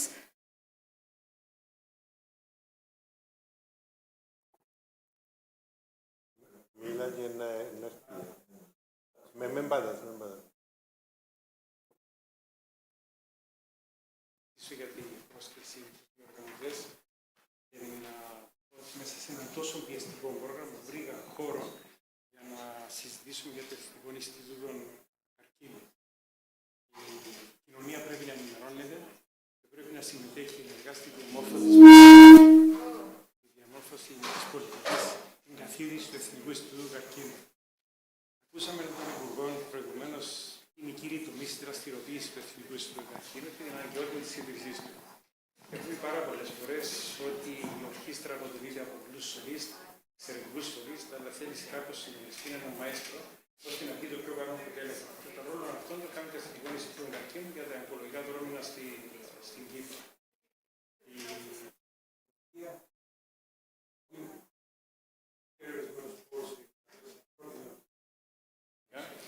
Η συμμετοχή θεωρώ στην Ευρωπαϊκή Γίγνεσθε είναι εξαιρετικής σημασίας. Με τον Νικολάη έχουμε γνωριστεί στην προσπάθεια για τη διαμόρφωση μιας ομάδας μικρών κρατών της Ευρωπαϊκής Ένωσης, η οποία να αποτελέσει μια πλατφόρμα ανταλλαγής απόψεων, προβληματισμό, γιατί όλες οι μικρές χώρες έχουμε τις ίδιες ανάγκες. Να αποτελέσει ένα μοχλό πίεση στην Ευρωπαϊκή Ένωση και παράλληλα να είναι ανάχωμα στην ισοπεδωτική δραστηριοποίηση των μεγάλων χωρών. Όλοι ξέρουν από εμπειρία στην Ευρωπαϊκή Ένωση πόσο εύκολα βάζουν κονδύλια οι μεγάλες χώρες, πόσο δύσκολο είναι για μας να συμμετέχουμε. Η συμμετοχή στην Ευρωπαϊκή Ένωση, στην Ευρωπαϊκή Γίγνεσθε, παίρνει εμπειρίες, παίρνει αναβάθμιση, παίρνει σχέσεις, παίρνει οικονομική υποστήριξη. Και το ζούμε τώρα με τα διάφορα προγράμματα. Είπε ο Νικολάη προηγουμένως ότι το αρχικό του πλάνο δεν ήταν η συμμετοχή στο ευρωπαϊκά προγράμματα, δεν υπήρχε. Αυτή τη στιγμή, στον τομέα της ογκολογίας, έχει μια επανάσταση με την αξιόλογη προσπάθεια που έκαμε η Επίτροπος της Στέλλα Κυριακή. Άρα η συμμετοχή μας σε αυτά τα προγράμματα είναι καθοριστικής σημασίας και με την βοήθεια των άλλων μικρών κρατών ελπίζουμε να αναβαθμίσουμε τη συμμετοχή μας σε αυτά τα προγράμματα. Ο Νικολάη, εκτός από Γενικός Διευθυντής του Εθνικού Ινστιτούτου Καρκίνου, συμμετέχει ενεργά σε πάρα πολλά ευρωπαϊκά προγράμματα. Είναι η γνώμη που ακούγεται πολύ σεβασμό στην Ευρωπαϊκή Ένωση και τον έχω ζήσει από κοντά και γι' αυτό έγινε και η πρόσθεση αυτή στην Κύπρο να εκμεταλλευτούμε την πείρα του τόσο αφορά το Εθνικό Ινστιτούτο Καρκίνου του Λουξεμβούργου αλλά και τις ευρωπαϊκές συμμετοχές. Dear Nikolai, thank you for coming. Dear Nikolai, thank you for coming to Cyprus. I know how busy you are, and I really appreciate that you managed to provide easy access to Luxembourg and come to Cyprus and share with us your experience. We'll have later. Ανδρέας Αποστόλου, ευχαριστούμε Ανδρέα μου που είσαι εδώ. Να ευχαριστήσω εγώ τους διοργανωτές, όχι για την πρόσκληση για να είμαι εδώ μαζί σας, αλλά για το γεγονός ότι εντόπισαν ότι είναι μια σημαντική αυτή να γίνει και την ένταξαν σε το σπουδαίο γεγονός το οποίο έχει καθιερωθεί.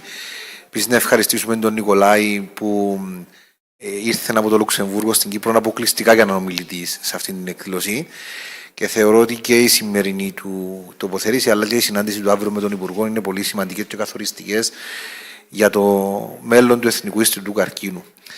Να πούμε ότι πέρσι, περίπου τέτοια περίοδο, συζητούσαμε αν θα γίνει το Εθνικό Ινστιτούτο Καρκίνου. Θυμούμε ότι όταν εκλέγηκα βουλευτής πριν 3 χρόνια, δεν είχαμε καν πρόεδρο του Εθνικού Ινστιτούτου Καρκίνου. Είχαμε μια στρατηγική η οποία δεν εφαρμόζεται. Και σήμερα συζητούμε το πώς θα γίνει το Ινστιτούτο Καρκίνου, γιατί η πολιτεία απάντησε ότι είναι αναγκαίο και θα γίνει το Εθνικό Ινστιτούτο Καρκίνου. Και η ομιλία του Υπουργού νομίζω είναι καθοριστική της σημαντικότητας του Ινστιτούτου, η οποία έχει αναγνωριστεί από τον Πρόεδρο της Δημοκρατίας και από τον Υπουργό Υγείας.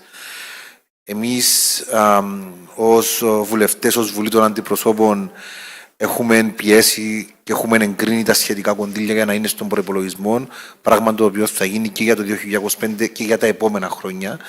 Υπάρχει δέσμευση της πολιτείας ότι θα χρηματοδοτεί αυτόν το Εθνικό Ινστιτούτο Καρκίνου. Γνωρίζω ότι και ο Υπουργός Υγείας είναι σε τελειωτικό στάδιο στο να ανακοινώσει την μορφή που θα έχει το Εθνικό Ινστιτούτο Καρκίνου και είμαι βέβαιος ότι τα όσα είδαμε σήμερα από την εμπειρία του Λουξεμβούργου θα είναι χρήσιμα και για τη χώρα μας. Και για μας είναι πάρα πολύ σημαντικό αυτή η προσπάθεια να ξεκινήσει το συντομότερο, να συντονιστούν οι ογκολογικές υπηρεσίες στην Κύπρο κάτω από το καπέλο του Εθνικού Ινστιτούτου Καρκίνου και να μπούμε και μια συζήτηση έτσι ώστε να συζητήσουμε το πώς στηρίζουμε όχι μόνο τους καρκινοπαθείς αλλά και όσους έχουν νικήσει τον καρκίνο, γιατί πλέον ευτυχώς η ιατρική μας δίνει το δικαίωμα να συζητούμε για αυτούς τους ανθρώπους, είναι η πλειοψηφία πλέον των συμπολίτων μας και θα πρέπει να χαράξουμε στρατηγικές έτσι ώστε να επανεντάσσονται, να έχουν καλή ποιότητα ζωής και να μπορούν να έχει σχεδιασμούς η πολιτεία έτσι ώστε όσοι κερδίζουν τη μάχη από τον καρκίνο να μην στερούνται τα οποιαδήποτε δικαιώματα από τους υπόλοιπους πολίτες. Ως βουλευτής και ως ένα άτομο το οποίο δραστηριοποιούμε με τα θέματα υγείας και με τα θέματα των χρόνων ασθενών, είμαι πολύ αισιοδοξός ότι το 2025 το Ινστιτούτο θα πάρει σάρκα και οστά στην Κύπρο και ότι τα επόμενα χρόνια θα είμαστε εδώ να συζητούμε. Πέρσι συζητούσαμε αν θα γίνει, φέτος συζητούμε το πώς θα γίνει, του χρόνου και τα υπόλοιπα χρόνια να συζητούμε για το τι πρέπει να κάνουμε για να το βελτιώσουμε. Τι έχει κάνει. Ναι. Θα επανέλθω, Αντρέα, σε σένα, γιατί είσαι μέλος της Κοινοβουλευτικής Επιτροπής και είναι πολύ σημαντικό από τώρα να κάνουμε τα σωστά βήματα για αυτόν το Ινστιτούτο. Να αφήσουμε τον Αντώνη τον Τρίφωνο όμως να μας τοποθετηθεί και μετά μπορούμε να ακούσουμε και από το κοινό αν έχουν ερωτήσεις και να προχωρήσουμε. Welcome to Cyprus. I will speak in English so you don't have the lady translating to you. So I'm representing the patients. I work in Pasica, Cyprian Association.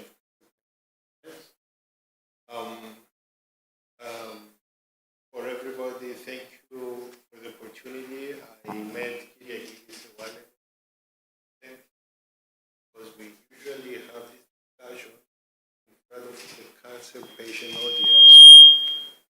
But it's important to bring this issue to be aware of everybody because it's a social issue. It's not just a health issue, having cancer in our society. I'm not aware if you know the statistics. We have about 4,000 new cases every year in Cyprus of cancer diagnosis.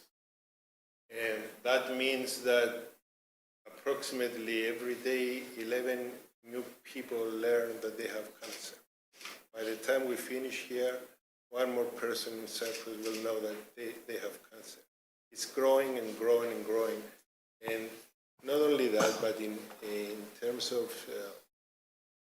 the percentages, we know that under the age of 50, there is an increase the last 10 years in terms of incidence of cancer in Cyprus.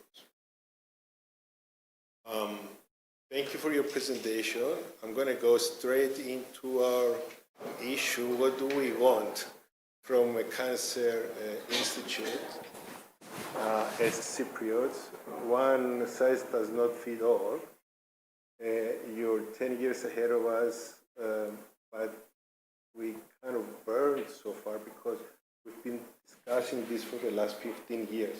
This is the third committee of the National Cancer Committee that has to undertake such a project. So we've had this issue lingering over us for a long time. And I am glad that I saw in your presentation what we should avoid and before we even start to give it bones and flesh, as my friend Andrea said, that we should be very aware how we start before we start. So in insufficient stakeholder engagement is key. And failing to involve key stakeholders as government bodies, healthcare providers, patients, advocacy groups may result in lack of support and collaboration. It's very important, Yola and Pavlos, that we engage a broad range of stakeholders early in the process. Before we begin to regularly communicate with the medical community, patient groups, policymakers, and international cancer research bodies, foster collaboration, buying what we're about to do. We know it's something that beneficial, but we have communicated to our society. So I'm not sure if we have a clear vision and strategy of national cancer institute. And the absence of a comprehensive and clear long-term plan would lead to inefficiencies, misalignment, and failure to address the cancer. To develop a strategic vision, and clear outlines of the Institute's goals, scopes, and the approach is paramount in our perspective of having a success in this endeavor. You have mentioned research and innovation, financial management is a key for this National Cancer Institute to be successful. Human resource challenges are today's challenge because we have to find the good people to start with. And you have to have the funds to attract the talent that it's going to start this cancer institute that has never been done before. So I would be very much interested in listening from your experience how you overcame those challenges, which is key. You already mentioned cultural and regional health needs. I'm not going to go into that. We do have a weak infrastructure and technology gaps in Cyprus in some ways, which is something we might elaborate further on. And the lack of public and patient-centric focus. It's important the Institute to focus research and in treatment with engaging patients and addressing public awareness on the impact that this might have. I will stop at these first few thoughts to give an opportunity for discussion, and because you have mentioned so many issues that nice engagement. Thank you. Thank you very much. Antonia, I think Nikolai will answer, but Nikolai, how did you tackle? You see, one of the problems we have here is fragmentation. And the thing has become worse with the new health system of Cyprus. We have an advantage of having now everything electronic. It's like we don't have electronic record as such, but we have an electronic base on all our patients. But since the new system, we have more fragmentation. So it's amazing that we still accept that we have small practices that they will treat 1, 2, 5 people, or small histopathology units that they will see very few samples with no even quality control. How did you tackle this in your country?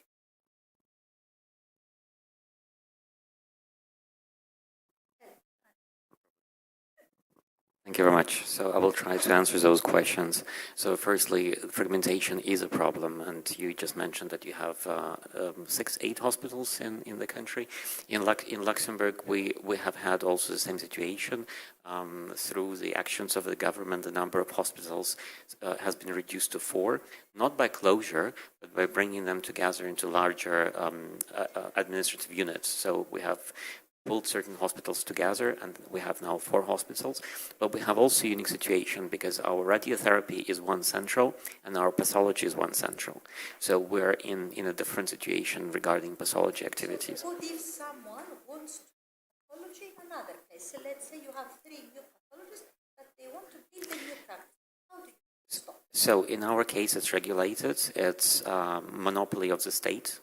So there is no possibility to reimburse pathology services from it's a governmental lab. It's a governmental institution that has direct, yeah, it's not forbidden, it can be done, but then for fee, so it's private payers, right?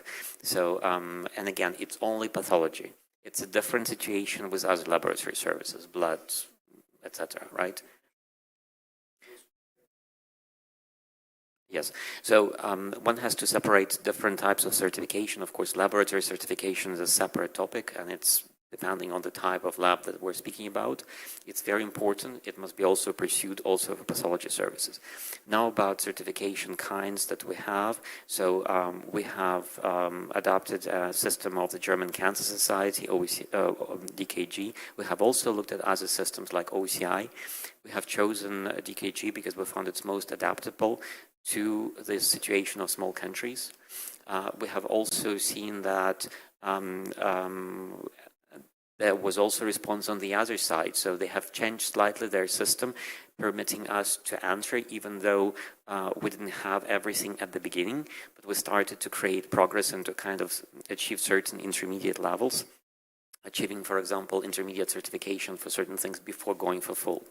In certain situations, there is no other choice, but you have to pull certain services, whether pathology, whether surgery, whether overall number of patient cases. And yes, there are obstacles. For example, what we have had currently in the lung cancer network, we needed a certain number of cases per surgical teams, and we have deliberately decided to still keep 2 surgical sites, not because it wouldn't be a better situation to pull them together, but because we have decided that we cannot afford at national level to have only one center operating one of the 4 major cancer types. So there's a certain risk assessment, right? Even though pulling all cases together would probably make sense in the long run. We'll continue discussing this, but we currently do not think this is the best setup for our country, right? And we can go field by field. And also when you look about certain indicators, quality indicators, sometimes it's arbitrary thresholds set by the experts, but sometimes there is really clear data. And German certification system provides data from multiple health insurances on hundreds of thousands of patients, where they show the impact on the overall survival, on progression-free survival, and of the quality of life of patients treated in certified centers. Here we seem to implement that.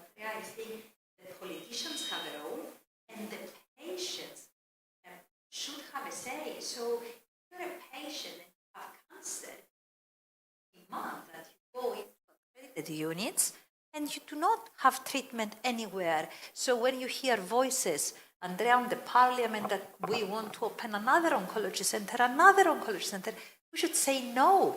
And it's nothing to do with money. It's a matter of quality.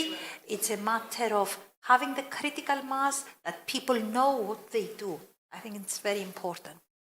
Συμφωνώ, Γιώλα, να πω ότι έχουμε μεγάλη ευθύνη εμείς ως βουλευτές στο να ρυθμιστούν όλα αυτά τα οποία είπες.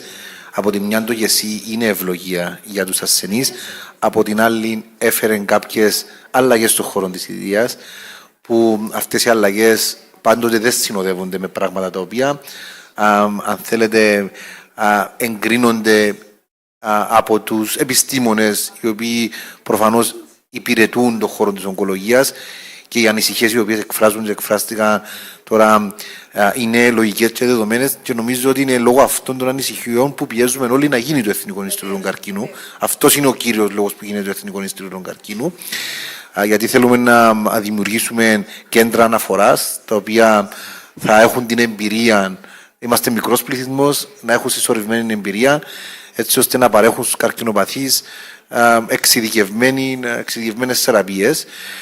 Και νομίζω ότι η εφαρμογή του ESE, η οποία και σε έναν βαθμό μαζί με όλα τα καλά, σε έναν βαθμό έχει δημιουργήσει επιχειρήσεις, να το πω έτσι, στον χώρο της υγείας, που οι επιχειρήσεις κινούνται για να έχουν κέρδη και ωφέλος και έχει σε έναν βαθμό αυτόν γίνει έτσι ανεξέλεκτον ως έναν βαθμό. Νομίζω ότι το κράτος μετά την εφαρμογή του ΙΕΣΥ πλέον μπαίνει στη λογική με διάφορα, αν θέλεις, νομοσχέδια ή πολιτικές να ελέξει την αριστεία πλέον ή να περιορίσει την ανεξέλεκτη δημιουργία παρόχων υγείας.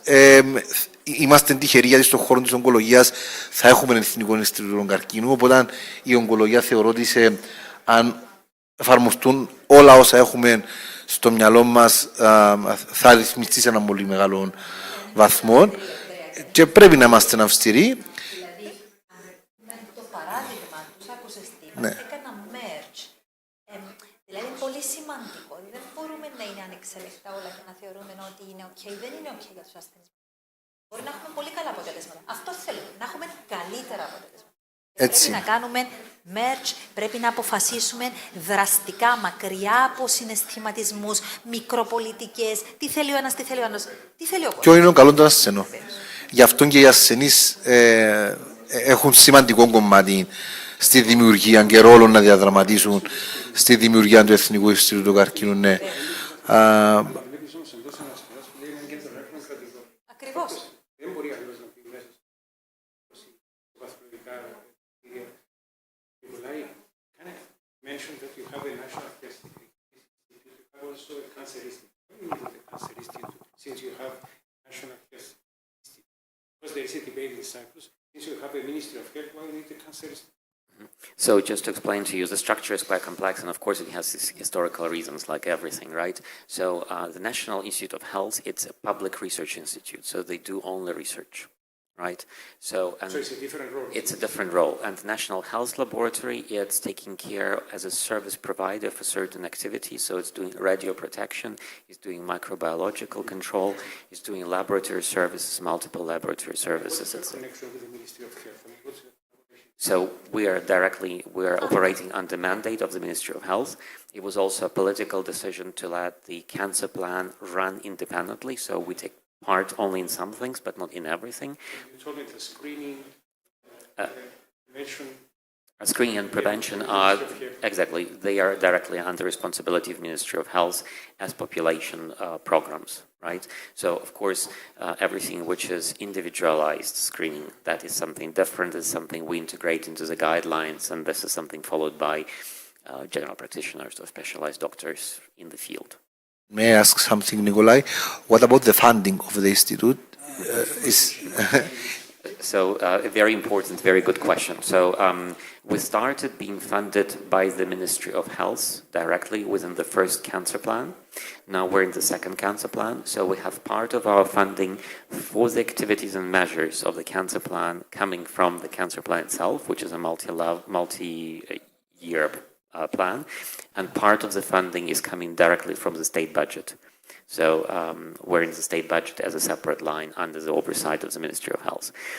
We're having also currently discussions, and that is, hopefully we'll move forward with that during this electoral period, transformation of us as an association, not-for-profit association of all the actors, which I think served the purpose over 10 years as a consensus-building platform, into a public entity.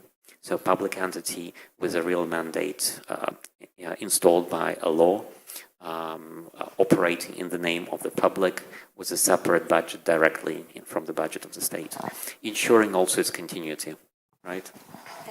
Yeah. Of course you are, yes. My name is Marina Delfitou, University Professor at the University of Cyprus. I'm sorry and apologize. I missed the part of your initial part of your presentation, but I'm very curious to ask about the role of university research in the institute, how it's integrated, and what lessons can Cyprus get, especially since we know that for some time now, the medical school of the University of Cyprus has been struggling for the university clinics. So I'm very curious to have your answer, especially in the presence of members of the parliament. Thank you very much. Thank you very much for your question. And I think it's a very good question, right? University of Luxembourg is a very young university. I think our medical school is a couple of years old. So now we're integrating our first generation of students into the hospitals. That's a process. And I think we're learning a lot from that. So there is a progress on that. We do not have a university hospitals, but exactly. It's also, we also have very special curriculum that the specialists in oncology, they have to do their studies abroad first before they come to Luxembourg. So we do not do this as undergraduate. So it's much more complex system, as we simply don't have capacity and the volume, right?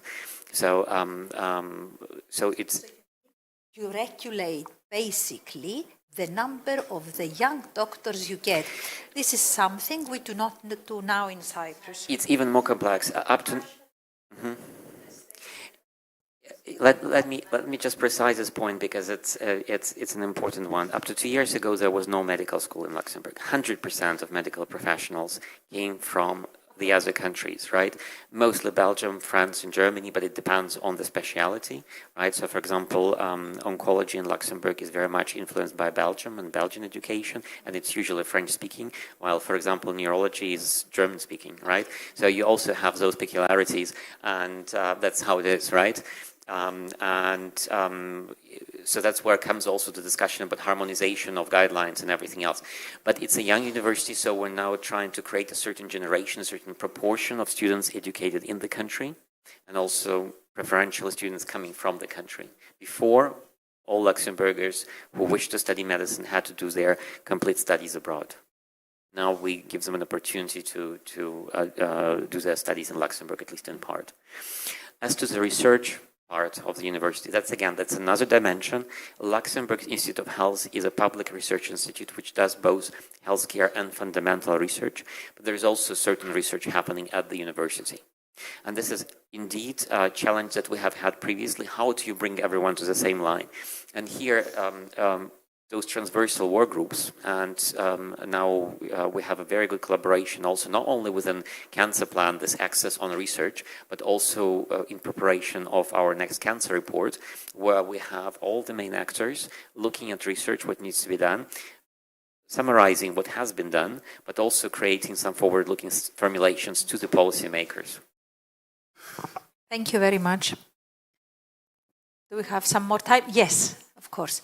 Eleni. Hello, everyone. I want to welcome Nikolai in Cyprus. With Nikolai, we had some email discussions. I'm a member of the EU Mission on Cancer Board, and with the other committee members, we try to promote and find solutions to the issues of the small members when it comes to cancer. So I'm glad I met you through that. And also, it was very nice to see your presentation, since one of my jobs is to make sure or promote the implementation of the EU BD cancer plans in the member states that I represent, which is Cyprus and Malta. So it was very nice to see that your cancer plan is in line, with the EU BD cancer plan. But the comment I want to make is the focus on prevention, because that's something that the national second plan has, and that's something we need to think in Cyprus. I know we want to focus on services, which is great, on patient and quality of life. This is great, but we should never forget prevention, because 40% of cancers can be prevented by changing lifestyles, and no tobacco use, no alcohol use, exercising. So this is an area that we need to also focus, and I think you can help us too, not in this area, but in all the other areas as well. And hopefully you can work with us on building our own cancer institute here. Thank you. Thank you very much, Eleni. It's, as you have said, prevention is a very important topic. And I think that up to recently, it didn't get enough attention in many of the countries. So yes, of course, happy to collaborate on this one. It's a very important one. Yes, we already met with Nikolai. Thanks for being here. We're going to pick on your brains and your experience. No doubt about that. So I'm guessing Dr. Dragos already knows a lot of information about how you're structured, how many people are working in the institute. I'm curious to know about the mandate, whether it's associated with specific KPIs or the implementation of the council strategy. But I'm going to ask you a specific question now. You talked about establishing national guidelines. How do you enforce them into practice? I mean, who gives you that authority to force them into practice? That's the one question. And the other, you talked about the national cancer collection. Are you referring to the National Cancer Registry, or is it a different thing? It's a different thing. Okay. Okay, thanks. But let me maybe answer all the questions which you have had one after the other. So let me start with the mandate, right? So our mandate is Ministry of Health and Social Security, right? So we have the mandate for that. And of course, about our structure, we have grown basically from one person, and now we're 8 people. We'll be getting more people also in the future. We also had a very good collaboration. Also, our president of the board, he was also up to now 10% of his time working with us in the institute and everything. And he's a medical oncologist and very, very engaged and also very, I wouldn't say apolitical, but very much equilibrated person in terms of different interests and needs of the country, above all pursuing the overall needs of the country in the long run. And I think he played also a critical role in bringing people to the table, not only the policy people, but also the medical and oncology community, and also the patients, right? So that was an important thing. So that's about growth. So of course, if you look and compare National Cancer Institute in Luxembourg with 8 people, National Cancer Institute in France with 400, you will notice the difference, right? Many sleepless nights. And also KPIs. KPIs are in principle linked to specific activities that ministry would like us to work on. But they are also actions of measures of our cancer plan, which we work on. And again, it's difficult to have success linked to financial activities. And actually, that's one of our problems, because you have to estimate the budget on your base case scenario, while the speed of progress is actually something different. So I would say that unfortunately we're underspending, or maybe fortunately, but the reason for that is that the progress takes certain time. And we always go forward, we prioritize consensus building measures to speed. At least that was our, or at least my approach to implementing things. The guidelines, we developed them independently. Amazing work done. Now we have realized that it's not only the number of guidelines that is growing, but also the number of revisions, and we will not be able to sustain this kind of approach that we had before. So at this point of time, we have taken a strategic decision to align our guidelines with the guidelines of the German Cancer Society, using their knowledge base, and we have had very fruitful discussions, so I hope we'll be able to start on this soon. So we'll be translating their guidelines into French and English, and also then using their work which they do, and they do amazing work on the level of evidence for each specific statement. What we have decided what we will do at the national levels, we will only revote the parts where it's level of evidence which is linked to expert opinion. So for those parts, we will review the expert opinion of the experts on the national level. So we'll not touch the evidence coming from high level of evidence from clinical trials. That's in terms of the guidelines. They are published as the documents of the National Council in the domain of healthcare, so they have legal value. On our side, we do not yet track their implementation, how they're being followed. We think this is work of the auditors during certification process, or work of the hospitals. We are also acknowledge that in case of discrepancies or legal cases, the courts will take into account the positions of the national guidelines vis-a-vis the medical practice. So that's our approach at the moment. But again, we see certifications and the motivation of professionals and the healthcare institutions are the main driver behind adherence to the guidelines, continuous education, and also set up of certain specialized patient services like patient self-help groups, etc. Excuse me? No, we don't, and that's one of the other political challenges that we were not yet resolved. Luxembourg is one of those countries which does not oblige professionals to have continuous education. we think that the engagement of healthcare institutions is the best approach to deal with that, because otherwise they will simply not receive their certification. Okay, thank you. Yeah, because we are over 10 minutes over time.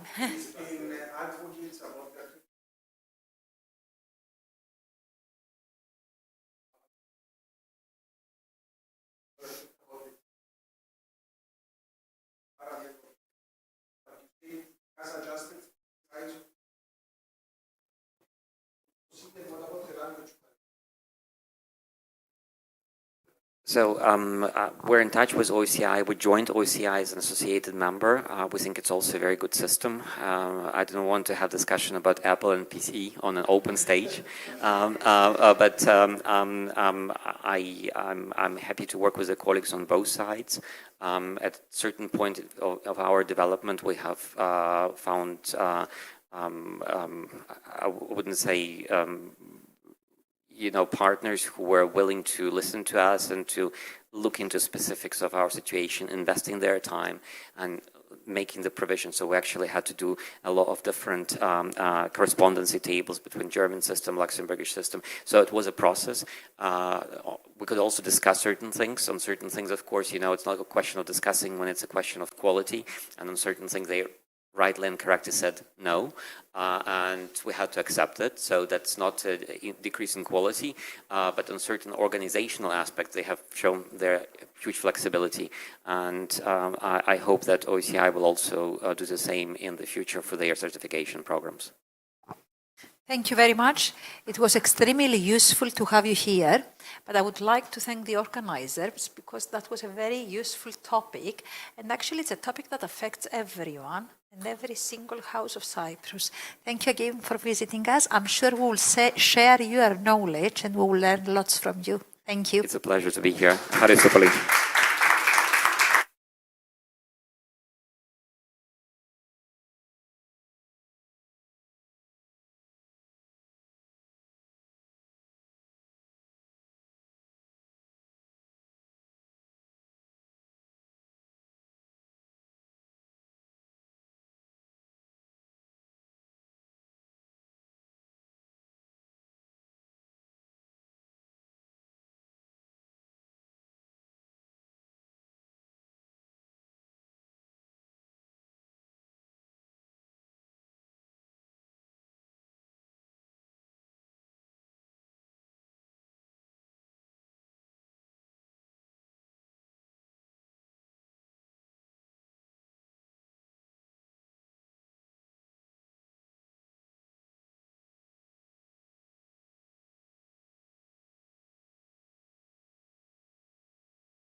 Κάτι πρέπει να θεωρώ ότι είναι cheating. 1, 2, 1, 1. Το να το βάλω πρώτο. 1, 1, 2, 1, 2, 1, 1, 1.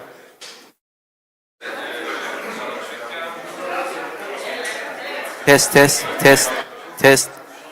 Βάλω το πρώτο του.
Hi, everyone. Good evening. Thank you so much for joining us for the last panel of the day. So I know that you must be tired, so we'll try to keep it fresh and upbeat and interesting so that everyone can be involved in what we're going to talk about today, and you may also save your questions for the end. So my name is Katerina Theodoridou. I'm the Director of R&D and Project Management at the Center for Social Innovation. And we're really honored to present for the third year at the Cyprus Forum the results of the Cyprus Quality of Life Index, which is an initiative that is managed and run by the Center for Social Innovation in collaboration with Oxygono. So it's an initiative that we came up together, the two organizations, in an effort to kind of understand how can we measure the quality of life in Cyprus, and how can we find some indicators so that we can also measure the impact that some of the activities that people do in Cyprus have. So today, our panel is going to start with a short overview of the results of this year's research by CSI, and then we're going to go on with our discussion. We have our esteemed panelists that are here today with us. We have Dr. Elena Hagikakou, who is the director of the Cyprus Pedagogical Institute, and she's representing Dr. Athina Michailidou, the Minister of Education, Sport and Youth. We have Dr. Marina Neophytou, who is the Dean of Engineering School at the University of Cyprus. We have Mr. Menelaos Menelau, Head of Academic Affairs and Student Welfare Services at the University of Cyprus. And lastly, we have my colleague, Mr. Dimitris Hajisofokli, who is the Managing Director and Co-founder of the Center for Social Innovation. So just a brief overview of the Cyprus Quality of Life Index research that we completed. This year, we did something different than the previous 2 years. We wanted to start with looking at secondary resources of what other indices that are at the European level they can show us about the quality of life in Cyprus. So what we did was to research the different indicators that constitute the quality of life of a citizen. And those were the ones that we also used for our research as well. So these were 10 indicators. Namely, you can see them there: economic well-being, health, education, environment, housing and living conditions, social relationships, safety and security, work-life balance, governance and civic engagement, and culture and leisure. Over there, the index that you can see for each indicator is based on different European statistics from Eurostat, from the HDMI indicator, from the Cyprus Statistical Services. So we looked at different resources in order to come up with the index for each indicator. And based on those European statistics, we can see that the quality of life index is 0.933 for Cyprus, which is quite high. And what kind of perplexed us was if the index is at such a high level at the European statistics, how come the reality that we see in Cyprus at the national context is a bit quite different? So what we did was to also look at the happiness index of the global economy, which showed a 5.87 out of 10 as an index for happiness in Cyprus. And then as a phase 2, we went ahead and we performed our own survey. We developed our own survey that was handed out to 1,000 participants with stratified sampling. So it was in all districts of Cyprus with a balance in different gender and age groups. The data collection was performed by IMR, a private company. So we looked at different demographics of these people. So in terms of employment, education, income, and we wanted it to be covering a lot of categories so that it was quite stratified and distributed evenly. As I mentioned, those were the 10 dimensions that we assessed in our survey, which were in line with the ones that I showed before. And the first question that we asked was how happy people are in their life. Of course, happiness for each person is defined by their own subjective measures, but based on bibliography, we feel that those indicators that we mentioned before and were the basis for the survey were used in the perception of people in order to come up with their happiness level. So we can see from the statistics that around 68% of Cypriots are happy and very happy, and we can see that about 85% are somewhat happy, happy, and very happy. So in a way, 85% of people in Cyprus have some level of happiness.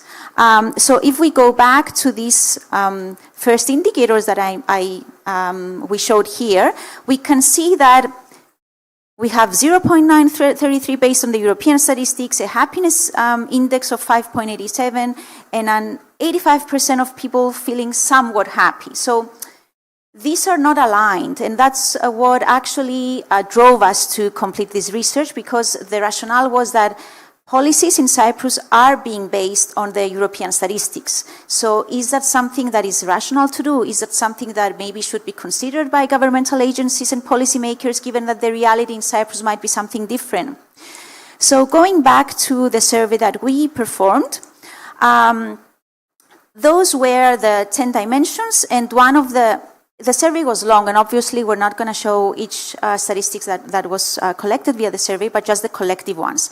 So in terms of the importance of these dimensions for people, we asked people to rate them, and we can see in terms of the importance that 98% of people mention health, 89% economic well-being, 70% housing and living conditions, 63% education, and you can see the rest over there in terms of in descending order of the importance level. Now, what's really important to also look at is that in comparison with the question about the satisfaction of people. So you can see in blue the percentage that was provided for the importance, and in light brown, the satisfaction with these dimensions. Some of them are aligned, some of them are quite distant between them. And I'd like to just point out a couple. Looking at the economic well-being, we can see that it's for 89% of the people surveyed is something that is really important, but only 40% are satisfied with the economic well-being that they have. So that by itself needs to puzzle us in the sense that if the indicator for GDP and for the economic well-being based on European statistics is rather high, but then the reality in terms of people's satisfaction is what we see here, then how can policymakers better develop their policies and come up with the different regulations that we have in Cyprus so that there is a balance between the two? You can also see in terms of education, the 63% consider it to be important, but then only 34% of those people are satisfied with the level of education when we asked about primary, secondary, tertiary, and lifelong learning opportunities, both in the public and private sector. Now, if you look at the lowest end, we can see that work-life balance, which is a huge issue and has been ever since COVID. It's important for 18% of people, and then 62% are satisfied with what they have in terms of their work-life balance. So that also shows us something, that maybe the dimensions that are not that important to people, they are happy with what they have in their life. So that's a positive factor as well. But what we need to focus on in terms of recommendations for policymakers is definitely the indicators that have an imbalance, a discrepancy, and of course they affect people's living conditions and people's quality of life. So I'm going to leave it at that. It was just a brief overview of what we came up via the research that we completed at the Center for Social Innovation. And I'd like to go to our panelists so that we've asked each panelist, based on their expertise, to provide their opinion on some of the questions that we're going to be posing for them.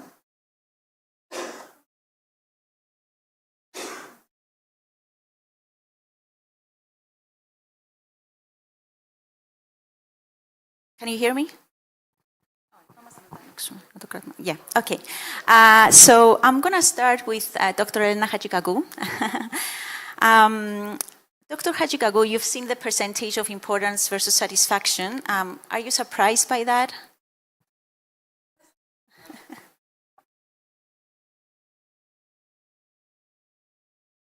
Level and the satisfaction level. Oh, yeah. Okay. Something to talk about. So how do you think the current education system in Cyprus contributes to or hinders the overall quality of life, particularly in terms of accessibility and equity? Education is an important aspect in everyday life.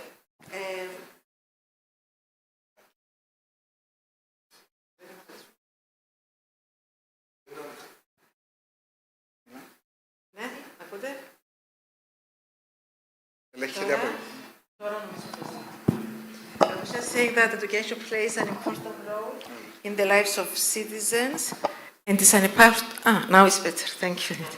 And it's an important factor in the quality of life. So to answer your question, Katerina, this is not an impression we have. This is something which is proved through the data we have. More specifically, in a recent document by Eurostat, education is considered to be one of the 8+1 indicators of quality in life. So this is something that we acknowledge at the ministry, and this is why we are focusing on improving the level of education we offer.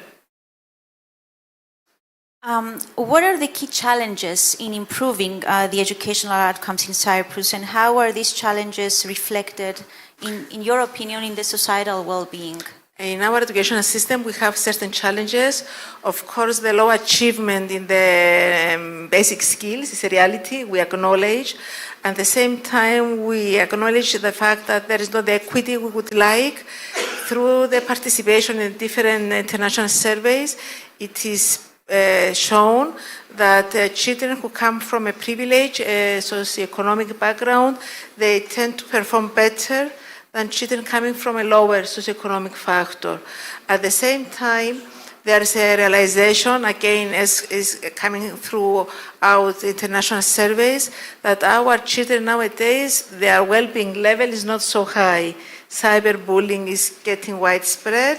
So again, this is a challenge, the mental, let's say, health of children that we need to face. Having said that, at the ministry, we have begun implementing a number of actions in order to promote this inclusive school, the school that is accessible by all children, with no difference in their socioeconomic background. And I'm ready to give some examples of the actions we are doing. In terms of content and pedagogy, it is important to say that we have a reform of curricula.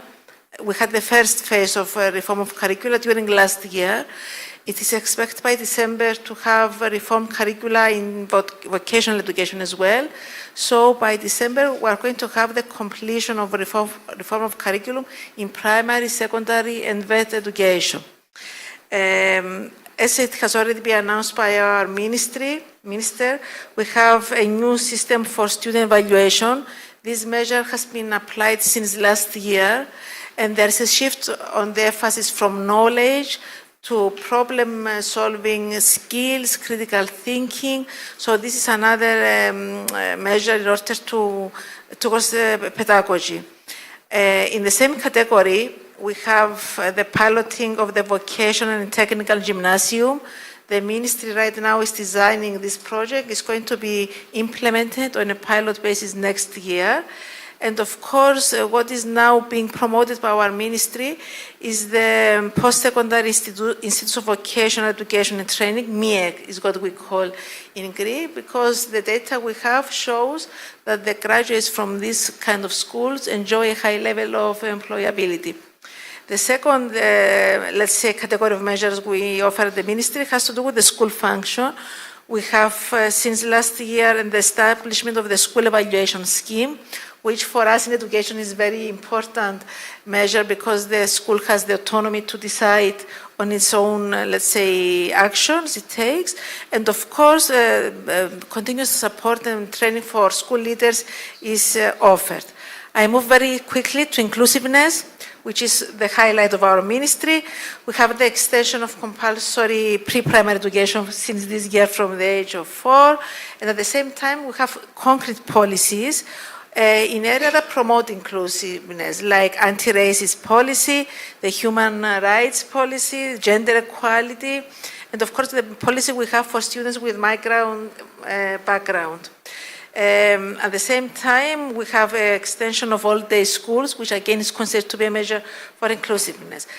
I step to the next measure, which has to do with violence. We nowadays face different challenges at schools with increased levels of violence.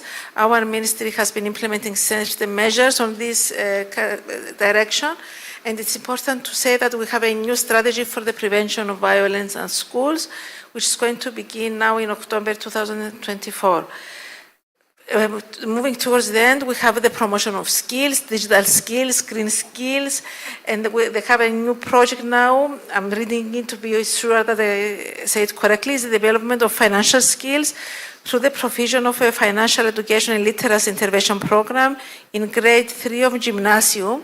It's what we call in Greek χρηματοοικονομικός γραμματισμός. To be more understandable. Yes, coming in cooperation with the University of Cyprus.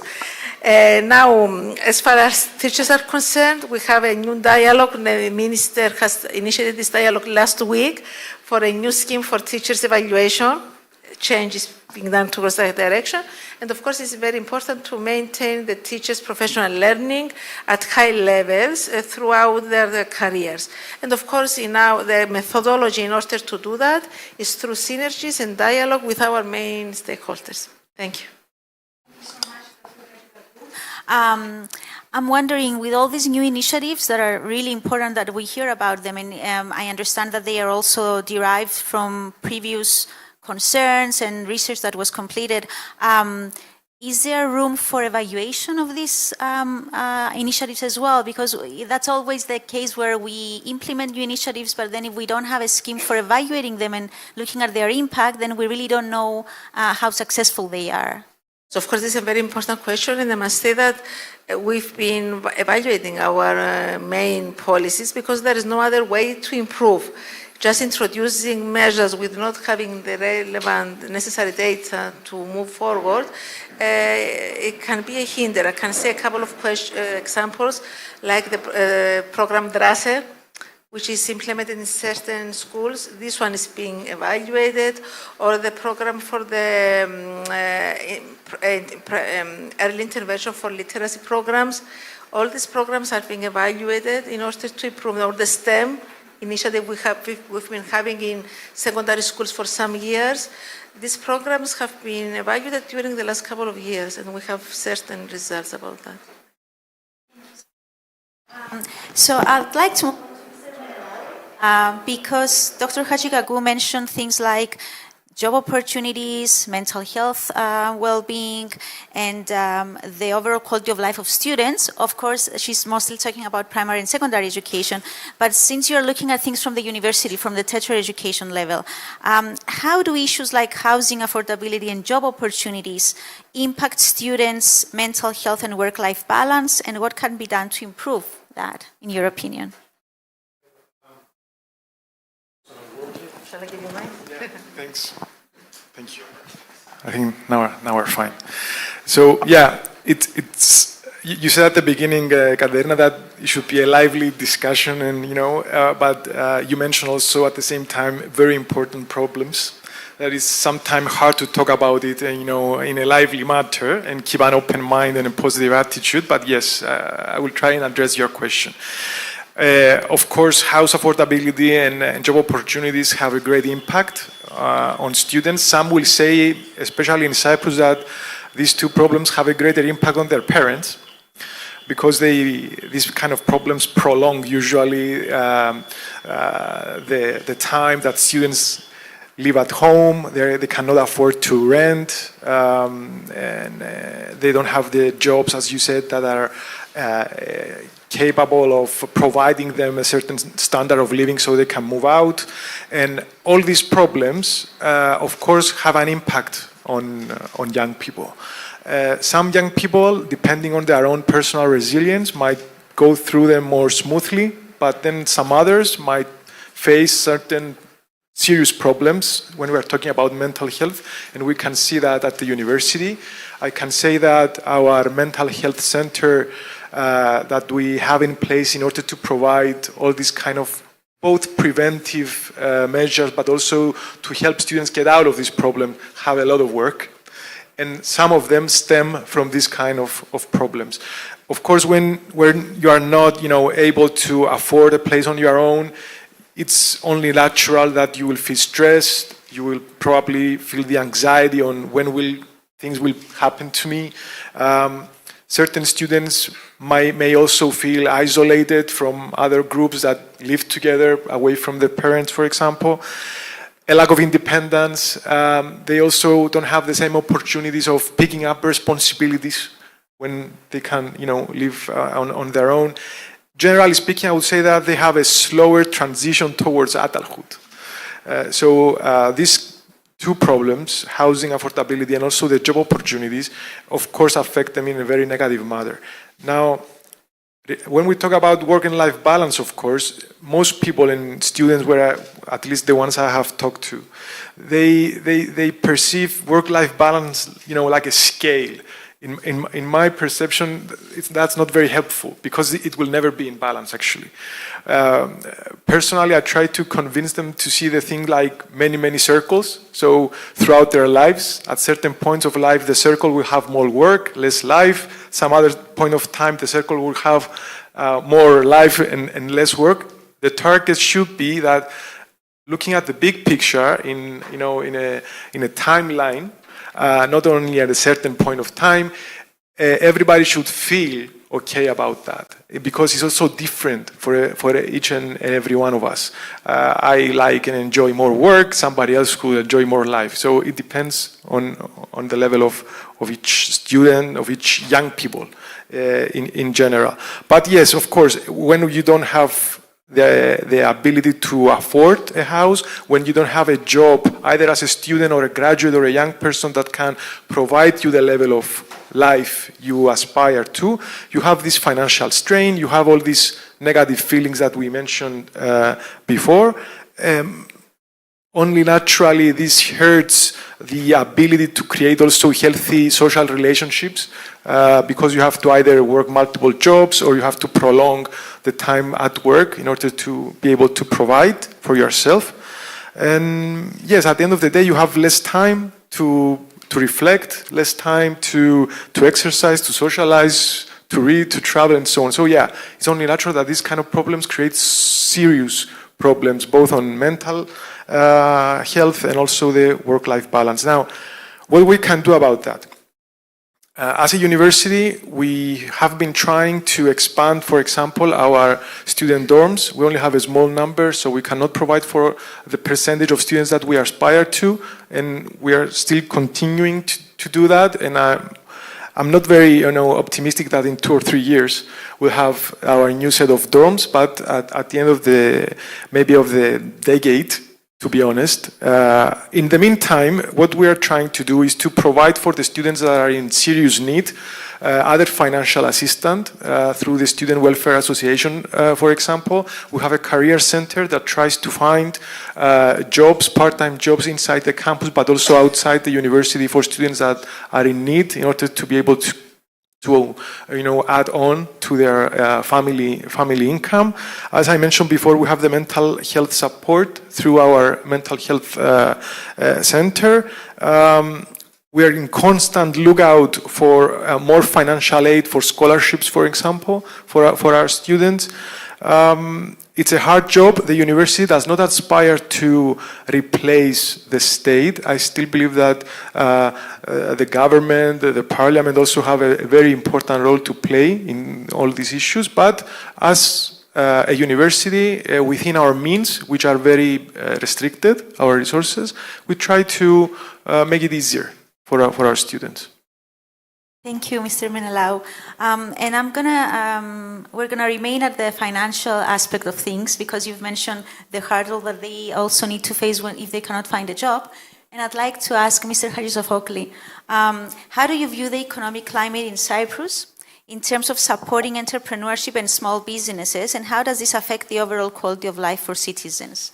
And I know that in your life you've supported a lot of startups and a lot of young people that wanted to come up with their own business idea. So we'd love to hear your overview of that.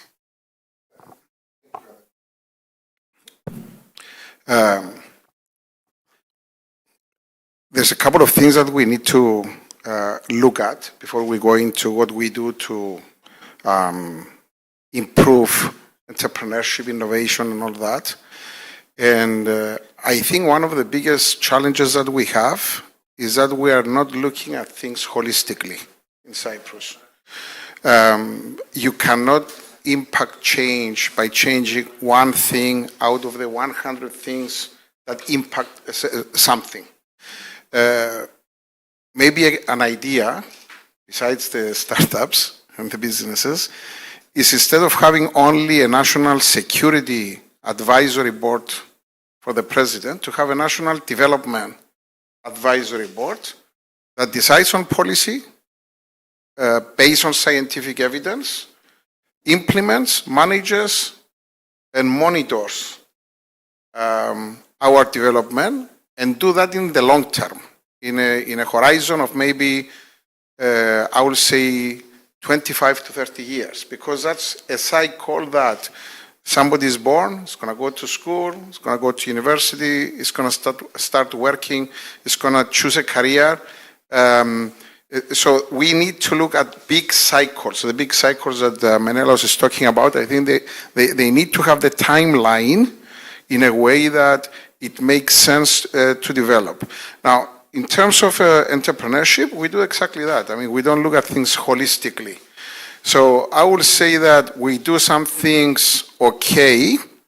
For example, there is some legislation, some legal framework that is put together to encourage innovation, investments, startups and all that, entrepreneurship, that in terms will create high-value jobs.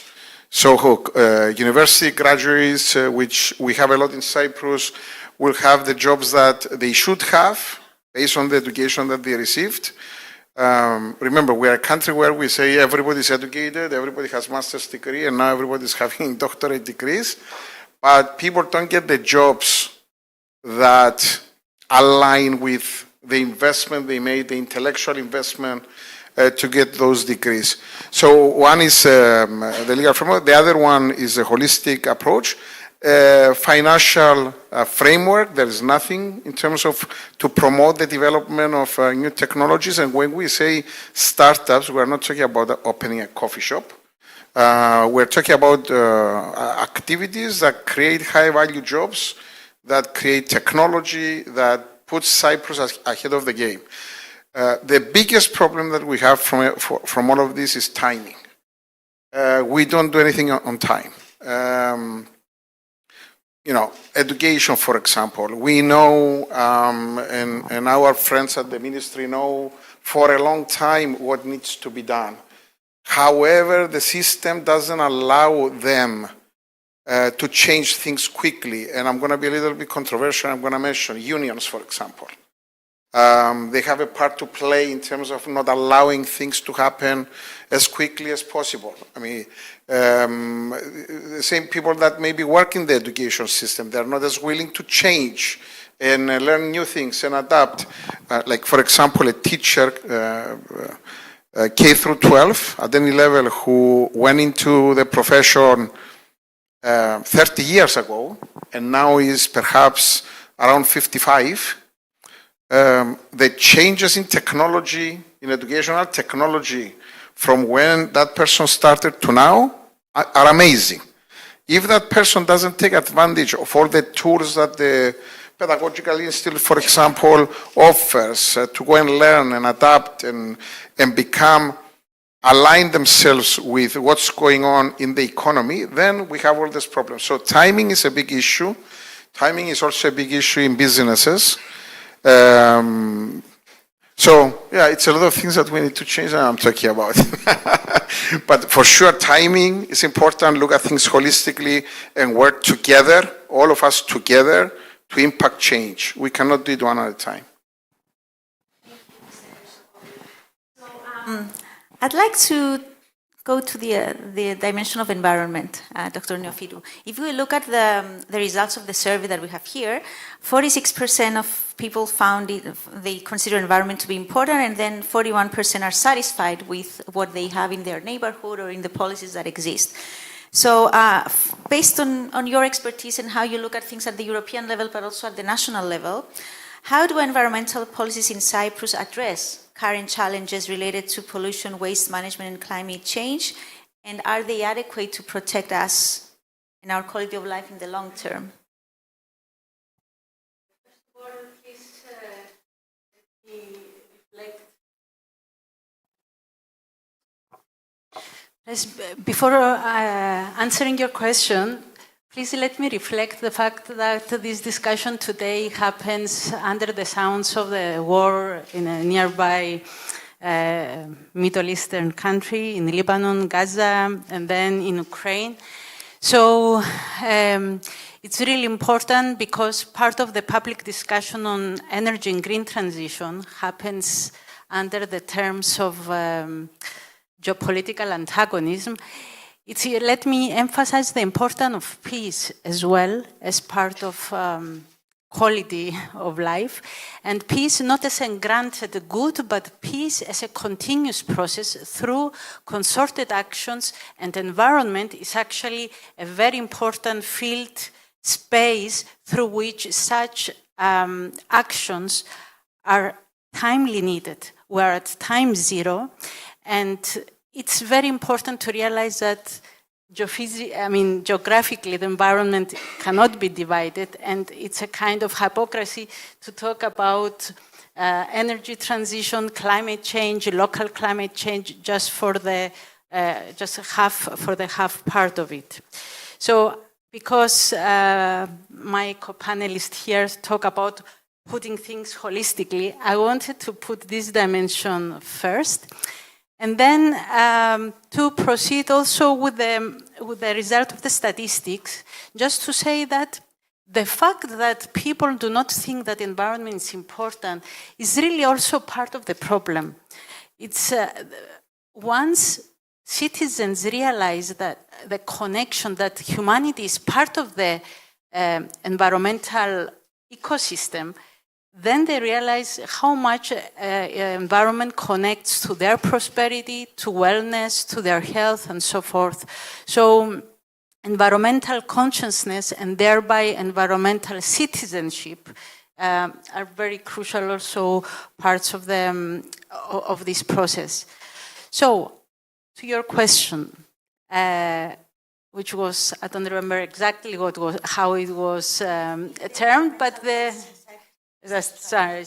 so, although in terms of European directives, we directly translate all the news into national laws and so forth and policies, unfortunately, and I'm sorry that I don't bear very good news, there is too little and too late done.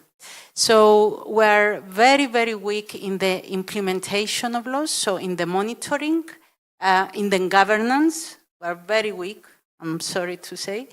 And that's why it's very important, and within the university, we are trying to address this implementation and practical side of environmental engineering. How do we promote quality assurance, ensuring, for example, that terms during permit granting are respected duly and not just on papers? So all this, we worked with the Professional Board of Engineers, because this is a profession actually that hasn't been yet officially, formally qualified. In the University of Cyprus, we're actually starting next September a new course in environmental engineering, dedicated, an undergraduate course, in order to help augment and improve the practice in the field of environmental quality. So the answer to your question, regardless of whether it's climate change or waste management or first one, pollution, unfortunately, we have all the laws, we have all the policies on the paper, but we're still lag behind on the implementation. So, yes, this is my answer to this.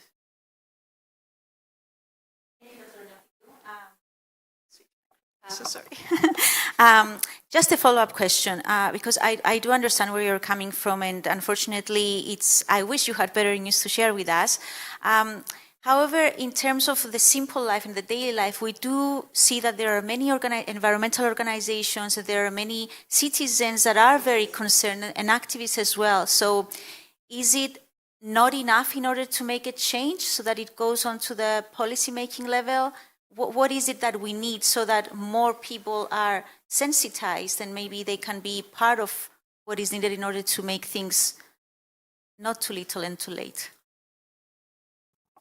For sure, activism has helped a lot to exert the political pressures on the decision makers and really change things on how practically things are implemented. Nevertheless, we should not rely totally only on activism. So there are a lot of things to be improved on governance.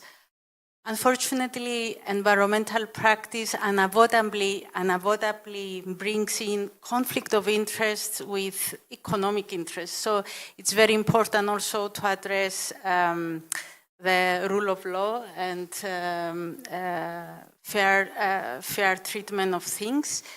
So yes, that's why we're trying in this new generation of engineers to bring in the socio-political context in the practice, which is what we have identified as lacking in the actual really experience of citizens for environmental quality. I take an example, so to speak more specifically, why, let's take about the energy and climate, the National Energy and Climate Plan. We have plans for every decade.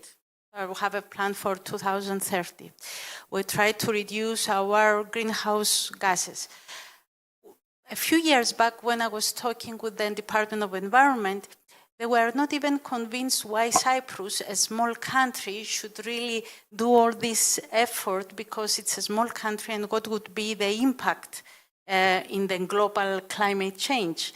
So, of course, the answer is that climate is not only global, it's also local.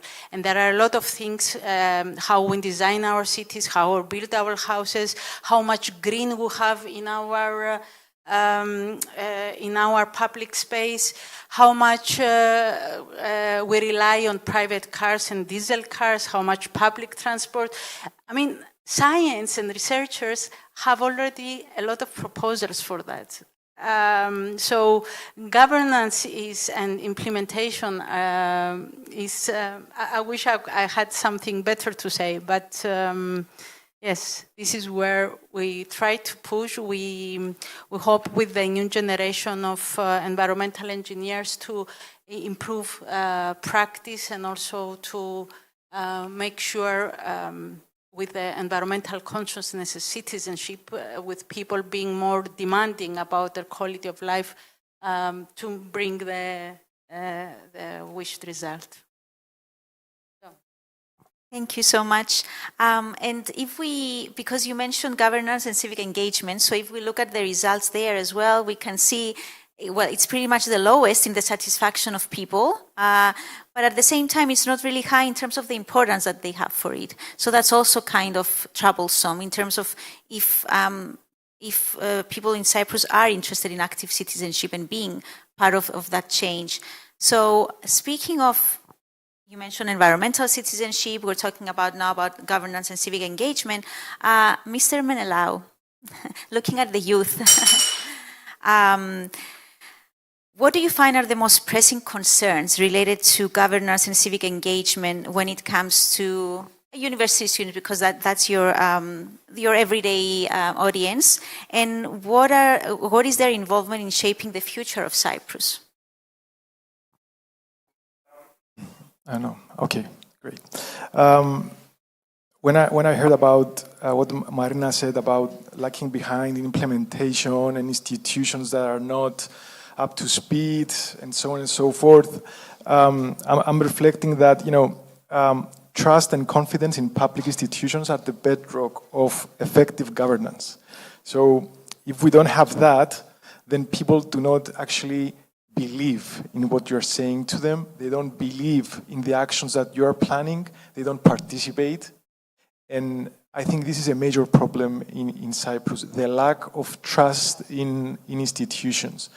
And when public servants, beginning from the highest level down to the lowest level of public service, meaning president, minister, worker at the last department of the public service, fall below certain standards of integrity and accountability, then all this creates a cloud of mistrust, and young people can see that, can feel it and live it.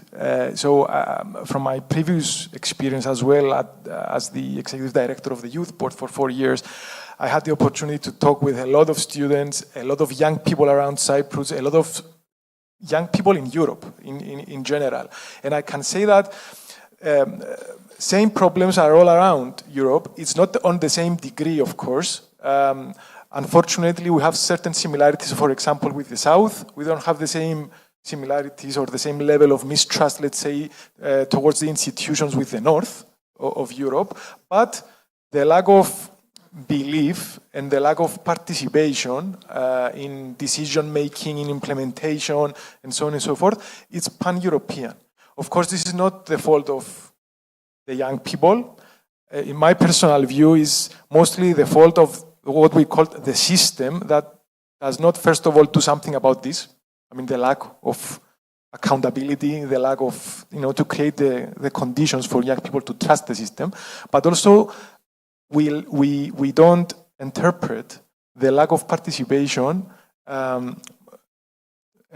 me to say that we interpret the lack of participation in a wrong way. Young people, with their absence, are somehow sending a message. They are participating. They are using different channels, perhaps. They are saying what they want to say, maybe with silence. And these are kinds of communication. And the system needs to, reflect on that and do something about it. Of course, some friends, common friends that we have probably, would say that the system, it's very relaxed, right now, because it suits the system for these things to continue in the long term. But opportunities like these ones give us the mic and allow us to say a few things. Somebody will hear, somebody hopefully will do something about it. And I'm not talking about others, I'm talking about us. Yeah, so that's the problem. So much, Mr. Menelau. So, Dr. Hajikaku, I'm going to come back to you because, as Mr. Menelau mentioned, youth are the future and we need to look at them in a more focused way. So we're not talking about just education at the primary, secondary, and tertiary level, but we're also talking about lifelong learning opportunities that can also play a role in how educated people are in terms of different challenges. So how can lifelong learning opportunities in Cyprus be enhanced in order to better support adults in maintaining a high quality of life as the economy and job market evolve?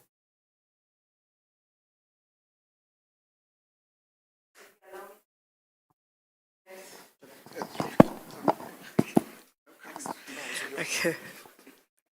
Before answering the question, I would like to reflect on, because I was thinking about what Marina said and what Menela said about how the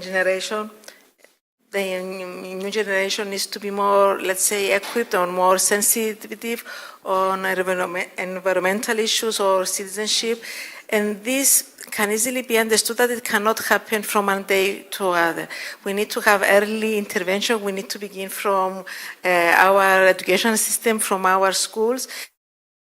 Areas, environmental education and citizenship, are two specific areas that our ministry and special units at the ministry are doing very focused work. So even though the results are not as good as they are, I hope that in the future things, with the new generation of children, things will be better. And the other comment I would like to make is what about Dimitris said about teachers and their lack of skills. Of course, it's a changing world we're living at, but I would like to share with you that our teachers in Cyprus, even though they are not, let's say, asked to attend in service training, they attend in service training in different settings, in different times. So, and the teachers at school are doing excellent work. And of course, there are some topics like new technologies, which of course they need to update their knowledge and skills, but it doesn't mean that they do not care about that. So I felt the need to make this comment. Very quickly answering your question, in our ministry we have a strategy for lifelong learning. There is a special unit at the ministry which has set up a new strategy for the participation in lifelong learning. It goes up to 2027. And the aim for having this strategy is exactly to promote upskilling or reskilling for adults who are not qualified or they need to change their areas of work. And at the same time, the reason for having this national strategy is to promote employability, having people working. In this context, the strategy covers certain areas. certain pillars, let's say, that have to do with the development of skills, digital skills, green skills, all these things we've been discussing, and the results until now are very promising.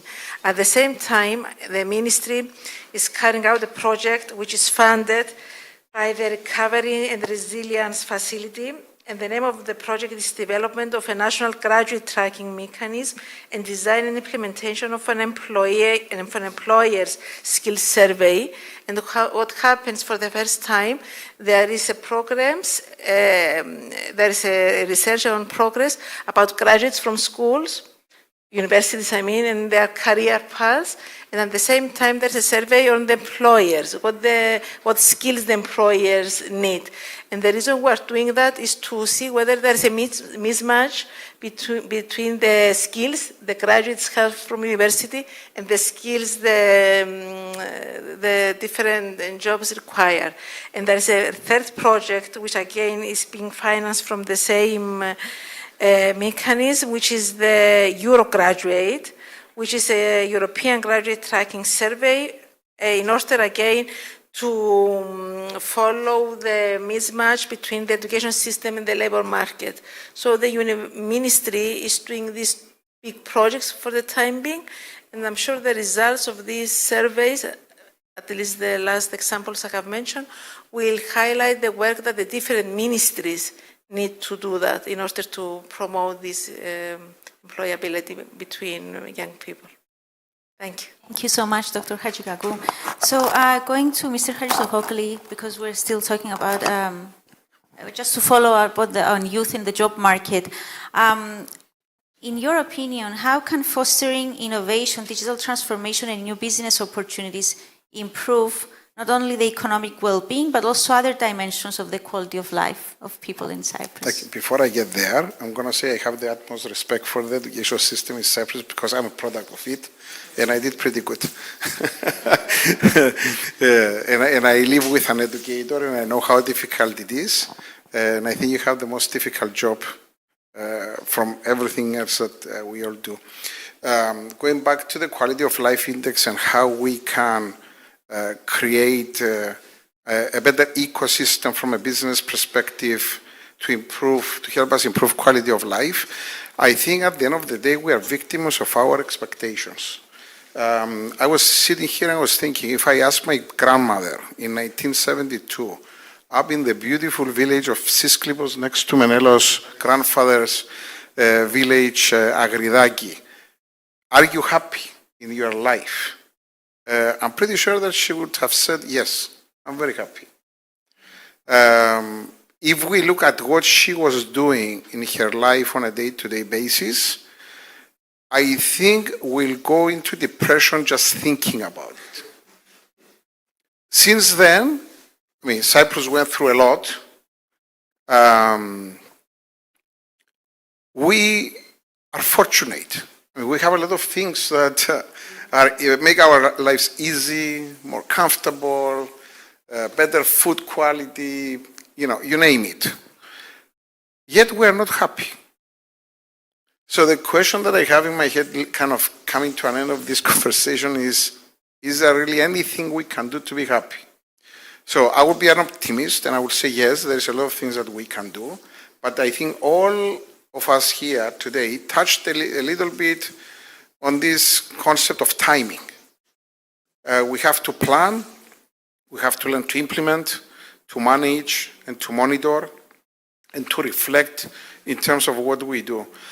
If we do that, and we begin building an innovation, an entrepreneurship ecosystem that is based on local values and indicators, we will have an opportunity to create jobs that are, again, high-value jobs that match the skills of all of us, all these graduates that we are sending abroad in these good universities in Cyprus, to get those skills and the education system, we will be able to match that. Once we match that with the technology that exists today in our lives, we are border agnostic in terms of businesses. So even if you're in Cyprus or Silicon Valley in the United States, if you create businesses that are based on technology, then you can create these good jobs. Our young people will have good opportunities to go and get good living while they enjoy it, doing the things that they learn how to do, and therefore improve their quality of life, and hopefully they will look at that way and not raise the expectations and remain unhappy forever and ever. So this is what I will say. We just need to understand the local challenges within the global context, and be serious about planning what we are doing as opposed to arbitrary actions in most cases. So I'm going to close this conversation with a question for Dr. Neofidou, because at the end of the day, well, environment does impact a lot of the other dimensions.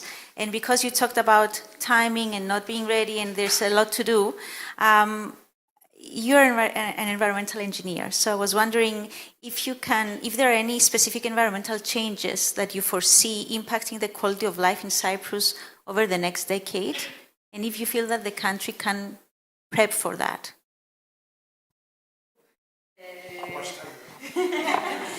In brief, and then I will leave it to the audience, because I see in the audience some old collaborators and young people. So first, I would like to see more collaboration, as I mentioned earlier, between North and South, because environmental problems are connected and not divided. So, for example, I would mention an example that I saw a couple of years ago when there was an oil spill from Lebanon reaching the east coast of Cyprus, when environmental scientists were sitting on either side of the Green Line, praying and wishing not to come from their side. So I hope that we do not see this kind of approach anymore, and we find a new doctrine of necessity, and that is for climate change and adaptation, because really we are on time zero for climate change adaptation, so that we can work together from bottom up to do basic, simple things that really impact on our life. For example, a small example, planting trees. We have a lot of research in the University of Cyprus telling us that in 10 years' time, the temperature in our cities will rise by 5 degrees, that it will be so unbearable, not only just for the sense of comfort or discomfort, but also for our health, because the heat stress we will be experiencing will be so much, causing so much distress for our body that the mortality will increase by 2.5 times. So there are things we can do. We can increase the greenery in our cities. We can choose to build our buildings and cities differently. And there are a lot of instruments through European Union that we can use for that. For example, for the innovation of buildings, because a lot of our energy is consumed for heating and cooling. And we are ending up in energy poverty if not doing that. So there are a zillion things we can do. I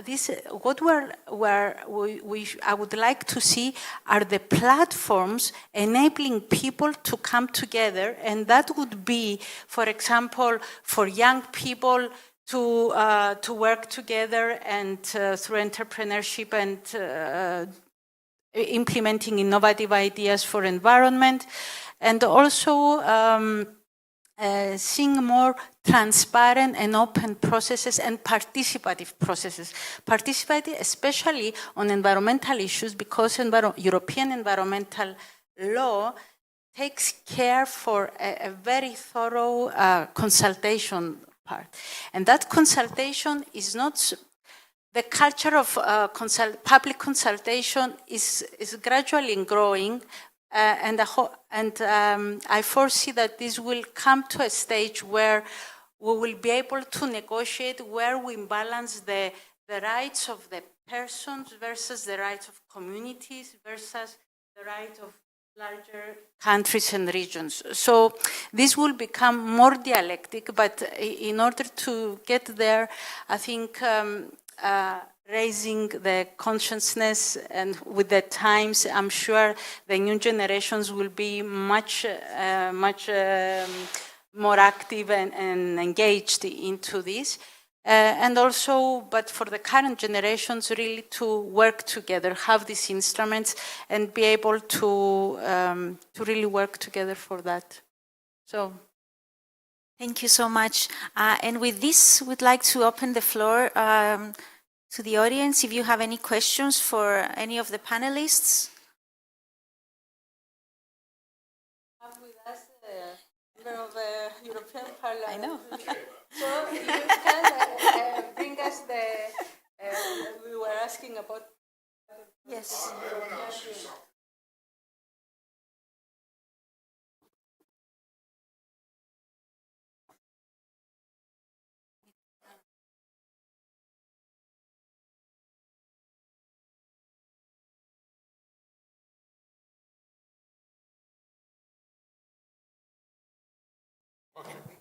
Thanks.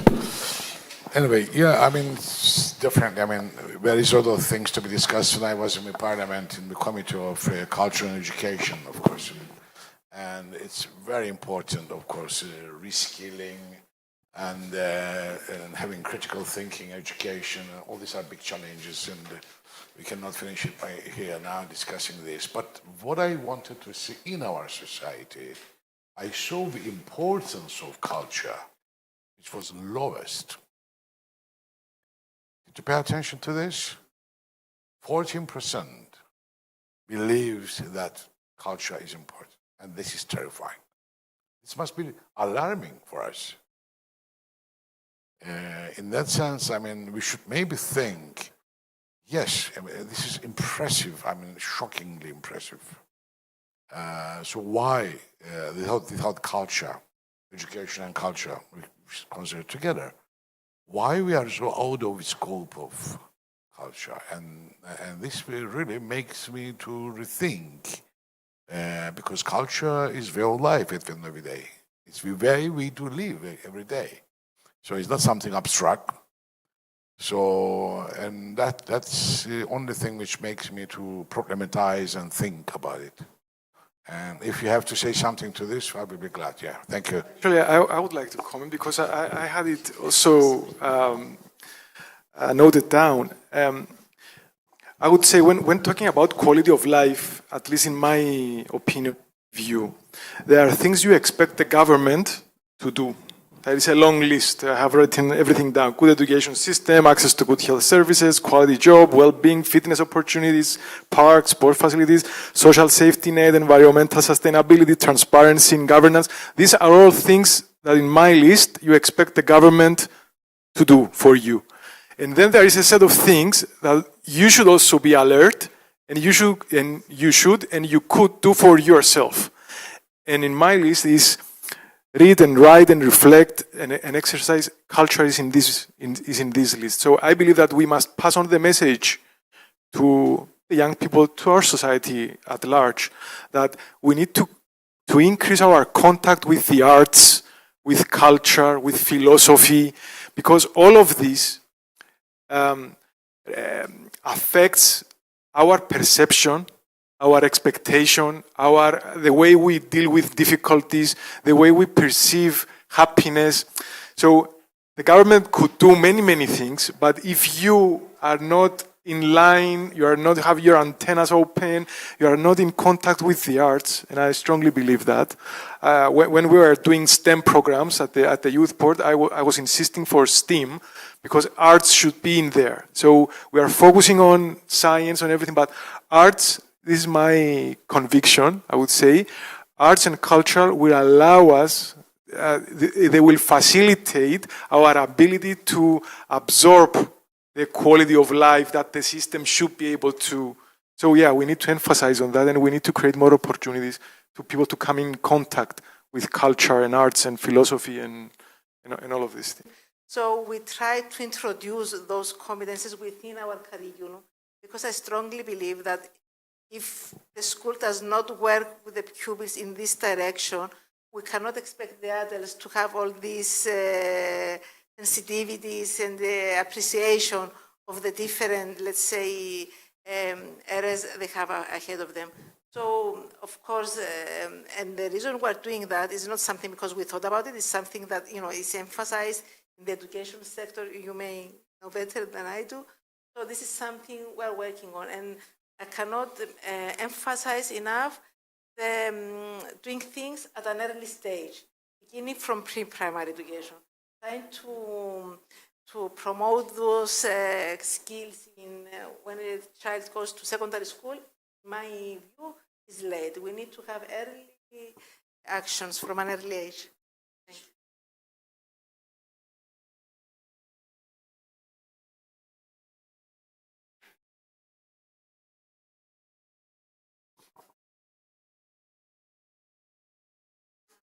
Take another question from the audience, because I think we need to move on to the cocktail, right? So the discussion can move on to the cocktail as well, but maybe one more question.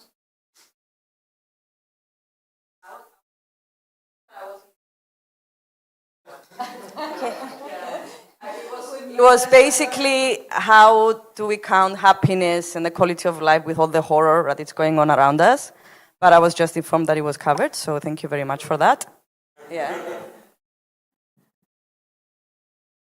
Any other questions? Maybe over a drink at the cocktail and networking session? Thank you so much, our esteemed panelists, for being with us today. Thank you so much for the insight that you provided when it comes to the Quality of Life Index and the different dimensions based on your expertise. In terms of the next steps for the Quality of Life Index, the Center for Social Innovation will move on with advisory groups so as to go deeper into the dimensions. So if you're interested, you'll be able to find out more about it on our social media and on our website. So thank you also for being with us. And thank you, Cyprus Forum, for giving us this panel.